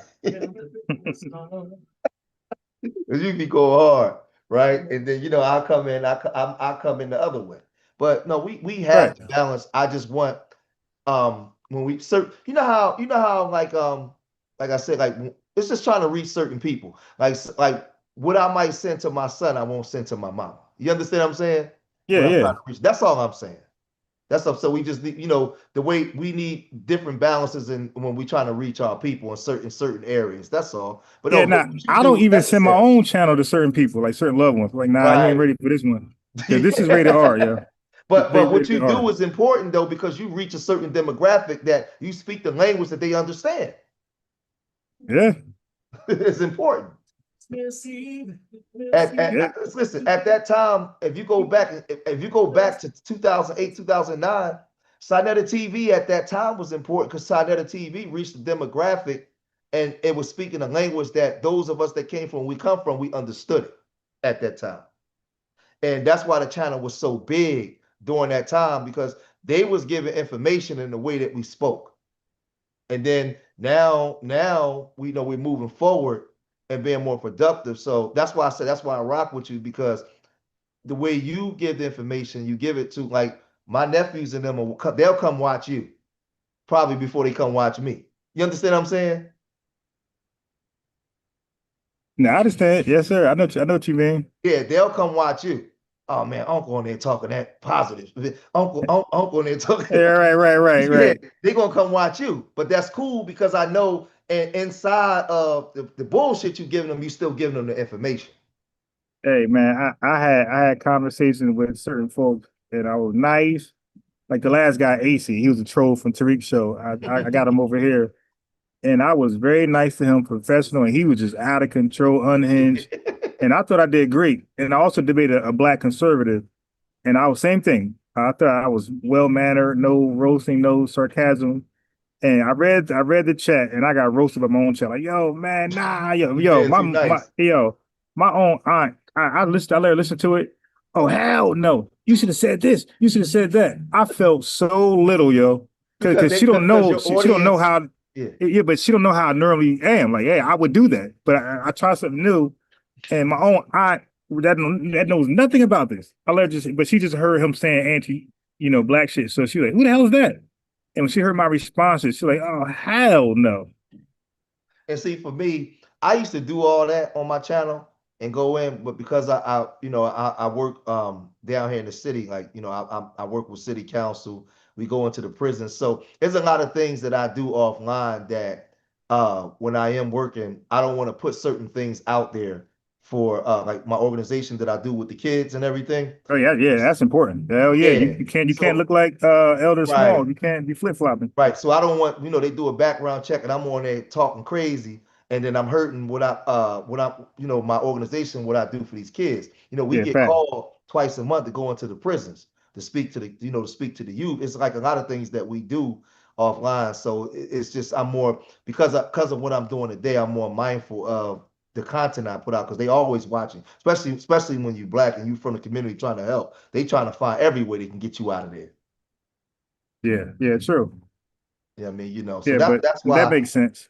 Yeah, that's why I move in the manner in which, and I'm mindful in what I'm doing. Like I said, we moving around, we doing certain things. So yeah, but we get the DA's office calls us and two other organizations like 2 or 3 times a month to go into the youth prisons to talk to them, do the advocate programs and stuff like that. So we doing stuff. So I can't be on there, nigga this, nigga that, nigga this, nigga that. Yeah.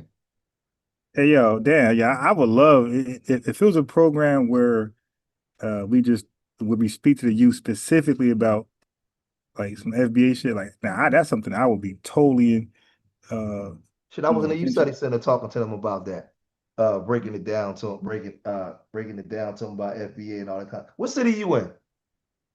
I'm in New Jersey. Oh man, you up the street. Yeah. I'm like what, 2 hours from You Philly. What, Newark, Jersey City? I'm near New Brunswick. You won't know this. You almost in the middle. Yeah, I'm central. Yeah. You in the middle. Yeah, we putting together some stuff now coming for 2026, man. We trying to get some stuff together, man. And listen, I did what my father told me to do before he passed away. He said, man, go in that system and work that system and bring that money back. And because my father wasn't with none of that Pan-African shit. He saw my father tell me, nigga, you ain't no goddamn African, man. Your goddamn grandfather was born on the Muskogee plantation. I don't know nothing about no Africa. Yeah, I'm telling you, man. My aunts, uncle, you tell you none of that. Like, what?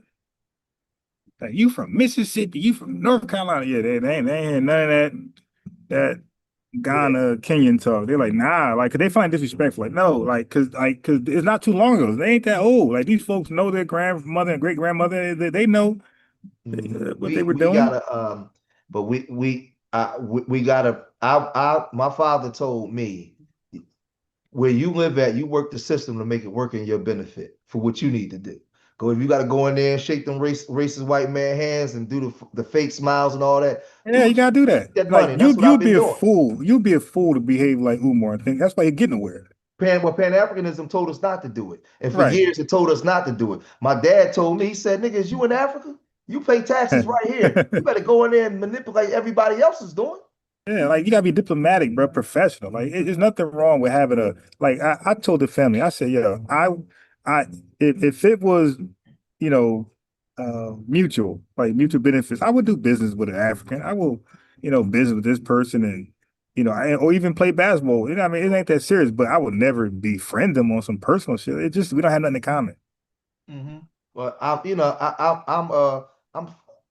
FBA, but I have African friends. I grew up in Philly. I grew up in Southwest Philly. Yeah. But the thing is, at my age, when I was growing up, like I said, I was cool with Liberians for the most part and like Ghanaian, but I'm gonna tell you, Ron, you didn't even know that they was African until you went to their parents' house. They was fully integrated with us. I didn't never see them with no white women or no white. This new wave stuff that didn't exist 30 years ago. Right. So I don't rock with them. No, because they don't rock with us. Yeah, I got a lot of Afro-Caribbean friends, but I don't have no African friends. Yeah, but growing up here in Philly, it's just all before gentrification, it's like a black conclave. It's just all black communities. It's black people everywhere. So a lot of times you ain't got they just there. Like you growing up with them. They on your block. Yeah. They everywhere. You having sex with them. They everywhere. You don't even know them. So when you in a city like this with damn near 2 million people and it's like damn near 51% black. So everybody, it's just black people everywhere. There wasn't no little Africa until 1999. The Africans came and separated themselves and built their own community. Before that didn't exist. Everybody just lived amongst each other. So, but this new way, like I talk about it all the time, this new way stuff, these people ain't our friends. And I've been saying this for years online. As Black Americans, when immigrants come in, right? Even where you at in Jersey, even the ones that you friends with, 90% of the time, anything that you vote for or support, they got to vote against because their lifestyle is predicated on your dysfunction. That's how they make money. They place them in your community to make money off of your dysfunction. So anything that you're voting for that's progressing you forward, they got to go against. Because once you get yourself together, you don't need them no more. So now you're no longer funding their American dream. Right. Damn. That's a fact. Damn. So by proxy, they're not your friends just by that. And it's not all their fault. It's the way the system is set up. Right. So for me, it's just I just tell people, you live here, you pay taxes in your municipality, man, work that system for what you need, man, to benefit you. They lied to us, man, for so long, man. Don't be no cop, don't be no fireman, man. Right. And don't join the military, all that stuff. Don't join the military, all that. That's that Pan-African bullshit. Yeah, because all that money, all that stuff is for us. That's all our shit.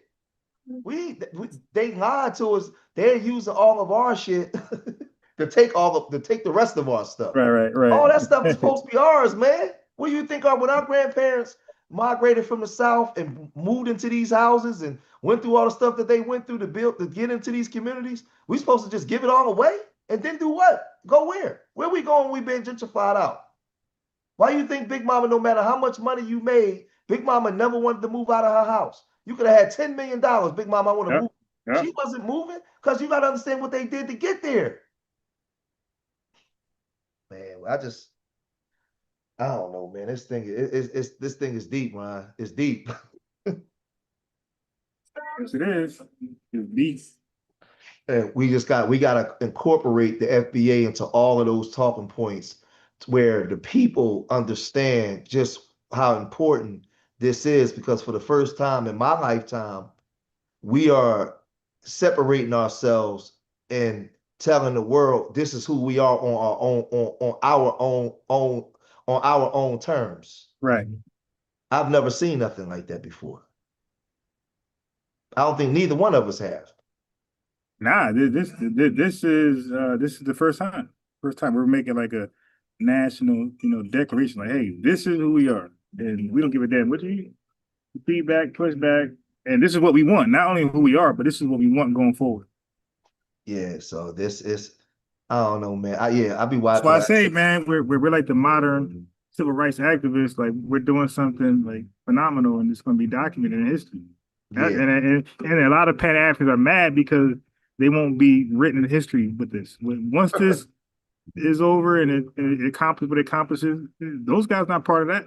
Well, I'm gonna tell you, if this stay the course the way it is, a lot of them going to drop the Pan-African banner and come over anyway. That's what's going to happen. My prediction was funny as hell, but I said Umar is going to transition and he's going to try to be the leader of FBA. Watch. But the thing is, I was on a platform, man. Dr. Ma'at and Unc was talking they was talking to FBA talk. They was, listen, when ADOS first started, they was 100% ADOS, bro.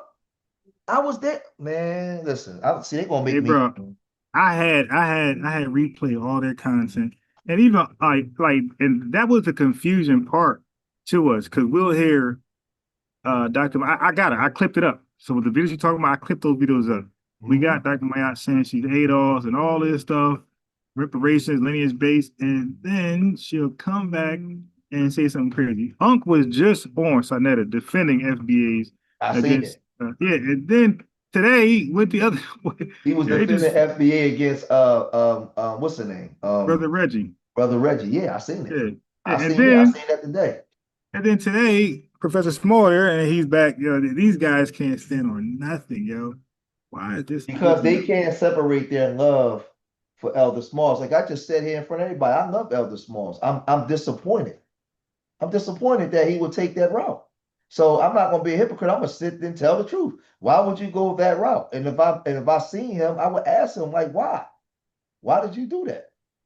I could separate my love from him and be disappointed and stand on business. Like, why would you do that? Right. They can't. Yeah, and that's why I say it's really a religion. Anthony, man, what's up? Anthony just pulled up. Unmute, Anthony. Can you hear me? Yeah, loud and clear. Okay. Anthony from Brooklyn. I just looked at your piece, and so I'm coming in kind of late, but yeah.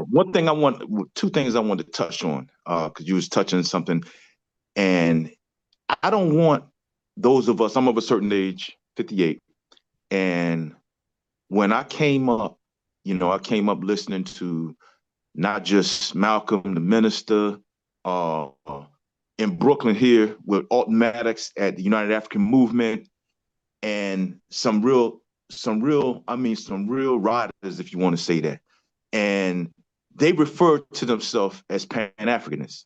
Now, and I don't want us who refer to ourselves as that years ago to feel shame that we referred to ourselves as that. That was our honest intent in wanting something good for all people who had our color. And what we have to do now, though, because we see the way it went, and we don't keep going in that direction because we see that it has not been successful. And since they are literally trying to erase us, we don't continue to go down that path. Like Dr. King said, Dr. King was a certain way for the vote. And then you saw him when he was on the Tonight Show with Herb Belafonte. He said, look, I think, we haven't, gotten what we intended. We got to focus more on economics. And then you hear him at the end of his life saying that he felt like he may have integrated his people into a burning house. So you don't stay on that, but we don't have to feel shame about that we were for all of our folk, if you will. Now, when everybody started talking crazy, because this was happening during the pandemic, I think, was a blessing. I mean, not for the people that passed away, but because we got to go in deep and look at some things. And remember, around the same time, this is when the talk was really getting up about reparations, because you had an election coming up. And that's when we really began to see, I mean, some of us knew already, but we began to see, look, how can y'all not be for us getting reparations? And not just that, we were banging on the Democrats because nothing was coming from them. And a piece that's missing, look, WikiLeaks let something go with the Democrats with regards to, I think it was not Hillary, Nancy Pelosi, where she had a thing that she put out for the rest of them saying, talking about Black Americans, if they don't promise them anything, appear empathetic, appear sympathetic, show empathy, but don't promise them anything, don't give them anything. So when she said that, Anthony, that's written. You can't find it. A lot of people who read it because everybody was on. Yo, WikiLeaks was kicking. That's from Pelosi. And when you see that and understand now, okay, this is the game. The game ain't changed from when Malcolm back in the day, 50, 60 years ago, said, look, because at that time, remember on one of his older talks, he said, look, he was speaking about the Democrats, speaking about the liberals and how they're our worst enemy, if you will. And he mentioned to us, Black folk, he said, look, he said, you got the House, you got the Senate, and you got the White House. And he said, you still can't leverage nothing for yourselves from them. He said, if you continue to give them your full support, you're nothing more than a traitor to your race. Now, that was 60 years ago with Malcolm giving it, and we've been doing this, just giving it to him. But I think, because of the timing, sometimes things got to line up. And I'm telling you, that piece where they was like, look, don't give them anything. You can show empathy, show sympathy. That's one thing that helped. And then it's just time, B. Yo, we chugging away in this thing, and we can see I've been here long enough on this planet, and I'm grown up partially in the South, and we love everybody. But when you need feeling that love back, and we haven't been feeling that love back, and then people start talking crazy to us, nah, G, it's time to understand this thing on another level and move differently. And that's what we have now. But I put James Smalls where he messed up at. See, if he just said he didn't agree and he gonna be Pan-Africanist, I understand it, because that's what he kind of give his life to. So I put him in the context of my grandparents, where my grandmother, the salt of the earth, but you ain't telling her nothing about that white Jesus that she got hanging on the wall. And I ain't killing her for that. That's Caesar Borgia. Right. We know better than that now. So we can't, Grandma, I can follow you with some of this stuff, but I can't follow you with the white Jesus thing. And I've put Smalls in that category where he messed up at. And he messed up at. Once you start talking the agent talk, see, now you're crossing the line. Because now it's like you scandalizing the person now, because some people hear that and they don't know how to decipher. They'll just take it as that, especially people who have respect for him. I'm somebody who had respect for James Smalls, because at the UAM through the years on those Wednesday nights with Alton Maddox, may God rest his soul, because that man, oh man, Alton Maddox was the best. We saw We saw how James Smalls rode with Dr. Jeffries when Dr. Jeffries was going through what he was going through when he was fighting the small hats. With NYU, right? With the college thing. Say that again? That was with the college, right? Over there with NYU. With the college, right? With City College, right? Yeah, we saw that, and that was and he was a trooper for that. And me personally, since I've attended the UAM lectures, I've seen whenever Dr. Ben and Dr. Clark, when Dr. Clark was losing his sight, it's Professor Jeffries and James Smalls that was like helping them. Dr. Ben at the end where he could no longer even keep the saliva in his mouth. He's doing the lecture. Did the funeral. Yeah, did the funeral. And I remember seeing the funeral on Gil Noble because my mother died 2 weeks right after that in 98. But the point I'm making is he has a standing, but he's smart enough also to know that fine, because you disagree with people in the past. There's a line though. If you cross that line, then see, he has to come out with a public apology to Tariq. Now, he may not want to do that, but that's what he has to do. Just to kind of salvage some, because you're not going to be, you can't get in the way of this wave right now. This is necessary. Delineation is necessary. These people are trying to erase us. When you see them taking stuff out of the Smithsonian, when you see stuff, look, even today, I don't mean to be long-winded, but Jason Black just did a thing on the last survivor of Tulsa. And they got some stuff up where, and even during the pandemic, I've got to make this point, during the pandemic, we were going over some stuff even with Tulsa. And they're changing little things. Because during Barack's administration, Barack's first administration, he gave a payment to the survivors of the Holocaust. And then his second administration, he gave a payment to survivors of the Holocaust. And I'm putting that out there because with Tulsa and what they did in Tulsa, the survivors, remember Clinton is the first one who gave an apology. But when he gave the apology, he said there will be no financial compensation. He said in the next sentence, we apologizing, America was wrong, but there will be no financial compensation. But they didn't stop. So each person who's gotten in the White House after that, the survivors of Tulsa presented their grievances to whoever the president was. So they even went and got Charles Ogletree, who was Barack's professor and Michelle's professor at Harvard, thinking, I guess that would help, well, I think he was on there before Barack became president. But when they posed it to him, they thinking they have some inroads, and he didn't have to have anything across the aisle. Barack could have could have issued the funds if he wanted to, but guess what? He didn't. And that shows us who Barack is right there. Because at the time, what Maddox said at the time,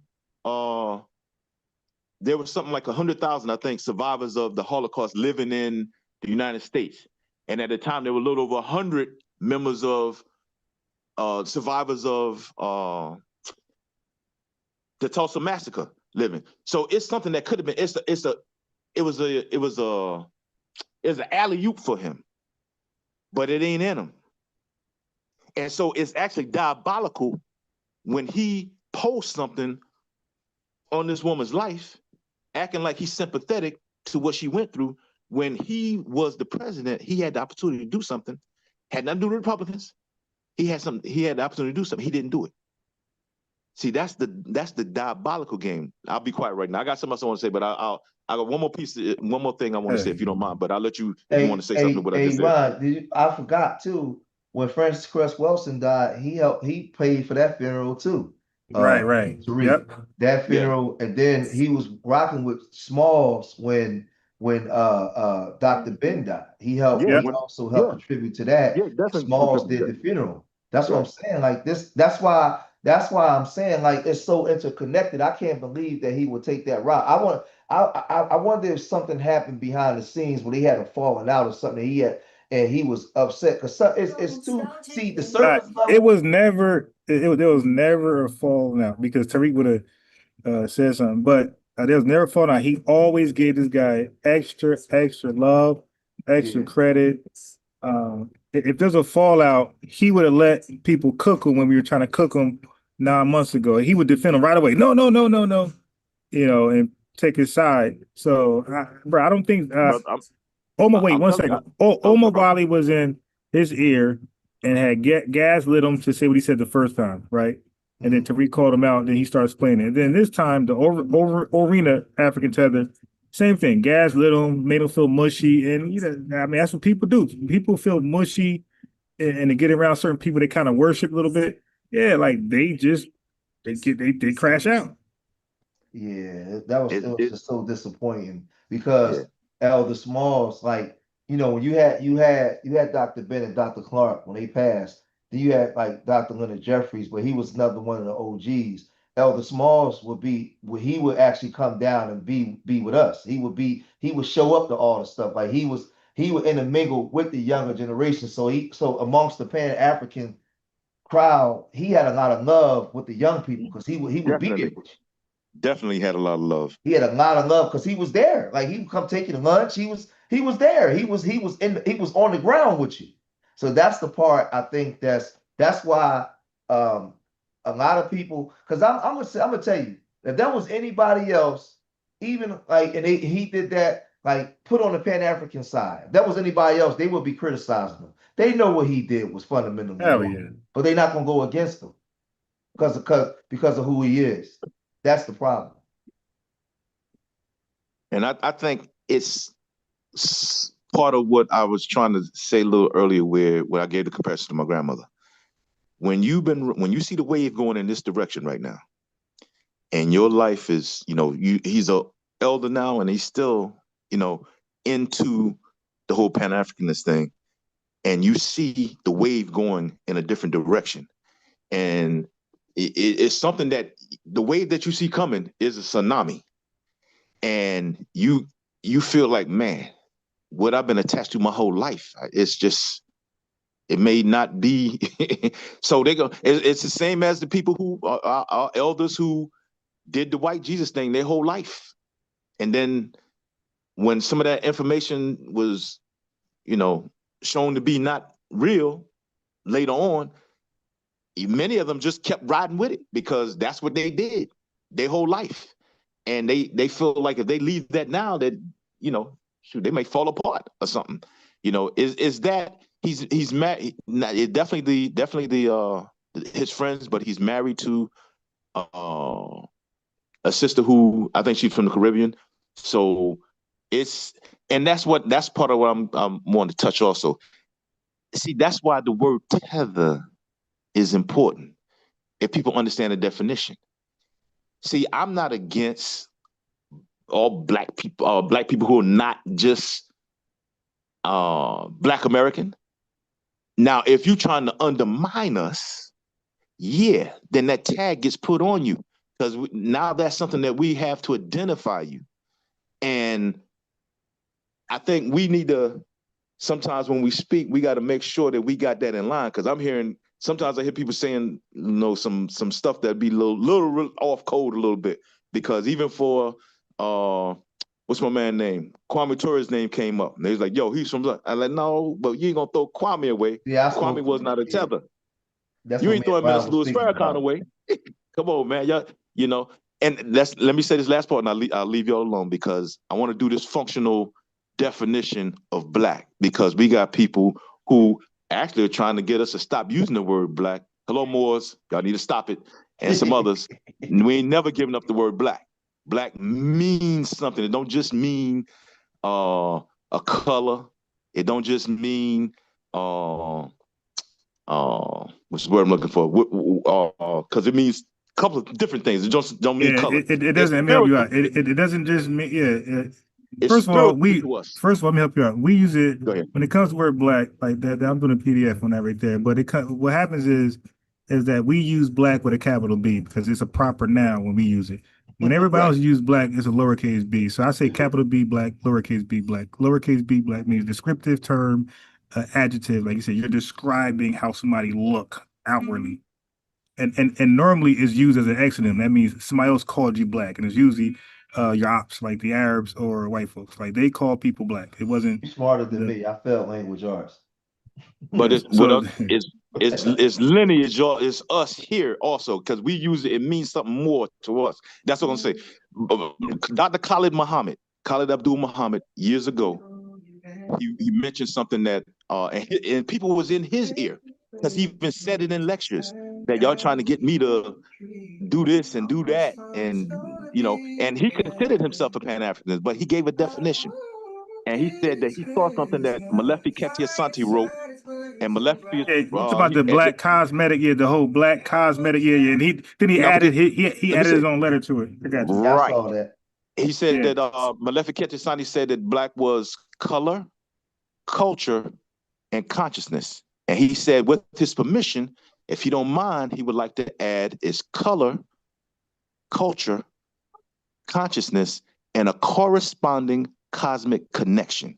Yep. And then after that, he said that means how you relate to the thing and how the thing relates to you. That's why we can't let anybody tell us how we're supposed to be here in America when we're the ones that went through this. And I give another like Busta Rhymes is an example, because you will have people who have the color participate in the culture. Him with rap music. No, I don't care what he said about it coming from Jamaica. That coming from Jamaica. It started here. But not only that, remember, Busta Rhymes claims to be God body.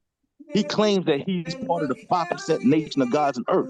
That's here. That's the culture that was established here.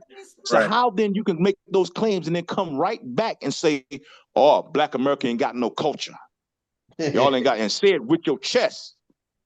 See, did you see the video I put up yesterday, Ron? Talking about that with Grandmaster Cass and all the Jamaican elders. The Jamaican elders, that Kool Herc's elders. No, I didn't see that. Music from? I was up there. No. I put that up Really? yesterday. Just yesterday. All Kool Herc is standing there with his elders talking. His elders got on the microphone and said, it said specifically, before we started our music in Jamaica, we got it from the Americans. Of course. Damn. It's on the channel. It ain't my words. Of course. And then they asked Kool Herc about the sound system. And the guy said, well, I heard the Jamaicans had the sound systems. Kool Herc verbatim said, no, that's not true. That's the sound systems came out of, he started naming dudes from Brooklyn. I'm gonna tell you, I don't knock Herc, because Herc for a long time been saying that, yo, I listen to James Brown and Fat Domino and yo, so I'm not knocking him because he's not the one that's out here saying that. Yeah, right. They just made, that's that's the narrative that they put. But the point I'm making with Busta, see, and it's not just Busta, you have people that they have the color, they'll participate in the culture, but the consciousness and the corresponding cosmic connection when they got to speak. And since what we went through here, they ain't go through that here. So the same thing, that same relation, the relation ain't gonna be the same. And especially when you try to undermine us, now when we got to clap back, now it's an issue. It shouldn't be no issue. We couldn't go over to Jamaica or any place else and do what y'all started doing over here. And they want to say that no, they ain't start. Yeah, you did, because we started saying reparations is something that we must have. We're not asking, it's not a request anymore. It's not a request. This is demand now. And now we're working and getting the language right and trying to get the movement right to build the momentum so that we can obtain it and it be a real thing, real tangibles, not the HR 40 where we doing a study. And they disagree. When you put them on camera, they say, look, nah, I don't think they should get it. How you gonna think we shouldn't get it, but y'all got a reparations claim that y'all got your 5-1 after? Yeah, and you think you should get it. And here's this shows us. We think you should get yours too. Right. And we're not trying to get yours. We hope you get it. Yes. But you can't be talking about we don't deserve to get ours. If you can't get none, stop it. Stop it. That's just part of all the bullshit that we exactly. It's just all part of the bullshit and the mentality of just the trauma that people been through. All that shit it comes out in the wash, man. I mean, you got people, you got see, this thing is I think, like, see, Ron, because you know the history. I tell people, you got to know Black history, you got to know American history.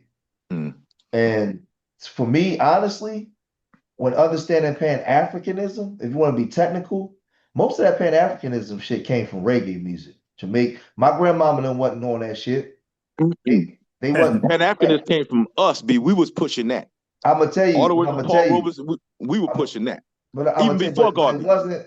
But it yeah, was. but that was a different Pan-Africanism. Yeah, the Pan-African, the You talking about Paul Cuffin and time, Martin Delaney Robinson and all those guys? Yeah, that's different. Yeah, that was. So if you go back there, that's a different time when you're dealing with Martin Delaney, and he was saying that we need to go to the Caribbean because we can't get no respect here. People like Octavius Valentine, Cato, and them, that was a different time and a different mindset. But that died off. They wasn't for years. Big Mom and them wasn't talking that African shit. What brought Pan-African back was reggae music, them Jamaican. We wasn't rocking with that. That was that reggae music during the. I'm gonna disagree. During the I'm 70s, not gonna say, bro. It wasn't. Yeah. Where was it? Show it. No, what I'm not saying we were rocking with it because we weren't rocking with it. Look, Bob, people changing. It's a Mandela effect going on. Because even at my job, they was like, "Yo," I was telling when we talk about music in the 70s, they're like, "Yeah, and Bob Marley." I said, "Let me tell you." I say Bob Marley was known, but Bob Marley wasn't on the radio here, not on WBLS. Kiss came later on, not on 92 KTU. They was playing disco and black music. They was, but that Burning Spear stuff was moving around too. Where you from? I'm from Brooklyn. My family's from South Carolina. So you from Brooklyn, then you know 70s East Coast Corridor. You had Burning Spear, all them Barrington Levy, all that kind of stuff was there too. It was there. But that's why you had so many rosters going around, especially in Brooklyn. I'm just disagreeing that that's not where Pan-Africanism like started. No, I'm telling you. What do you think? Wait, let me ask you. Where do you think Pan-Africanism started? Oh, you can take the 40s. Do you know we had our educators was pushing you say that? 40s. You say 40s. You talking about 1940? Yeah. Okay. Are you aware of the dashikis and stuff? Right. Because now, hold on. Mm-hmm. Are you aware of the Pan-African Conference in 1900? I think in London. Yes, I heard of it. Okay. So I mean that's 40 years earlier. No, they would. Well, look, I'm not gonna do 40. I'm talking about like when you said it died off and then you picked it up. You picked it up in the 70s. I'm not picking it up in the 70s. I'm saying even before that, it was going on. Yeah, but it wasn't. What I'm saying is, it wasn't a thing. Like if you go back to the 60s, right, and you dealing with the civil rights movement and the civil rights movement and all that kind of stuff. Most of that stuff was about the church, people coming up through the South. It was a different mindset and a different movement at that time. It was church, but the brothers, remember the Black Panther Party, them brothers wearing dashikis and stuff. They was wearing dashikis. But talking, yeah, Ungawa, Black Power. But Black Power was, but it wasn't a Pan-African movement. But it wasn't a that didn't come back into the 70s. We're gonna agree to disagree. We gotta look at the history. But that's the history. It came back. Look at the music. To put it this way, you on the music. If you deal with our music, right? The disco music at that time, the only music at that time that was talking Pan-Africanism was reggae music. Listen, that's a fact. It was reggae music. Listen, I'm not on the reggae comes around late 60s. It was the revolutionary reggae music. It was none of our music was Pan-African based. Listen, I'm gonna disagree. and where's I'm gonna disagree? Because you have people who had stuff in the music. They weren't playing straight what you call revolutionary music. Well, some people were. What do you think the last ports were? But it wasn't Pan-Africanism. How could it not be Pan-Africanist when because they weren't talking about going to Africa? But that's the drug. Yeah, they talking about all of us here. That's what they was talking about. The nigga. No, they did nigga, but they also remember Omawala. They got African names, Bree. I know that got that, but what I'm saying is, if you look at that time, and you look at the reggae music, and you look at places like Brooklyn, because in the 70s, Brooklyn was on fire with Jamaicans. You had a lot of FBA Americans copying that culture. Listen, I'm not disagreeing. I'm not. Well, here's what it is. You just on the music. We were already the dress, the language. They were teaching Swahili. Don't you know we had a whole thing here in Brooklyn where they had the schools, the teachers, where the teachers walked out, the Brownsville, what is it? I forget the name of it. With anyway, we were teaching, the parents and volunteers were teaching the students, and what were they teaching? They were teaching Swahili. They were teaching different African language, teaching. That's what they were doing. I get it, Kwanzaa's in the 60s. That's African principles. They were doing this. They listen. You just on the music. This is what I'm saying to you. While we was having a revolution here, and we were saying, and the Ozzy brothers were saying, we got to fight the power. Right. And James Brown was saying, "Say it loud, I'm black and I'm proud." We walk around with afros, identifying ourselves here. The Jamaicans was the one that was saying we're going back to Barron, like I said, Barrington Levy, all of those groups of that era. They was the ones talking about the back to Africa stuff that wasn't in our music. Look, it may not have been in the music, but a lot of it was gotten from here. And I'm telling you that right now. So I don't know what else to tell you. No, all I'm saying, what I'm saying is, I'm not saying that practice, that you didn't have remnants of people practicing that. What I'm saying was, when you saw it start to resurface again on a large level, it came through the reggae music again. That's what it came. Look, ain't no disrespect. Watch this. Ain't no disrespect to reggae, but let me let you know this. The message in the music came from us. Before reggae, I want you to listen to, before Johnny Nash put that song out, it's considered to be like one of the first reggae songs. I want you to go listen to Curtis Mayfield.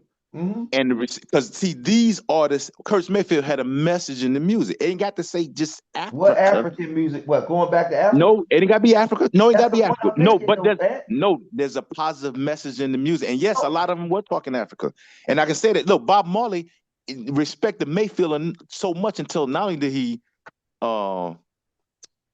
did one of the tracks for him, So in Love, but he even dressed exactly like Mayfield on one of his album covers. Yes, because the influence, all I'm saying is the influence came from here.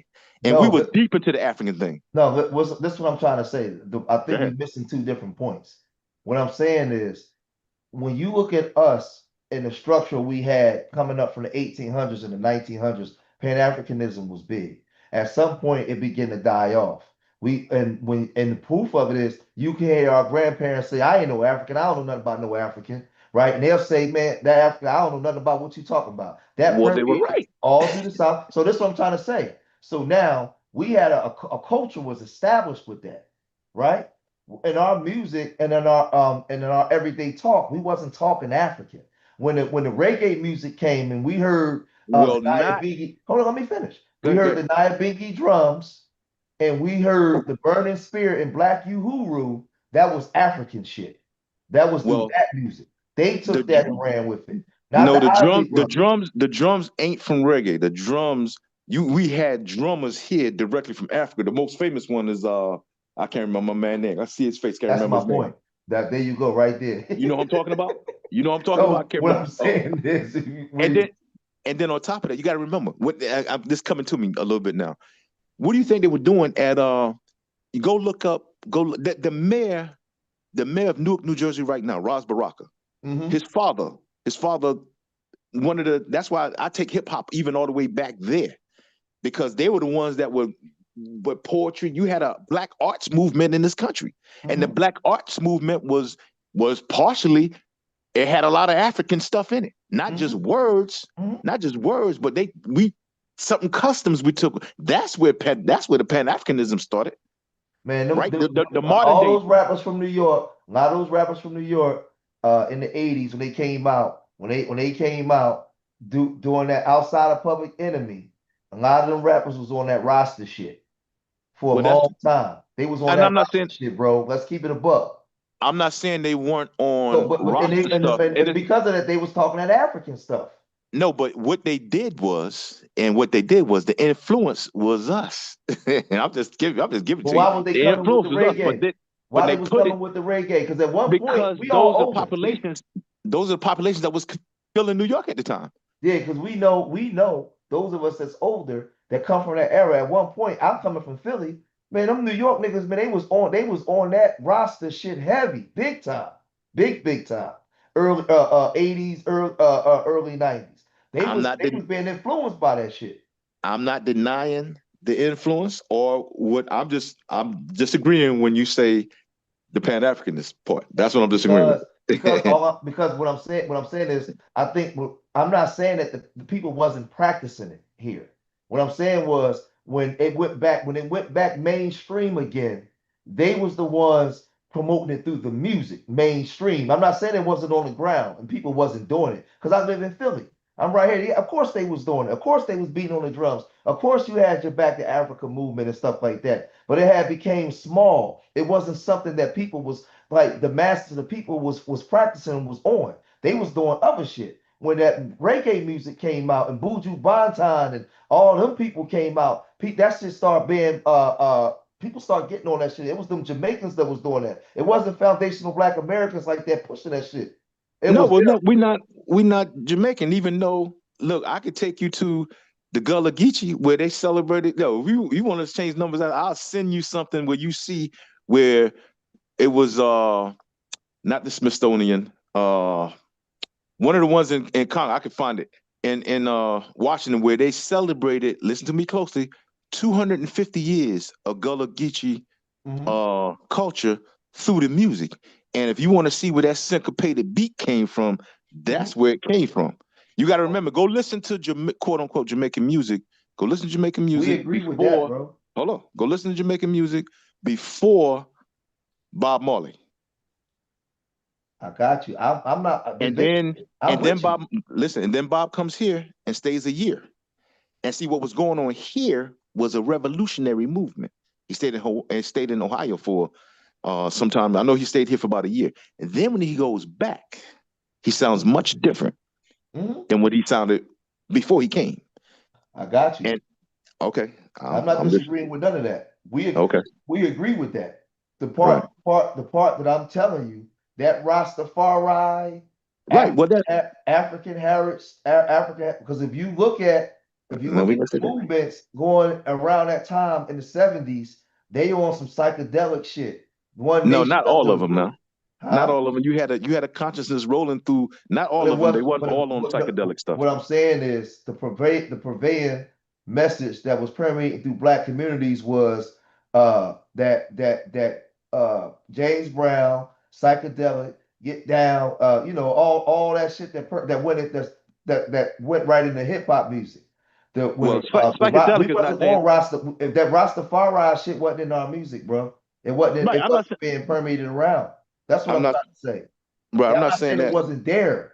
I'm not trying to say that it wasn't there, but the majority of folk, my uncles and them, wasn't coming around talking that that Back to Africa shit. Them niggas was listening to goddamn Brothers Johnson. Right. I got you. I'm not disagreeing with that. Saying. I'm not disagreeing with that. Like I told you, I'm just disagreeing with the part where you said where the modern day version of it started. And it didn't start in Jamaica. That's all I'm saying. No, you ain't hear what I said. I said I didn't say it started there. I said they was the ones that brought it back out to life. You said through the music. Through the music, okay. Yes, they did that. They was the ones that made it back mainstream again. They didn't create it. I wasn't saying that. Through music, they brought it back mainstream with Black Uhuru and all those groups of the 70s. Go ahead. I hear you. I hear what you're saying. And then you got to understand part of what was happening, what began to happen in the 70s. Remember, there's a white paper. There's a white paper dealing with Black music that Clive Davis put together. That's where the war on Black music began. One of the wars, but the war to do what? To not just devalue it, but make it not as important as it was in the society anymore. And part of that is we're gonna introduce something else for you to hold on to. And because you gotta remember too, and when you go into the 70s with Stephen Biko and them, they adopted like Jimmy Cliff and all them, that Jimmy Cliff music, all that kind of music for revolutionary resistance. They was rocking that. They was pushing that internationally. That reggae music like that. That's how Bob Marley blew up so much. That's how he blew up. Ones that came with and I'm not saying that they created the thing, but they was the ones that brought the message back out again on that Black Pan-African stuff. We was jamming to Confunction. We was right. I got you. And I'm gonna That's say all this. I'm saying. Don't They was the leave. ones Don't. that came with that. I got you. Yeah, Jimmy Cliff and Marley and some others. But look here, don't think the Africans wasn't listening to James Brown too. No, they Because was. Fela Kuti will let you know that he was listening to James Brown, Well, and that's absolutely, why. Farrah Kuti but this is what I'm trying to say. We got to separate the two because we agree. We know that they was copying our stuff, right? Like it's That's why kind you of got like Afrobeats. it's kind of like they would take our music and then they would make it in a form based off of the region that they come from. So we know that they did that. That's Afrobeats. Yeah, we get that part. What I'm just saying was when you got the young people, and the same thing, like, and prove the point. When Kool Herc came here, he said he couldn't play that Jamaican music because the culture didn't understand it and we wasn't rocking with it. He had to play our music. And so our music on what we understood. So now when the 70s coming, Jimmy Cliff and Black Uhuru and them coming in, they coming in with that revolutionary message that Stephen Biko and them is picking up on. They was the ones that pushed that was pushing that Pan-Africanism for the new wave. That's all I'm saying. I didn't say that they created it, but they was the ones that brought it back in through that I music. hear you, but again, I'm a differ from here also, because even though you had Jimmy Cliff and Black Uhuru, and they had some impact on the culture, it's not like they began to rule the culture. That We still black music was making something else. still We're not saying ruling. that though. I'm not saying that. You just pushed the goalposts all the way over. I'm not saying about nobody ruling nothing. What I'm saying was they start doing a genre of music that we wasn't doing at that time, and it went and it started to go mainstream. That's all I'm saying. When we was saying fight the power with the Osley brothers, them niggas was doing that music. We wasn't doing that music. So that's when a lot of the young people in Brooklyn and these places, they started to get down with that that reggae sound. And you had people start calling themselves Rastas and stuff. That shit came from that. That's all I'm saying. We know the Rastas came from that, but that wasn't hitting big. That didn't start hitting big until after Marley passed. Now you go look at how much records Marley sold here versus whoever the top American artists were at the time, be it James or Michael or whoever, and he never outsold them until he passed. Yeah, but they wasn't doing Pan-African stuff. He was. That's all I'm saying. But James Brown wasn't no Pan-Africanist. James Brown was FBA all day. He may not. We didn't say he was Pan-Africanist, but they was using his music. James Brown will tell you before he died. He would tell you that he never got the credit for the amount of albums that he actually started. And remember, Michael Jackson was saying that before he died too. But that's what I'm trying to say. Hey, where you at, Ron? They was taking our music and and Africanizing it. And the music. No, I'm not just saying that. That's talking all I'm about saying. the amount of sales. Hey, this Indian dude told me that Indians would come over here and take like American popular music and go back to India and sing it in a Indian language. Yes, most definitely. We were never. No, I didn't know this. I'm sharing to the chat. They saw the Jamaicans doing it. Yeah, and he said that he said like they thought their musicians were just like so talented. Then they found out later. This is an Indian older man telling me. They found out later they were just stealing American music and putting it in the Indian language. Hilarious. Bruh, the Beatles will tell you, and I give them credit for this. They said they took the Isley Brothers twist. The Isley Brothers twist, and they did twist and shout. They took the Isley Brothers twist and they worked the little club scene in England for 2 years, singing that song. And that's how they honed themselves. And then the Beatles hit. They give credit to the Isley Brothers, the Beatles. And like I said, I give them credit for that. So it's not just Beatles, the Rolling Stones give credit to all of it. Yes, most definitely.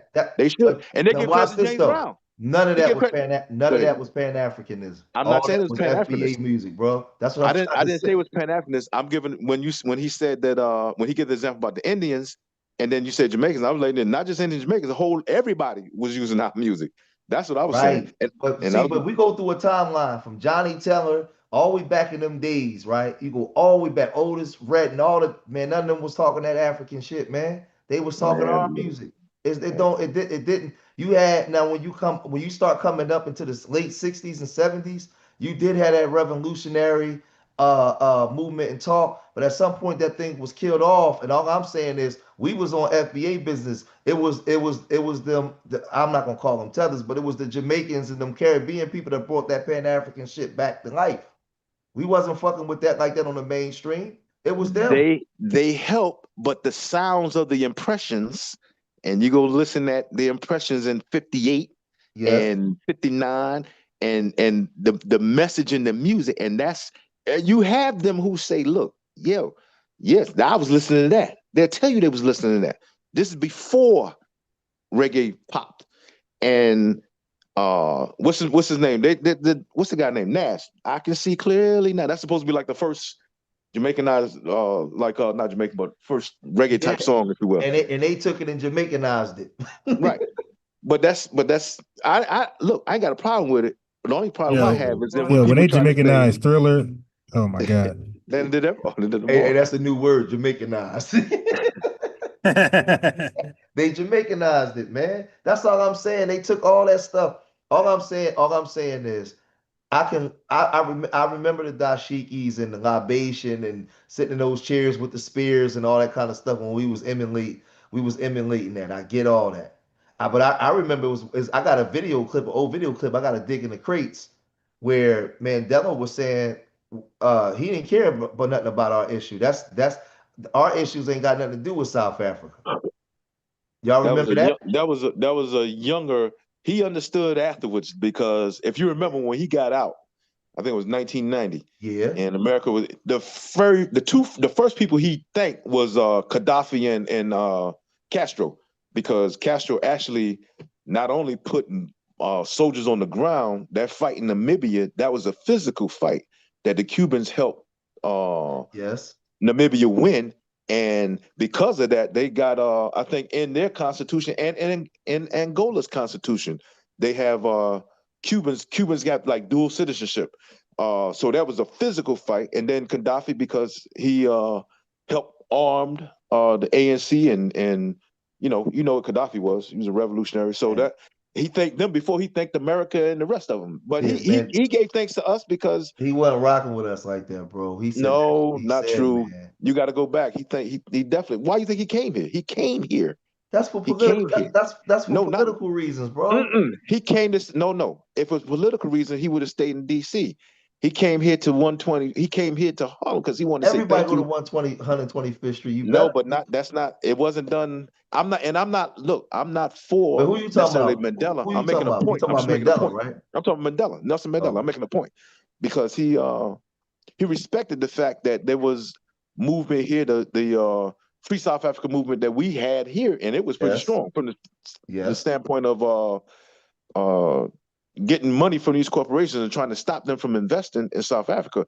Matter of fact, it was so strong until a lot was cut off, until they were even able to catch Israel moving funny, because what would happen as you moving these crates on these ships now, nothing for South Africa was, I can say nothing, but a lot of that stuff was cut off. But Israel allowed South African products to be moved and they put it in Israeli crates because they couldn't move with South African crates. Everything with South Africa was put to the side. No, we ain't taking your shit.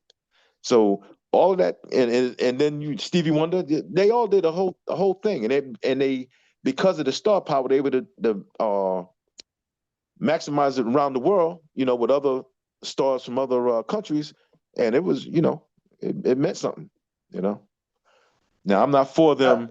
That was the We Are the World stuff, man. No, that's not We Are the World. There's two different things. This is South Africa. This is South Africa. No, I get it. You got people, they wouldn't play. A lot of people wouldn't even go play. They turned out money to go play in South Africa. So, and that, South Africa tourism was a big thing. And this thing had tentacles. As a matter of fact, if you want to hear something, do this, because we used to write. I went to Grambling University for a year, and we was getting signatures for this and that. We're gonna boycott this business. We're gonna do it. But you remember when Stephen Biko spoke out against the Black Conscious movement? He linked it to white supremacy and told them to create their own. You remember that? I heard of it. Yes. Yeah, they was Listen, bro. Listen, bro. I'm hit, man. I only because it gets real deep. Like It does. I'm gonna give you one. I'm gonna give you one deep right now. I mean to talk so long, but I'm gonna give you one deep right now. And this is, and I got this from one of the lectures that Steve Coakley. I don't know if you know who Coakley is. Yes. Okay. Well, I mentioned Automatics tonight. Automatics used to have his meeting on Wednesdays in the Slave Theater right on Fulton Street. Well, there was another organization who also used it, and they were called the Black African Holocaust Council. That's from Brother Eric Muhammad. It was Eric, Coakley, Khalid would be with him, and some other brothers who you're not going to know. And they were tracking some South African stuff, the votes in particular from the UN. And sometimes you would have 100+ countries vote in favor of boycotting whatever. And there were 4 constants and the 4 constants, it would sometimes be 8 or 9, 10, but there were 4 constants. And those 4 constants were America, Israel, El Salvador, MS-13, Jamaica. And I found that to be very interesting. And then come years later, what do you have? You have this coming out of El Salvador, MS-13, and you have what? The bad man, the Shower Posse coming out of Jamaica. See, this has been a plan on some levels, you know. So and you say it gets deep, and it take too long to go through the different tentacles. So I'm gonna just leave that there. You can go look up some of it if you want. Some is still there. Some the votes you can find, but it's gonna be hard because there's so many different things they voted on for South Africa. I mean, I'm with constant. you. I just, and they're like, yo, why is these 4? Stuff, Go ahead. a lot of our stuff that we was doing for our own fight and our own freedom, we influenced people because they was watching what we were doing. They were watching what we were doing, and they began to latch on. A lot of those Africans came here to the universities to learn from us and to latch on what we were doing. 100%. So, and that's so. Yeah. What I'm saying is, we had already had our movements, and we was away. A lot of our people we was away from Africa for so long. A lot of our people in the South and they wasn't on that African stuff. A lot of times, I'm gonna tell you, be honest with you, when you went down South, they wasn't on that shit. When you came up north to the East Coast corridor and Midwest, they was on that African stuff. When you went down to Georgia, I would say definitely that's true. Like the African stuff, and it wasn't even a lot of people from North either, but it was people from North on the African thing. But down South, the major cities, New York, at all. Philly, LA, they had the African thing going on. Yes, Chicago. Yeah, Chicago. Places like that. Detroit, the East Coast, up north cities. When you the major cities, south, from Virginia down to Texas, man, they wasn't on that shit, man. Watch this. Wherever we were, wherever we predominate, that's where, because that was what it was about. That's the whole purpose of the Immigration Act in the mid-60s. That's the whole purpose of it.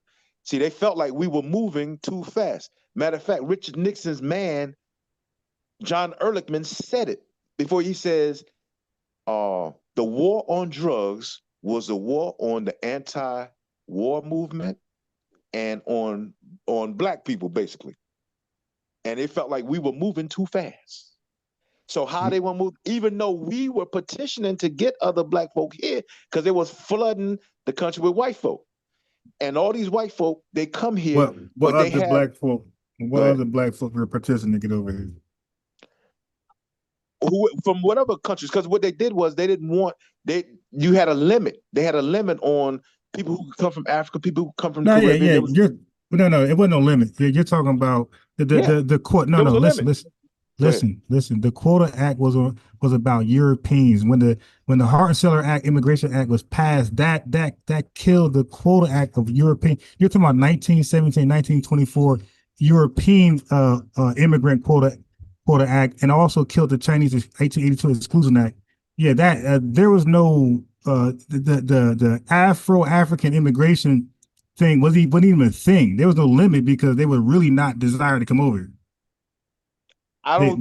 No, I'm not gonna say they weren't desiring to come. They were. Well, maybe there was what not year? an What actual year? number. Because I studied the history of immigration in this country. So what year were Africans or Afro-Caribbean people coming over here? What year? They've always been coming in small numbers. They always been coming in small numbers. Right. But the point, Hold. Stop. The numbers are so tiny. They didn't even add up to the census bureau. When they do the whole census, they didn't even add it to it. They haven't included. They were like minuscule, tiny. And then when they came on Ellis Island, they came like 100,000 deep.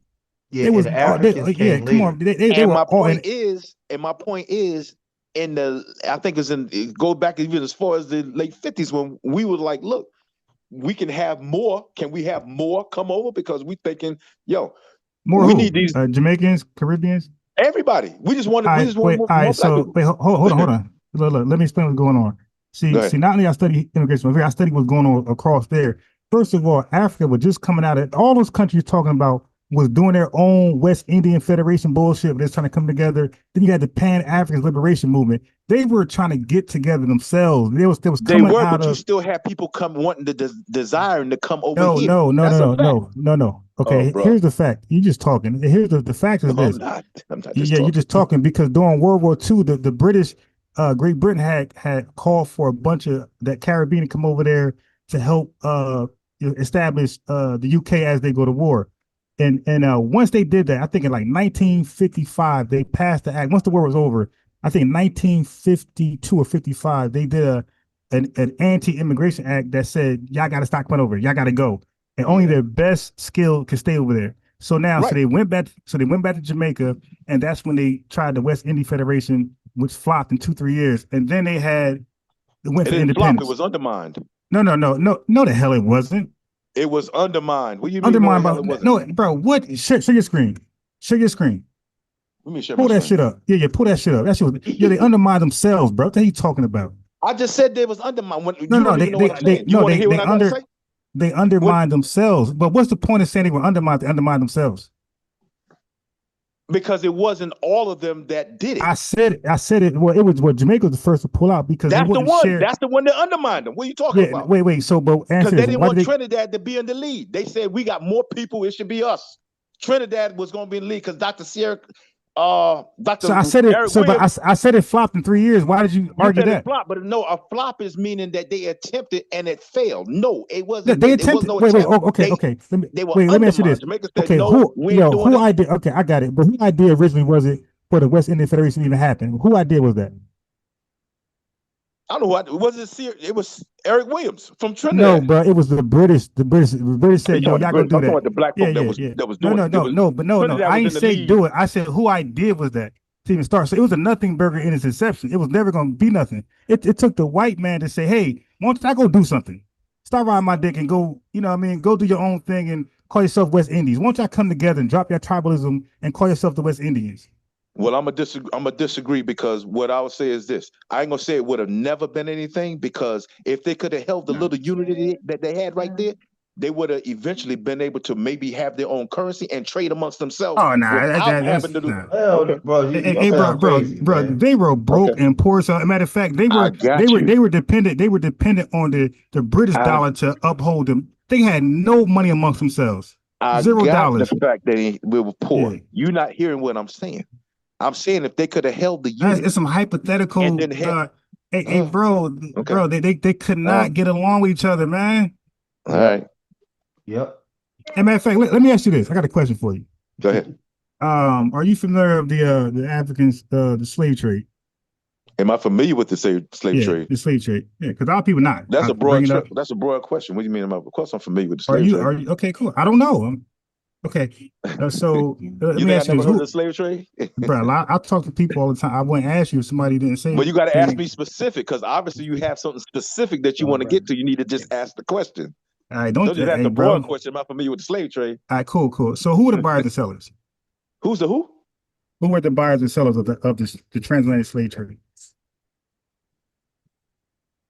So far, you mean group? We gonna say that you gonna say the descent. No, I'm saying the buyers and sellers because it was a slave trade. That means people were bought and sold. I'm saying like who was the descent of the people who were buying and who was the descent of the people who were selling?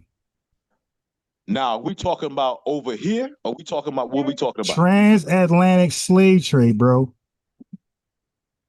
So you tell me, because I don't know what you're getting at. Do you know it or you don't? You just said you know it. Do you know it or you don't? You asked me a broad question. You asked me was I familiar with the right. slave So trade? now I'm more Of course I'm specific. familiar with So slave trade. okay, so and that's why I okay, told you cool. to ask me what your specific So question is. I just did. Are you familiar with the details? Yes or no? Well, not the details that you say what you want to say, because I don't know what Okay, you. I'm going to ask you, because when you and George Macon was talking, you would ask each other questions. All right, let me ask you this: are you familiar with slave raiders? Say what you Okay, gonna cool. say, brother. No, I'm not doing that. And then when I want to get in, I can get in. No. Because what I'm doing right now is I'm doing a Nation Islam pat down on your ass. All right, that's what I'm doing right now. You doing a what? A Nation Islam pat down on you, bro. Please. Okay, so now who were the slave raiders during that time? You tell me. All right. Family, I expose this filthy tether. Hey, when you say the slave raiders, are you talking about the ones that was here in America or on the ships at the time when they was bringing them through? Yeah, no, I'm talking about the beginning of it, like because I said slave raid, because slave raiders tell you that slave raiding happened before a trade can happen. You had to gather them up first. Most tethers and African weirdos won't admit, and Pan-Africans won't admit that Africa was rounding up Africans to sell them to Europeans. So that is my Malcolm X pat down. When people get on here and start denying obvious history. I know he was a coon or a tether when he couldn't admit to the West Indies Federation failure. They were undermined. Now you know he said that like there was an outside different people. You know he said it like that. Mm-hmm. So I like, was listening. So I said who undermined them? then just to come back and say they undermined themselves. Like that, what you talking about, bro? First of all, they weren't even the ones that put it together. That shit was funded by the British. Yeah. That shit was said funded by the some British. tether name. Like, dude, stop. And you most of the immigrants that came in, you had different waves of immigrants that came in America. Even after the Haitian Revolution from 1790 to 1804, a bunch of Haitians left and they came into Philadelphia. They went into New York. And then around was it right around 1920? What immigration act was that? 1920, you had an influx of coming in at that time. Most of them went into New York City though. New York City, the Jersey area and stuff like that. You talking about Ellis Island? Huh? You talking about Ellis Island? That's around they came in through the East Coast corridor. Yeah. When they were coming in. So I tell you, it wasn't just like the Immigration Act of 65, because if you go back and you read the writings of A. Philip Randolph, he spoke about the immigrants back then. Matter of fact, I can pull that up. Hold on. He spoke about the immigrants back then because they was I used to pull it up a lot over here. Yeah. They was going against and they were. What we there's other folks who wrote about Randolph talked about it. So that's why I said people got to know American history and you got to correspond it with our history, because it all go together. Because Black history is American history. Too many times people know Black history, but they don't know American history. Right. And I'm gonna say a lot of Pan-Africanists, a lot of nationalists only know one and not the other. Yeah, you can't. I tell people all the time, you cannot know Black history and don't know American history, because Black history is American history. They're not separated from each other. So it's just a lot when you understand it. But I was just trying to get him to understand that when you go to our music in the late 60s. Bro, he understood it. And that's why I came like that. I listened to the whole thing. And you had to repeat yourself. Bro, I know that the goddamn Jamaicans, when they played their music and when they sung their songs, because I have a lot of FBA friends who play a lot of Jamaican music. And bro, all that shit was Babylon, all that. Yeah, come on, bro. And I love reggae music. I listen to reggae it was good. Music a lot. It wasn't bad. It was good. It was good songs. But that was more Sizzler. All those guys back then, Capleton. Even when you come into like the late 80s and the 90s, that stuff was revolutionary back to African music, man. That's what that stuff was. It was right. Yeah. I love Africa. I want to go back. I hate the colonizer, the oppressor, Babylon. Yeah, all that bullshit. It was revolutionary music. When Ozzy Brothers dropped "Fight the Power," they wasn't talking about no Africa. Right. At all. It's just the truth. And that's what I was trying to explain to him, what the Pan-African movement that was in the Marcus Garvey time and in the 20s, and that wasn't the same as when it was brought back in the 70s. That wasn't brought back by us. It was brought back by immigrants. Yeah. Now look, we got be easy, that dude. You can come off mute. I gotta go. 1 o'clock, my cutoff. I was supposed to have been gone. Yeah, but what's up? Too. Hey, what's up, bro? Could you hear me? Loud and clear. Okay, yeah, for sure. You know, I ain't gonna keep you too long because I know you gotta get your masculinity rest, man. But you just from LA, homie? You from LA? I'm from the Bay. I knew I heard that accent. I knew that was a word. accent. Yes, sir. Hell yeah. Yeah, you know, reporting live and direct, belly of the beast, man. I'm from Pittsburgh, Cali, but I'm out in Oakland right now. Okay. Town biz. But yeah, I just want to shout y'all out. I'm subscribed to Mr. Macon. I think you Street Media TV. So man, keep doing your thing. And Ron, man, you've been flaming these tethers in Sambos, man. So I had to give y'all proper reverence, man. But I really want to tap in on because there's this romanticizing of Mandela. Mandela stood for y'all. No, he didn't, bro. That's why somebody mentioned in the chat, Dr. Khalid Muhammad was saying F Mandela. Yeah, he said about Willie Mandela, right? Okay, yeah, because bro, he was like. Now I don't know. Let me say I don't know nothing about Mandela, so that might be you and Macon talking about that. Yeah, so I mean, it don't. Honestly, you don't even have to be very astute with his history. Just think what did he do? Forget FBA. What did he do for the Black South Africans? And nobody has to take my word for it. Y'all can use Google, y'all can use Chat GPT and say what he did. He prioritized coddling the white bigots over land, over restitution, over reparations. They set up. Why would they lock him up then? No, this is what I'm talking about. Is after he got out. Okay, I got you. Yeah, but we can talk about him getting locked up because, as I mentioned in the chat, FBA's facilitated Assata Shakur. Hey, that wasn't right, and we got her up out of there. And we are allegedly 13% of the population.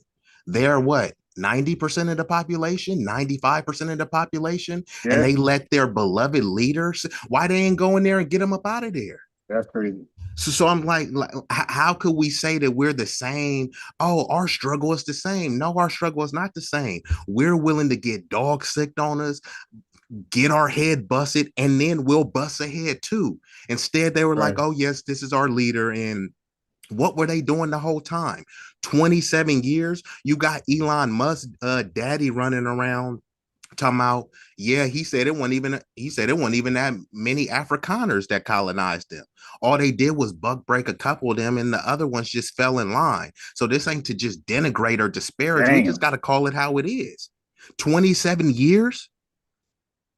I'm just saying, how could a minority of FBAs get Assata Shakur out of there and get her extradited to Cuba, but you have a whole continent? I'm just saying, where you guys are the majority. There's never been a time in South African history where they've been 13% of the population. However, they got smacked around and their leader was locked down for 27 years. And then when he come down, all this stuff that he allegedly did for us was symbolic.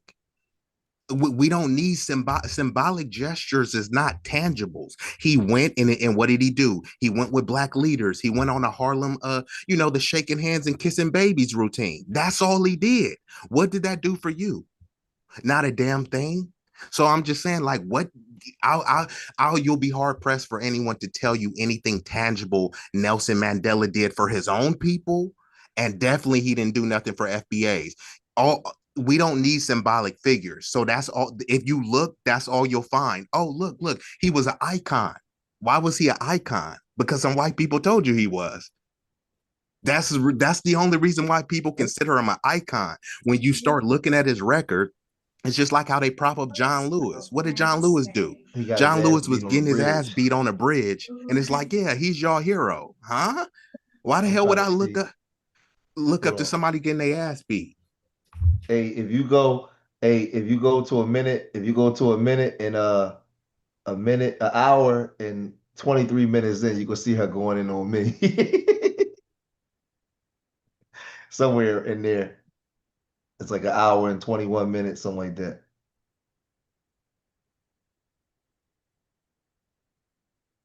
Yeah, like right there. You can see it going in on me.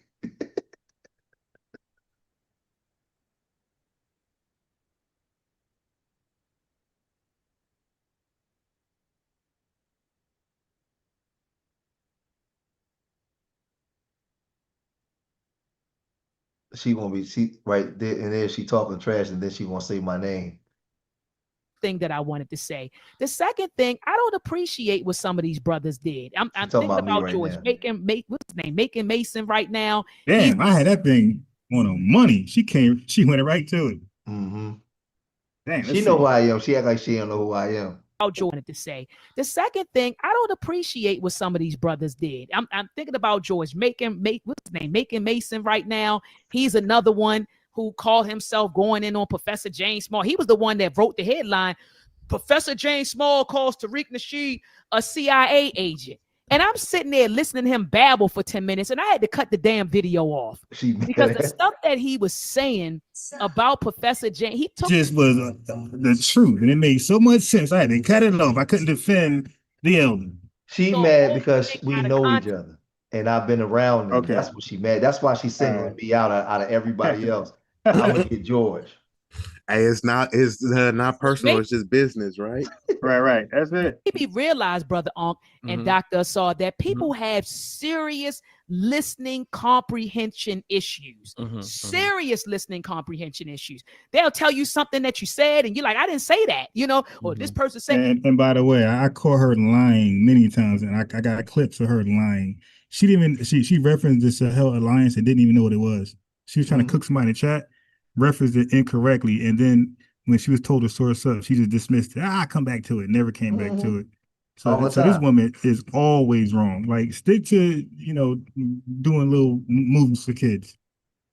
And I'm sitting there, and I said, and I used to get offended when someone would misperceive or misconstrue what I said, but then I realized some people have comprehension issues, and we don't have a lot of thinkers. I don't even want to get into critical thinkers. I'm just talking about, Doc, people who simply know how to think. Because as I tell my students all the time, thinking is a skill that is developed. I said, we feel and believe more than we think. I tell people that all the time. You feel and believe more than you think. People think because you answer, I got a thought in my brain, I'm thinking. No, thinking is intentional. And that's what I tell my students. Hey, Ron, look. Think critically is a whole nother all level. Those books so I back realized there, all those books back there, she must be right. No, here you go. This is me, but two kids from my organization in New York City.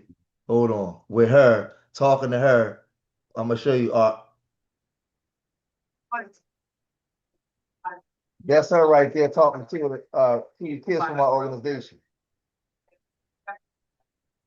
Oh, she thinks she's slick. She thinks she's slick. Her students. She's mad because I don't agree with them. So she tried to sue me out. Right. Yeah. She feel let down, really. Yeah, she mad. In these YouTube streets, in these IG streets and X or Twitter, you have a lot of people who have zero, they have no listening comprehension skills, and they don't know how to think, let alone. Hey, family, they all make this claim. All of the Pan-Africans. And I'm surprised she ain't say that we don't know Black history, because they add that. And yeah, you guys don't know Black history. You hear Brother Reggie, where's your degrees? What papers you write? All this baloney that they spill. But so you would think if they're that superior, why don't they pull up? We send them invites, they never come. Well, Brother Reggie did come. He came 4 times, and it didn't look good. Critically think, and so we're contending with that issue as well. And then the last thing I want to say before I land my plane and pass the mic to Brother Onk, it's a lot of coward ass niggas out here. Oh, Dr. Mahat said niggas. Yes, cowards. You want to attack an 80-year-old man? Now you hear this? Now look, hey, Brother Macon, and who's the other brother on? Be easy, that dude. She said because of his age. Now, when do we let people disrespect us because of their age? Now, look at the other races that said the most wildest things. Did we look at their age and say, cut them a break? We went hella hard. Yo, we don't tolerate disrespect, man. We got a never again mentality like those other folks. All right. We're not tolerating disrespect. No matter your age, you disrespected, you can be a 7-year-old. We're gonna get you. Hey, before we went live, somebody was like, "Yeah, I've been waiting to pull up on Professor James Small." Are you serious? Somebody's great grandfather. Somebody's grandfather. And he said, "Shut his great grandfather mouth. Then stop running his goddamn mouth." Yeah, now she's trying to paint him out to be a victim. It's like, is do we got his big boy pants on or not? Right. Is he a master teacher or not? is he the all wise or he not? Well, see, she gotta go after certain people because she know that I got a whole treasure trove. I got a whole thing, I got a whole bunch of stuff that I ain't even, that's just in the crates that I ain't even pull out. Like I got a whole list of videos that I ain't even show, Ryan. And I'm probably not, but I can really go ham. If I get my hands on things, god damn, bro.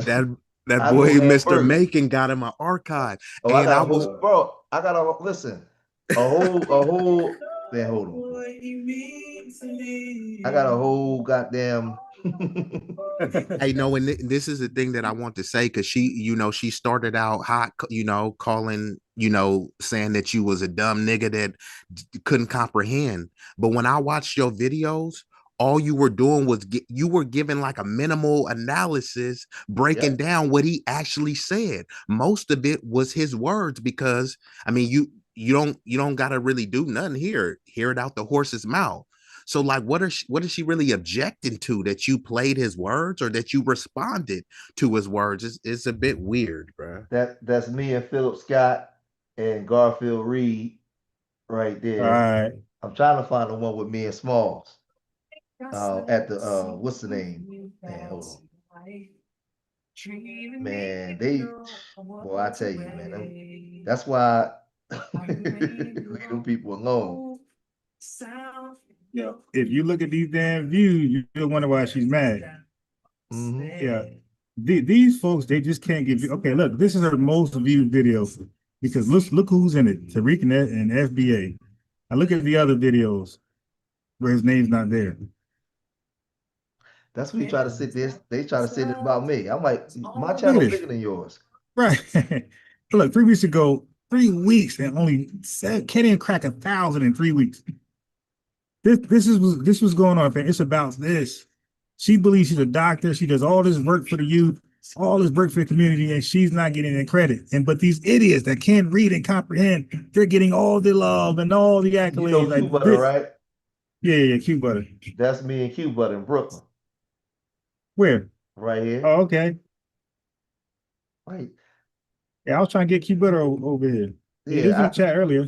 We take all our let me see. Our kids, we combine our kids together all the time in our organization, all the time. That's what we do. Let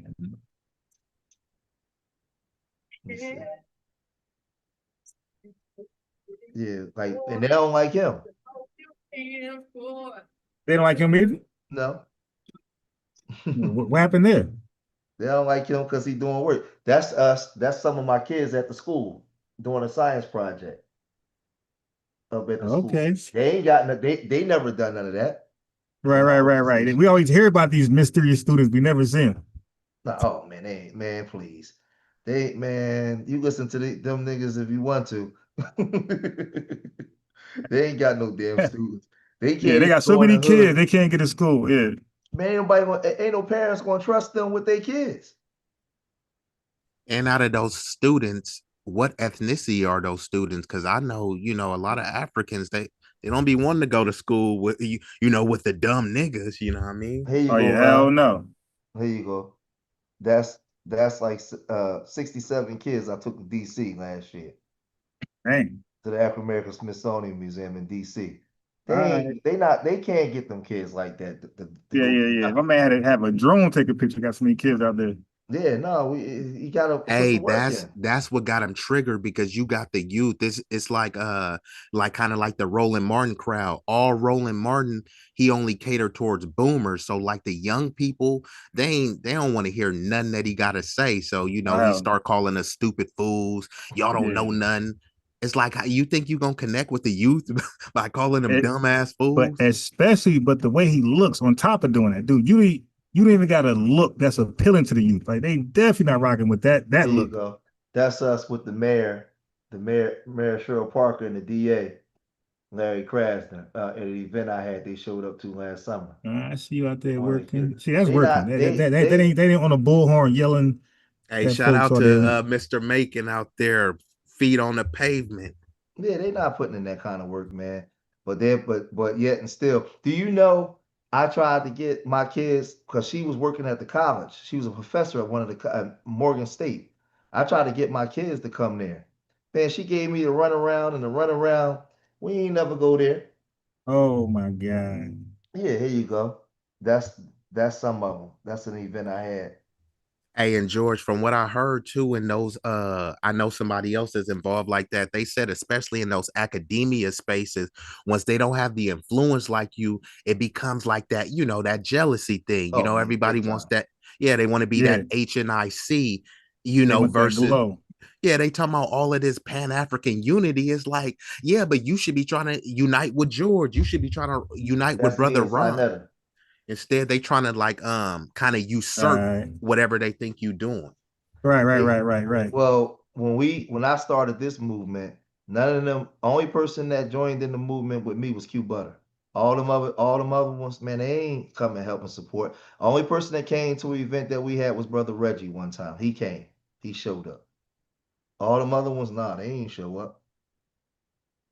They always claiming out there working though.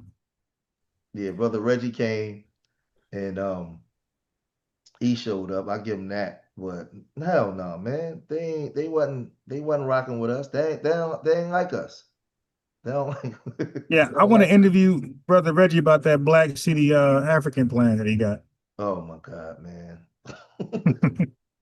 Hey, Brother Reggie, I know you're listening, bro. Yeah, let me interview you on that and that other article you did with what's the African black dark skinned dude, Issa. You did some reparation article with him. Let me interview you about both articles, bro. Here go this us in Brooklyn with Q Butter. We had put these cars together. That we built these cars and we took them out there to drive them. Okay. Brooklyn. Those are my kids. Some of my kids from my organization. It was cold as shit that day too. And now we met online. He in Brooklyn. I'm in Philly. And what we do, we got our kids. This is another thing we was building. I forgot we was doing some STEM. And these is all different times. So yeah, we done linked up with our kids about 6 or 7 times. So they wasn't doing none of that stuff. But yet and still, she come online and talk shit. But I'm telling you, man. Yeah, she called you by name. Shit, George Macon act like she didn't know you. Yeah, she knows. Yeah, She knows that's specifically who I wild am. when they act like they don't know the name and Yeah, they know what's his exactly name who again? you are. Right. Come on, man. That's when they do that. They trying to belittle you. As if you're Right. That's what they.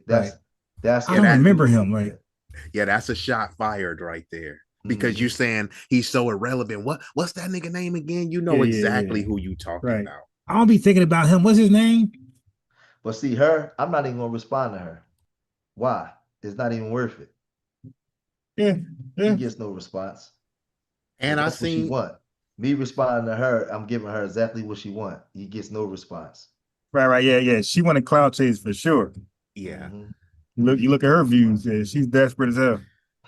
Yeah, even the video that shook everything up, with the whole FBA and CIA, the people that are reacting to it, even Brother Macon, his reaction video playing Dr. Small's clips got more views than the original. Damn near every reaction video I seen. Am I lying? What's in them? There you go. This us at the Ziax Institute award ceremony they had for the kids. That's a whole different time. Hey, what kind of award ceremony was it? The kids was graduating. Oh, that's because he big. got a real school. And Yeah, I I know showed up. But I seen Q Butter had his school for at least shit. It's been what, damn near at least a decade, right? Yeah, I showed up with about 15 of my kids to the ceremony. I think, hold on, was we outside here? I think this was, okay, no, this was right before, this was the winter time we showed up, and then we showed up in the springtime. They ain't doing none of that stuff. They'd rather be against acute butter. Instead of helping them expand it, they rather be against. Man, listen, it's just a lot, man. They ain't done nothing. They can't, they can't come, they can't get a bus and pull them up on you with a bunch of kids because ain't nobody trusting, ain't nobody trusting them, trusting them with their kids. They can't do that. This stuff is funny, man. I'm telling you, bro. But that's why, Ron, when we was talking, I was saying like certain things that I do online and offline. Like I'm not even going back and forth with them people because I know for a fact that they're not doing what I do. Hey, and you know what? That's the and what you did, you just dropped a gem because I said that to one of my bros the other day. I said, this is how you know who's really doing something. Because the people that's actually doing stuff, they don't get online, with this whole woe is me and man, the community got an accountability problem. No, nigga, I'm out here holding people accountable. I'm out here enriching and uplifting people. So I don't need to get online and whine about this shit. When people get on and whine, man, why we ain't sticking together? Why you don't got 10 people that you're sticking together with? If you was busy sticking together with just 10 people, you wouldn't have time to be whining online all day about what FBA is doing. Why you don't focus on what African American is doing, right? You want to be African American, go build a coalition with them. Why you worried about what we doing? And it shows we are the pulse, the culture, the source, and the standard. But they don't want to admit that. This us outside the I don't know if y'all the Aerospace Museum in Washington D.C. We was at the Aerospace Museum. Let me see.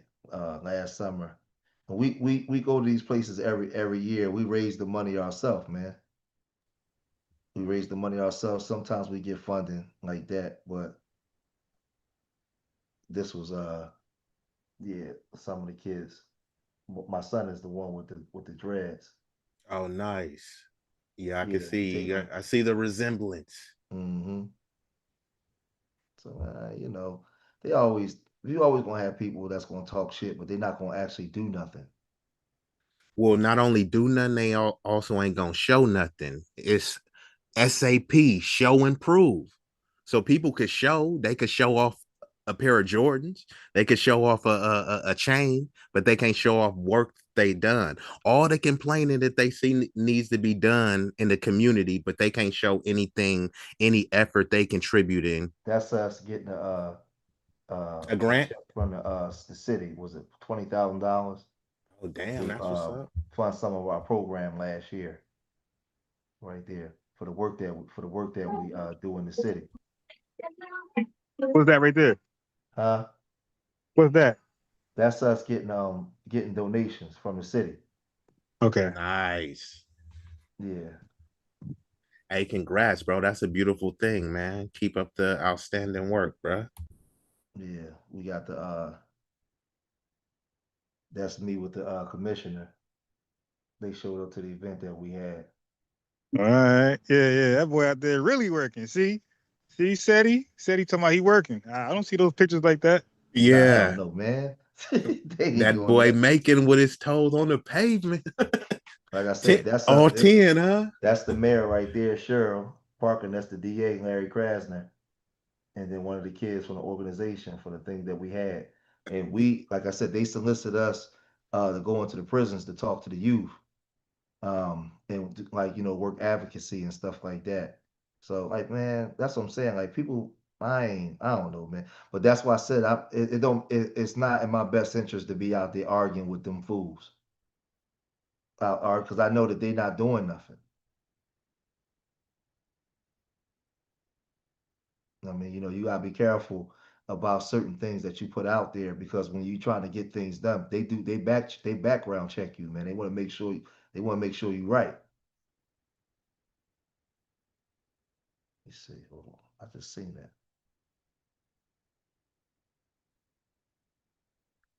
Yeah. Oh yeah. Shit.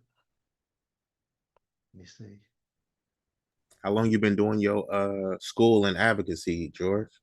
About like 5 years now. Got you. Yeah, like 5 years now.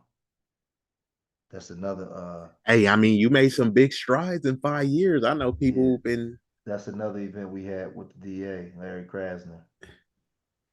You did more than the Pan-Africans in 5 years than they did in 50 years. That's an event we did with Rasheed Wallace. What's that nigga name? What's that nigga name? Rasheed Wallace. Yeah, a basketball camp event we did. Trying to see. But that's I be telling people, man, get out of here, man. Show and prove what you're doing, man. Hey, yeah, that's me and she. John, we did for the youth. And they like 8 feet tall and shit.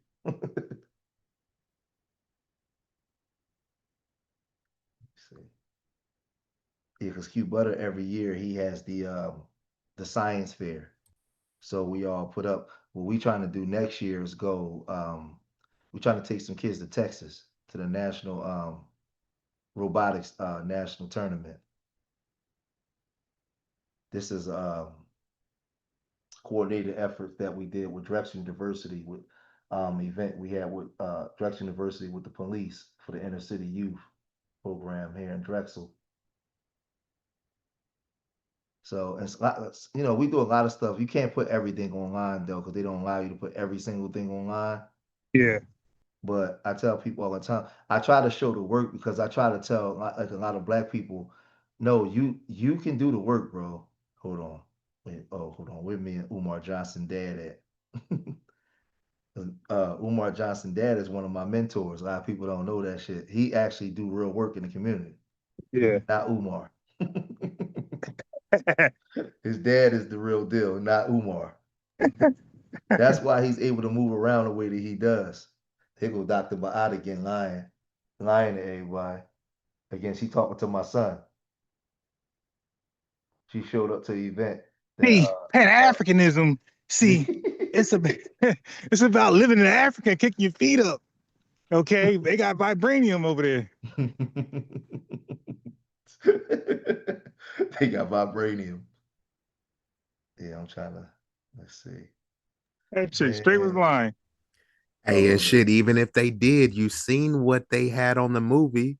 They was on some Mandela shit, had vibranium, but no, we have to hide it from the world. We can't help our people. We can't That's Oh, liberate our people. Marvin Burrow, right there, my partner, doing a presentation up there at the school at Zayx. And Dr. Ma'at was in there. She was in there. She know that, and that's the whole thing. She know what we do. Hey, so that's actually that's an indictment on her. She talking to your son, but who is this nigga again? Yo, I exposed a lot of these guys damn near a year ago, and she was one of them. And look at that. She act like she didn't know the dude's name, and she's teaching his son about Pan-Africanism. And now she act like she don't know my name, but I'm showing you videos of her talking to my kids. And she's at your events. That's crazy. Yeah, but that's what I'm saying. This is another image at the Tell you family that woman got it disgusting. At the science fair, FBA science fair. Yeah, she funny as hell, man. That damn. Yo, she could just simply said, "Hey, man, this brother I rock with, he did something I disagree with. I don't accept that. I think that was wrong." She could have went like that. She had to act like she didn't know you. Respect me. She don't respect me because when you out here, you doing something like you doing your thing, you really doing it, and they can't latch on to it. They don't respect you. What she did, she don't respect me. So now the minute I do something that she don't like, then she gonna lash out like that. That's just what they do, man.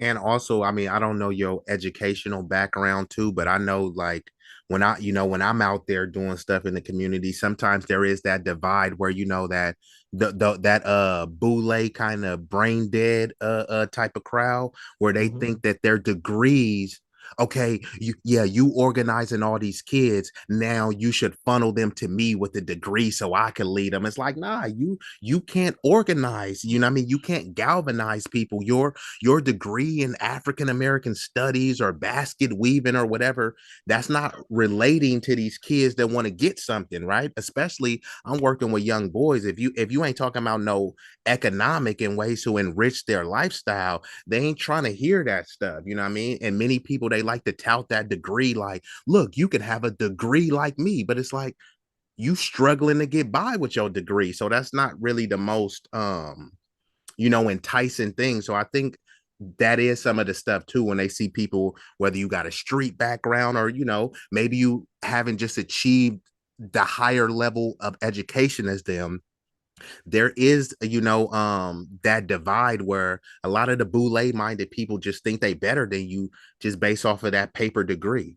And now Trump is saying, yeah, that professional degree y'all had, it ain't professional no more. So now where does that leave you? Here you go. That's us at the other event that we had. That's Q Butter right there. That's me standing next to him. That's our kids with all our Urban Nerds hoodies on. That was at that was the last science fair. So we was out there. It was a bunch of people there that day too. And we put together those events, raised the money ourselves, man. Like, man, please, man. And she showed up, but then him and they don't get along either. They had a falling out because she too shisty. She not 100. She had a falling out with who? She had a falling out with Q Butter too. Oh, damn. Yeah. It's crazy because these Pan-Africans, the word that they're obsessed with is unity, but they're not even united. They talking about unity on the continent where it's not united, and you in the same vicinity as Q Butter or Brother Macon, and you can't even unite with them. And you want me to look to some distant land in Zimbabwe or Uganda to unite? You ain't even uniting with the dude in Philly. Like, what are we talking about? Right. Matter of fact, you're now divided. You were united with him. Here you go. They pushing division. Look, you look at this picture. They're being divisive. The red sign, that's me holding the red sign. The dude standing next to me with the mask on is Umar Johnson's father. That's one of my mentors. He was the one that helped me get out there and start doing the stuff that I do. We was out there. Salute to Big Umar. Yeah, we had the organization Hug the Block.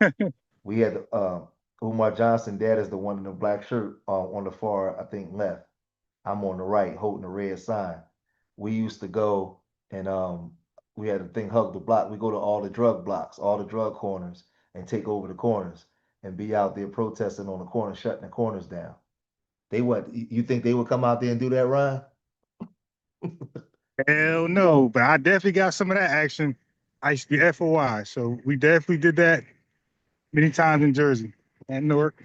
This me and Umar Johnson dad in the church having a meeting with the police on community strategy and development for crime. That's me sitting next to Umar Johnson dad. You think Umar there? Hell no, he ain't there. He was working on the school, right? I don't know what he was doing. He was spending that money on midget strippers. Yeah, he was sleeping in the school. That's what he was doing. He made that big mess. He looking for that last K2. Hey, where's my K2 at? Made that big ass mess with the paint. Looking for that last bottle of lean. Yeah, man. You said the last bottle of lean. The Prince of Pan-Africanism or promethazine? Man, I don't know what happened to that dude, man. Yeah, something is off with him. Some substance. That stuff went, that whatever power, whatever he got, it went to his head, man.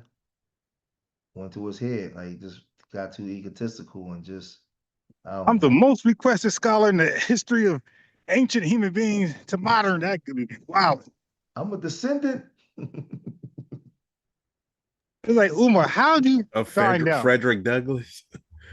Yeah, Umar, what did you, what stat was that nominated you as the most requested scholar in the world? I don't even, man. That dude, I don't even, man. I don't know, man. That dude, that guy, man. But that sums up the Pan-African, the social media Pan-African thing. It's all about ego and nothing getting done. Nothing actually gets done. It's just all about hey, look at me. I'm the man. That's all it's ever been. It's competition and it's no Right. building. It's getting nothing done. And it's been like that from day one. And that's the problem. Yeah, because speaking of the competition, they was accusing you and others of saying, oh yeah, you only doing this for the ad revenue and all this other type of stuff, to try to make it seem like, you don't really believe in this FBA stuff. It's just a grift to get money. So let's just say that was true. Then what are you doing? Well, listen, let me say this. Getting money ain't grifting. Getting legal, legitimate money is not grifting. Like, people take on professions, take on entrepreneur work, and they drop shit all the time. Somebody might try to be a nurse. Okay, they ain't working out. All right, let me be a let me do a daycare. That ain't working out. Okay, let me get a cleaning company. And it turned out that was the move. Now that cleaning company got about 100 employees. Like, people are mad that people found where they're good at, right? And they stayed there, and that shit blew up. And other folks have been failures their entire life. Dr. Maya, all those guys has been on YouTube for 1,000 years, can't get over 80 live viewers. Man, stop. These are failures, bro. This is we did a joint gaming tournament over in Jersey and then over here. This is our leather jackets, our nerds. So we make a lot of money selling stuff online, like our hoodies, our jackets and stuff. That's our other logo, our Urban Nerds logo. This is things that we did, the gaming tournament with the kids. And so there's a lot of things that we actually do. We actually trying to put together another one now, a bigger one, gaming tournament. Because my homie, he been doing it for a while and he put us down with it. So nah, man, like, man, I want to expand this stuff so much, man. I want to get this shit in Baltimore, down in the DMV area, and in Virginia. I want to like start moving it around. And don't forget about the West Coast. And we gotta get the funding. We gotta get over there. Yeah, no, I hear you. If you ever come to Newark, I got some heavy hitters over there. That you know what they do? She deals with all the youth that get caught for stealing cars. She, do shit like that for them. Because she was gonna send some my way, and I was gonna teach some of them chess. But I had left state, went down south for a little while, so they ain't manifested nothing. But yeah, but she's connected to the inner city troubled youth. Okay. Yeah, 'cause that's where I'm at. Like my thing is like, man, if we building moving forward, trying to get things done, showing because where I'm at with it, if you can't show the youth the power of what you're talking about, then it don't mean nothing. I'm tired of all the talking shit. Let's move out. Let's get this shit going. Let's get something done. Like we ain't getting nothing done, then it's a waste of time, man. Like Reggie been talking about that Black City plan for 1,000 years, man. I ain't about to try to hear that shit, man. Yeah, and the youth, they don't respect that. That's when people will say, like, oh, why they looking up to this nigga on the corner? Well, yeah, that nigga on the corner may be doing some nefarious stuff, but he's about business. You feel me? He's about progression. He's about production. You can quibble with the way they're handling it, but where's your alternative to that, right? Instead, they just point the fingers and say, man, niggas got to get off the corner. Okay, they're going to get off the corner and go where? You're not setting up no other safe space for them to go. So it's like, why are you complaining? Hey, the youth rock with people who they trust. Like, you don't got to be a millionaire. You got no Rolls Royce to get their attention. Like, as long as you solid and you can deliver well, you know what I mean? Your delivery is well, your intentions is sincere. Yeah, the youth will listen. Now, if they act on it, that's another thing. But it's not hard to command their attention, bro. Like, people just don't want to work. Not hard at all. No, I agree with that 100%. You spot on with that. You got to show and prove what you're doing, man. Like they need to know that you're doing something and they can count on you to do it. And it's just a lot of talk, man. It's just a lot of talk. That's why for me, when I always say what I'm doing here, this is FBA business. I'm focused on the children. I'm more focused on the youth, getting the youth together. That's inside the gaming tournament. Yeah, I'm more focused on the youth, getting the youth together. That's where I'm at. Everybody got their role and what they do. Yeah, You know what I mean? because that's the future. I'm doing what I know how to do. Yeah, most of these middle-aged or old niggas, you ain't gonna change their mind. The youth, they mind is still, amenable and pliable to susceptible to change. You know what I mean? A lot of these old cats, sometimes they know you right, but they just, because you talked about the egotism. Right. Yeah, they don't want to admit it just because, like, damn, I gotta admit that Ron was right. So instead, no, nigga, you wasn't right. Just out of ego. And then get debunked anyway. Just worse. Now 200, 300 people listening now. You know what I mean? And you lost credibility. Because I don't do too much debating for free. You feel me? I ain't gonna do no in person, no non-recorded debate. It's gonna be recorded. So you know what I mean? Because you gotta stand on what you're saying. We're gonna upload it and make a fool of you. Okay, but fellas, it's 1:30. I'm looking at 5.5 hours of sleep right now. I'm gonna get calculating. I'm gonna get 4 hours of sleep. All right. Yeah, what we doing tomorrow is very boring, so I need to be attentive. You can fall asleep easily. Yeah, but for me, I don't care what she say. I'm not gonna respond to her ass because that's what she gonna see. They gonna come after me. You being the bigger man. No, but they gonna come after me. He's taking the high road. I'm gonna definitely do it. Him, all of them. They know the receipts that I got. Yeah. I'm gonna finish my reaction on her ass tomorrow. Though, I'll tell you that much. Yeah, probably late. I ain't gonna do no morning live because it's too late right now. But tomorrow, 8:30, something like that. I'm gonna finish up on some weird goddamn white dude sitting next to me. Look like he about to slit my throat at any minute. I'm like, you got a little a Jeffrey Dahmer Jr. in there. Yeah, he looked the craziest cat shit. And I can't, how you just chilling, you just looking around, you're surrounded. He think I'm looking at him. Like he looking at this dude about to stab you on some revenge I'm shit. surprised Sinetta ain't said nothing. No, he is. They were on. I was reviewing their stuff today. He had Brother Reggie because Sinetta, see, he knows what it is. Like he knows that he do a lot of talking and he can't express nothing. He don't have that, and he can't defend Pan-Africanism. He don't know what Pan-Africanism is. He just like the old boy didn't know when it started. Didn't know. Yeah, all over the place. Most of them preach it but don't know a lot about it, and that's where I expose them. Right. Most people. That's why I mentioned the West Indian Federation. He was saying, I guarantee you, he was on my channel. Most people don't even talk about that till they come here.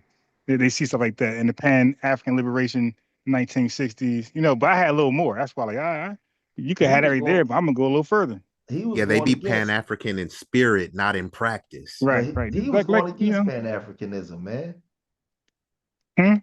He was going against Pan-Africanism for a long time. That's why he was talking to Smalls in that video. In that video, when Smalls went in on the Africans, that's because Sinetta was going against him. Oh. Yeah, if you listen to the video in the beginning, and when he said, "Are they our people or not?" This was us at Temple University. Hey, Temple, I heard Temple was in the hood too. Yeah, it is. Yeah, that's us at Temple. All right. So let's get up another day, maybe tomorrow. But I gotta go to bed, man. Okay, man. I appreciate you for having me, man. Hey, man, I appreciate y'all. Pictures, like I said, pull up. Peace. And matter of fact, I'm gonna deal with her tomorrow. So, yeah, welcome. I wonder if she's gonna respond back to you. Nah. She's not gonna say anything about me, like, because I think because Unc took her spot. He came to my channel and got killed. So he was like, so I guess she told him that she was gonna come. Like, nah, don't go. When she said something, Unc ain't say shit. He ain't mentioned my name at all. He was Unc quiet. Better. And I thought Unc was going to piggyback. No, they know how I get down, man. They know what I do. Like I said, I teach martial arts as well. I mean, I'm in the fitness weight. They don't want no smoke. they don't want. I'm not gonna say nothing to her because she a female. I'm not arguing back and forth with a woman. She can say whatever she want to say. I ain't saying nothing. It ain't like she didn't really go. Well, no, she did. She tried to say you was dumb. Yeah, so she did go in. Yeah. Your comprehension low. You read stuff, and And if you did gather something, you not on the higher level like her. Yeah, all this shit. Yeah, well, it's all good. All right, bro. Man. I'll holler at you. All right, man. Peace. Tomorrow, family. Everybody have a grand night. And this was a great show. Great segue to something, a great build between three FBA brothers. I hope the chat appreciated that. You see how we get along with FBA, bro? Shit just, when old boy was arguing with George Macon, I thought he was FBA at first. I'm like, nah, something is off. Like, he's not getting simple shit. When George Macon was like, nah, bro, that Jamaican shit was 100% Pan-Africanism. And I'm thinking about all the damn videos and songs. My friends used to cosplay as Jamaicans, like Rastas. And they used to play that shit. I remember the Babylon and We Gonna Do This and Haile Selassie and all this. Like, yeah, that shit was doing that. We had no music like that. So, then when George Macon kept saying it over and over and over, and he's just, well, I'll just disagree, but you don't have no rebuttal. You just gonna disagree. See, that's tether shit right there. That's white supremacy shit. It is because I said so. That's what that was. I'm a tether and I said so. And I'm not gonna let you educate me tonight. So, but you see, I unbiased. I stayed out of it. I stayed out of it until they were completely done. And I was like, hey, let me ask you a question, man. And those questions, like I said, that's my Nation of Islam pat down on people trying to come into the lineage. But yeah, that's what those questions are. Those questions are pat down questions. Because they're not going to admit to that stuff. Pan-Africanists and African tethers are not going to admit certain things. And I know what those certain things are. Okay? So he failed the pat down, kicked them out. Goodbye. Family, peace. Good night. See you tomorrow, 8:30. 9 p.m. on the continuation.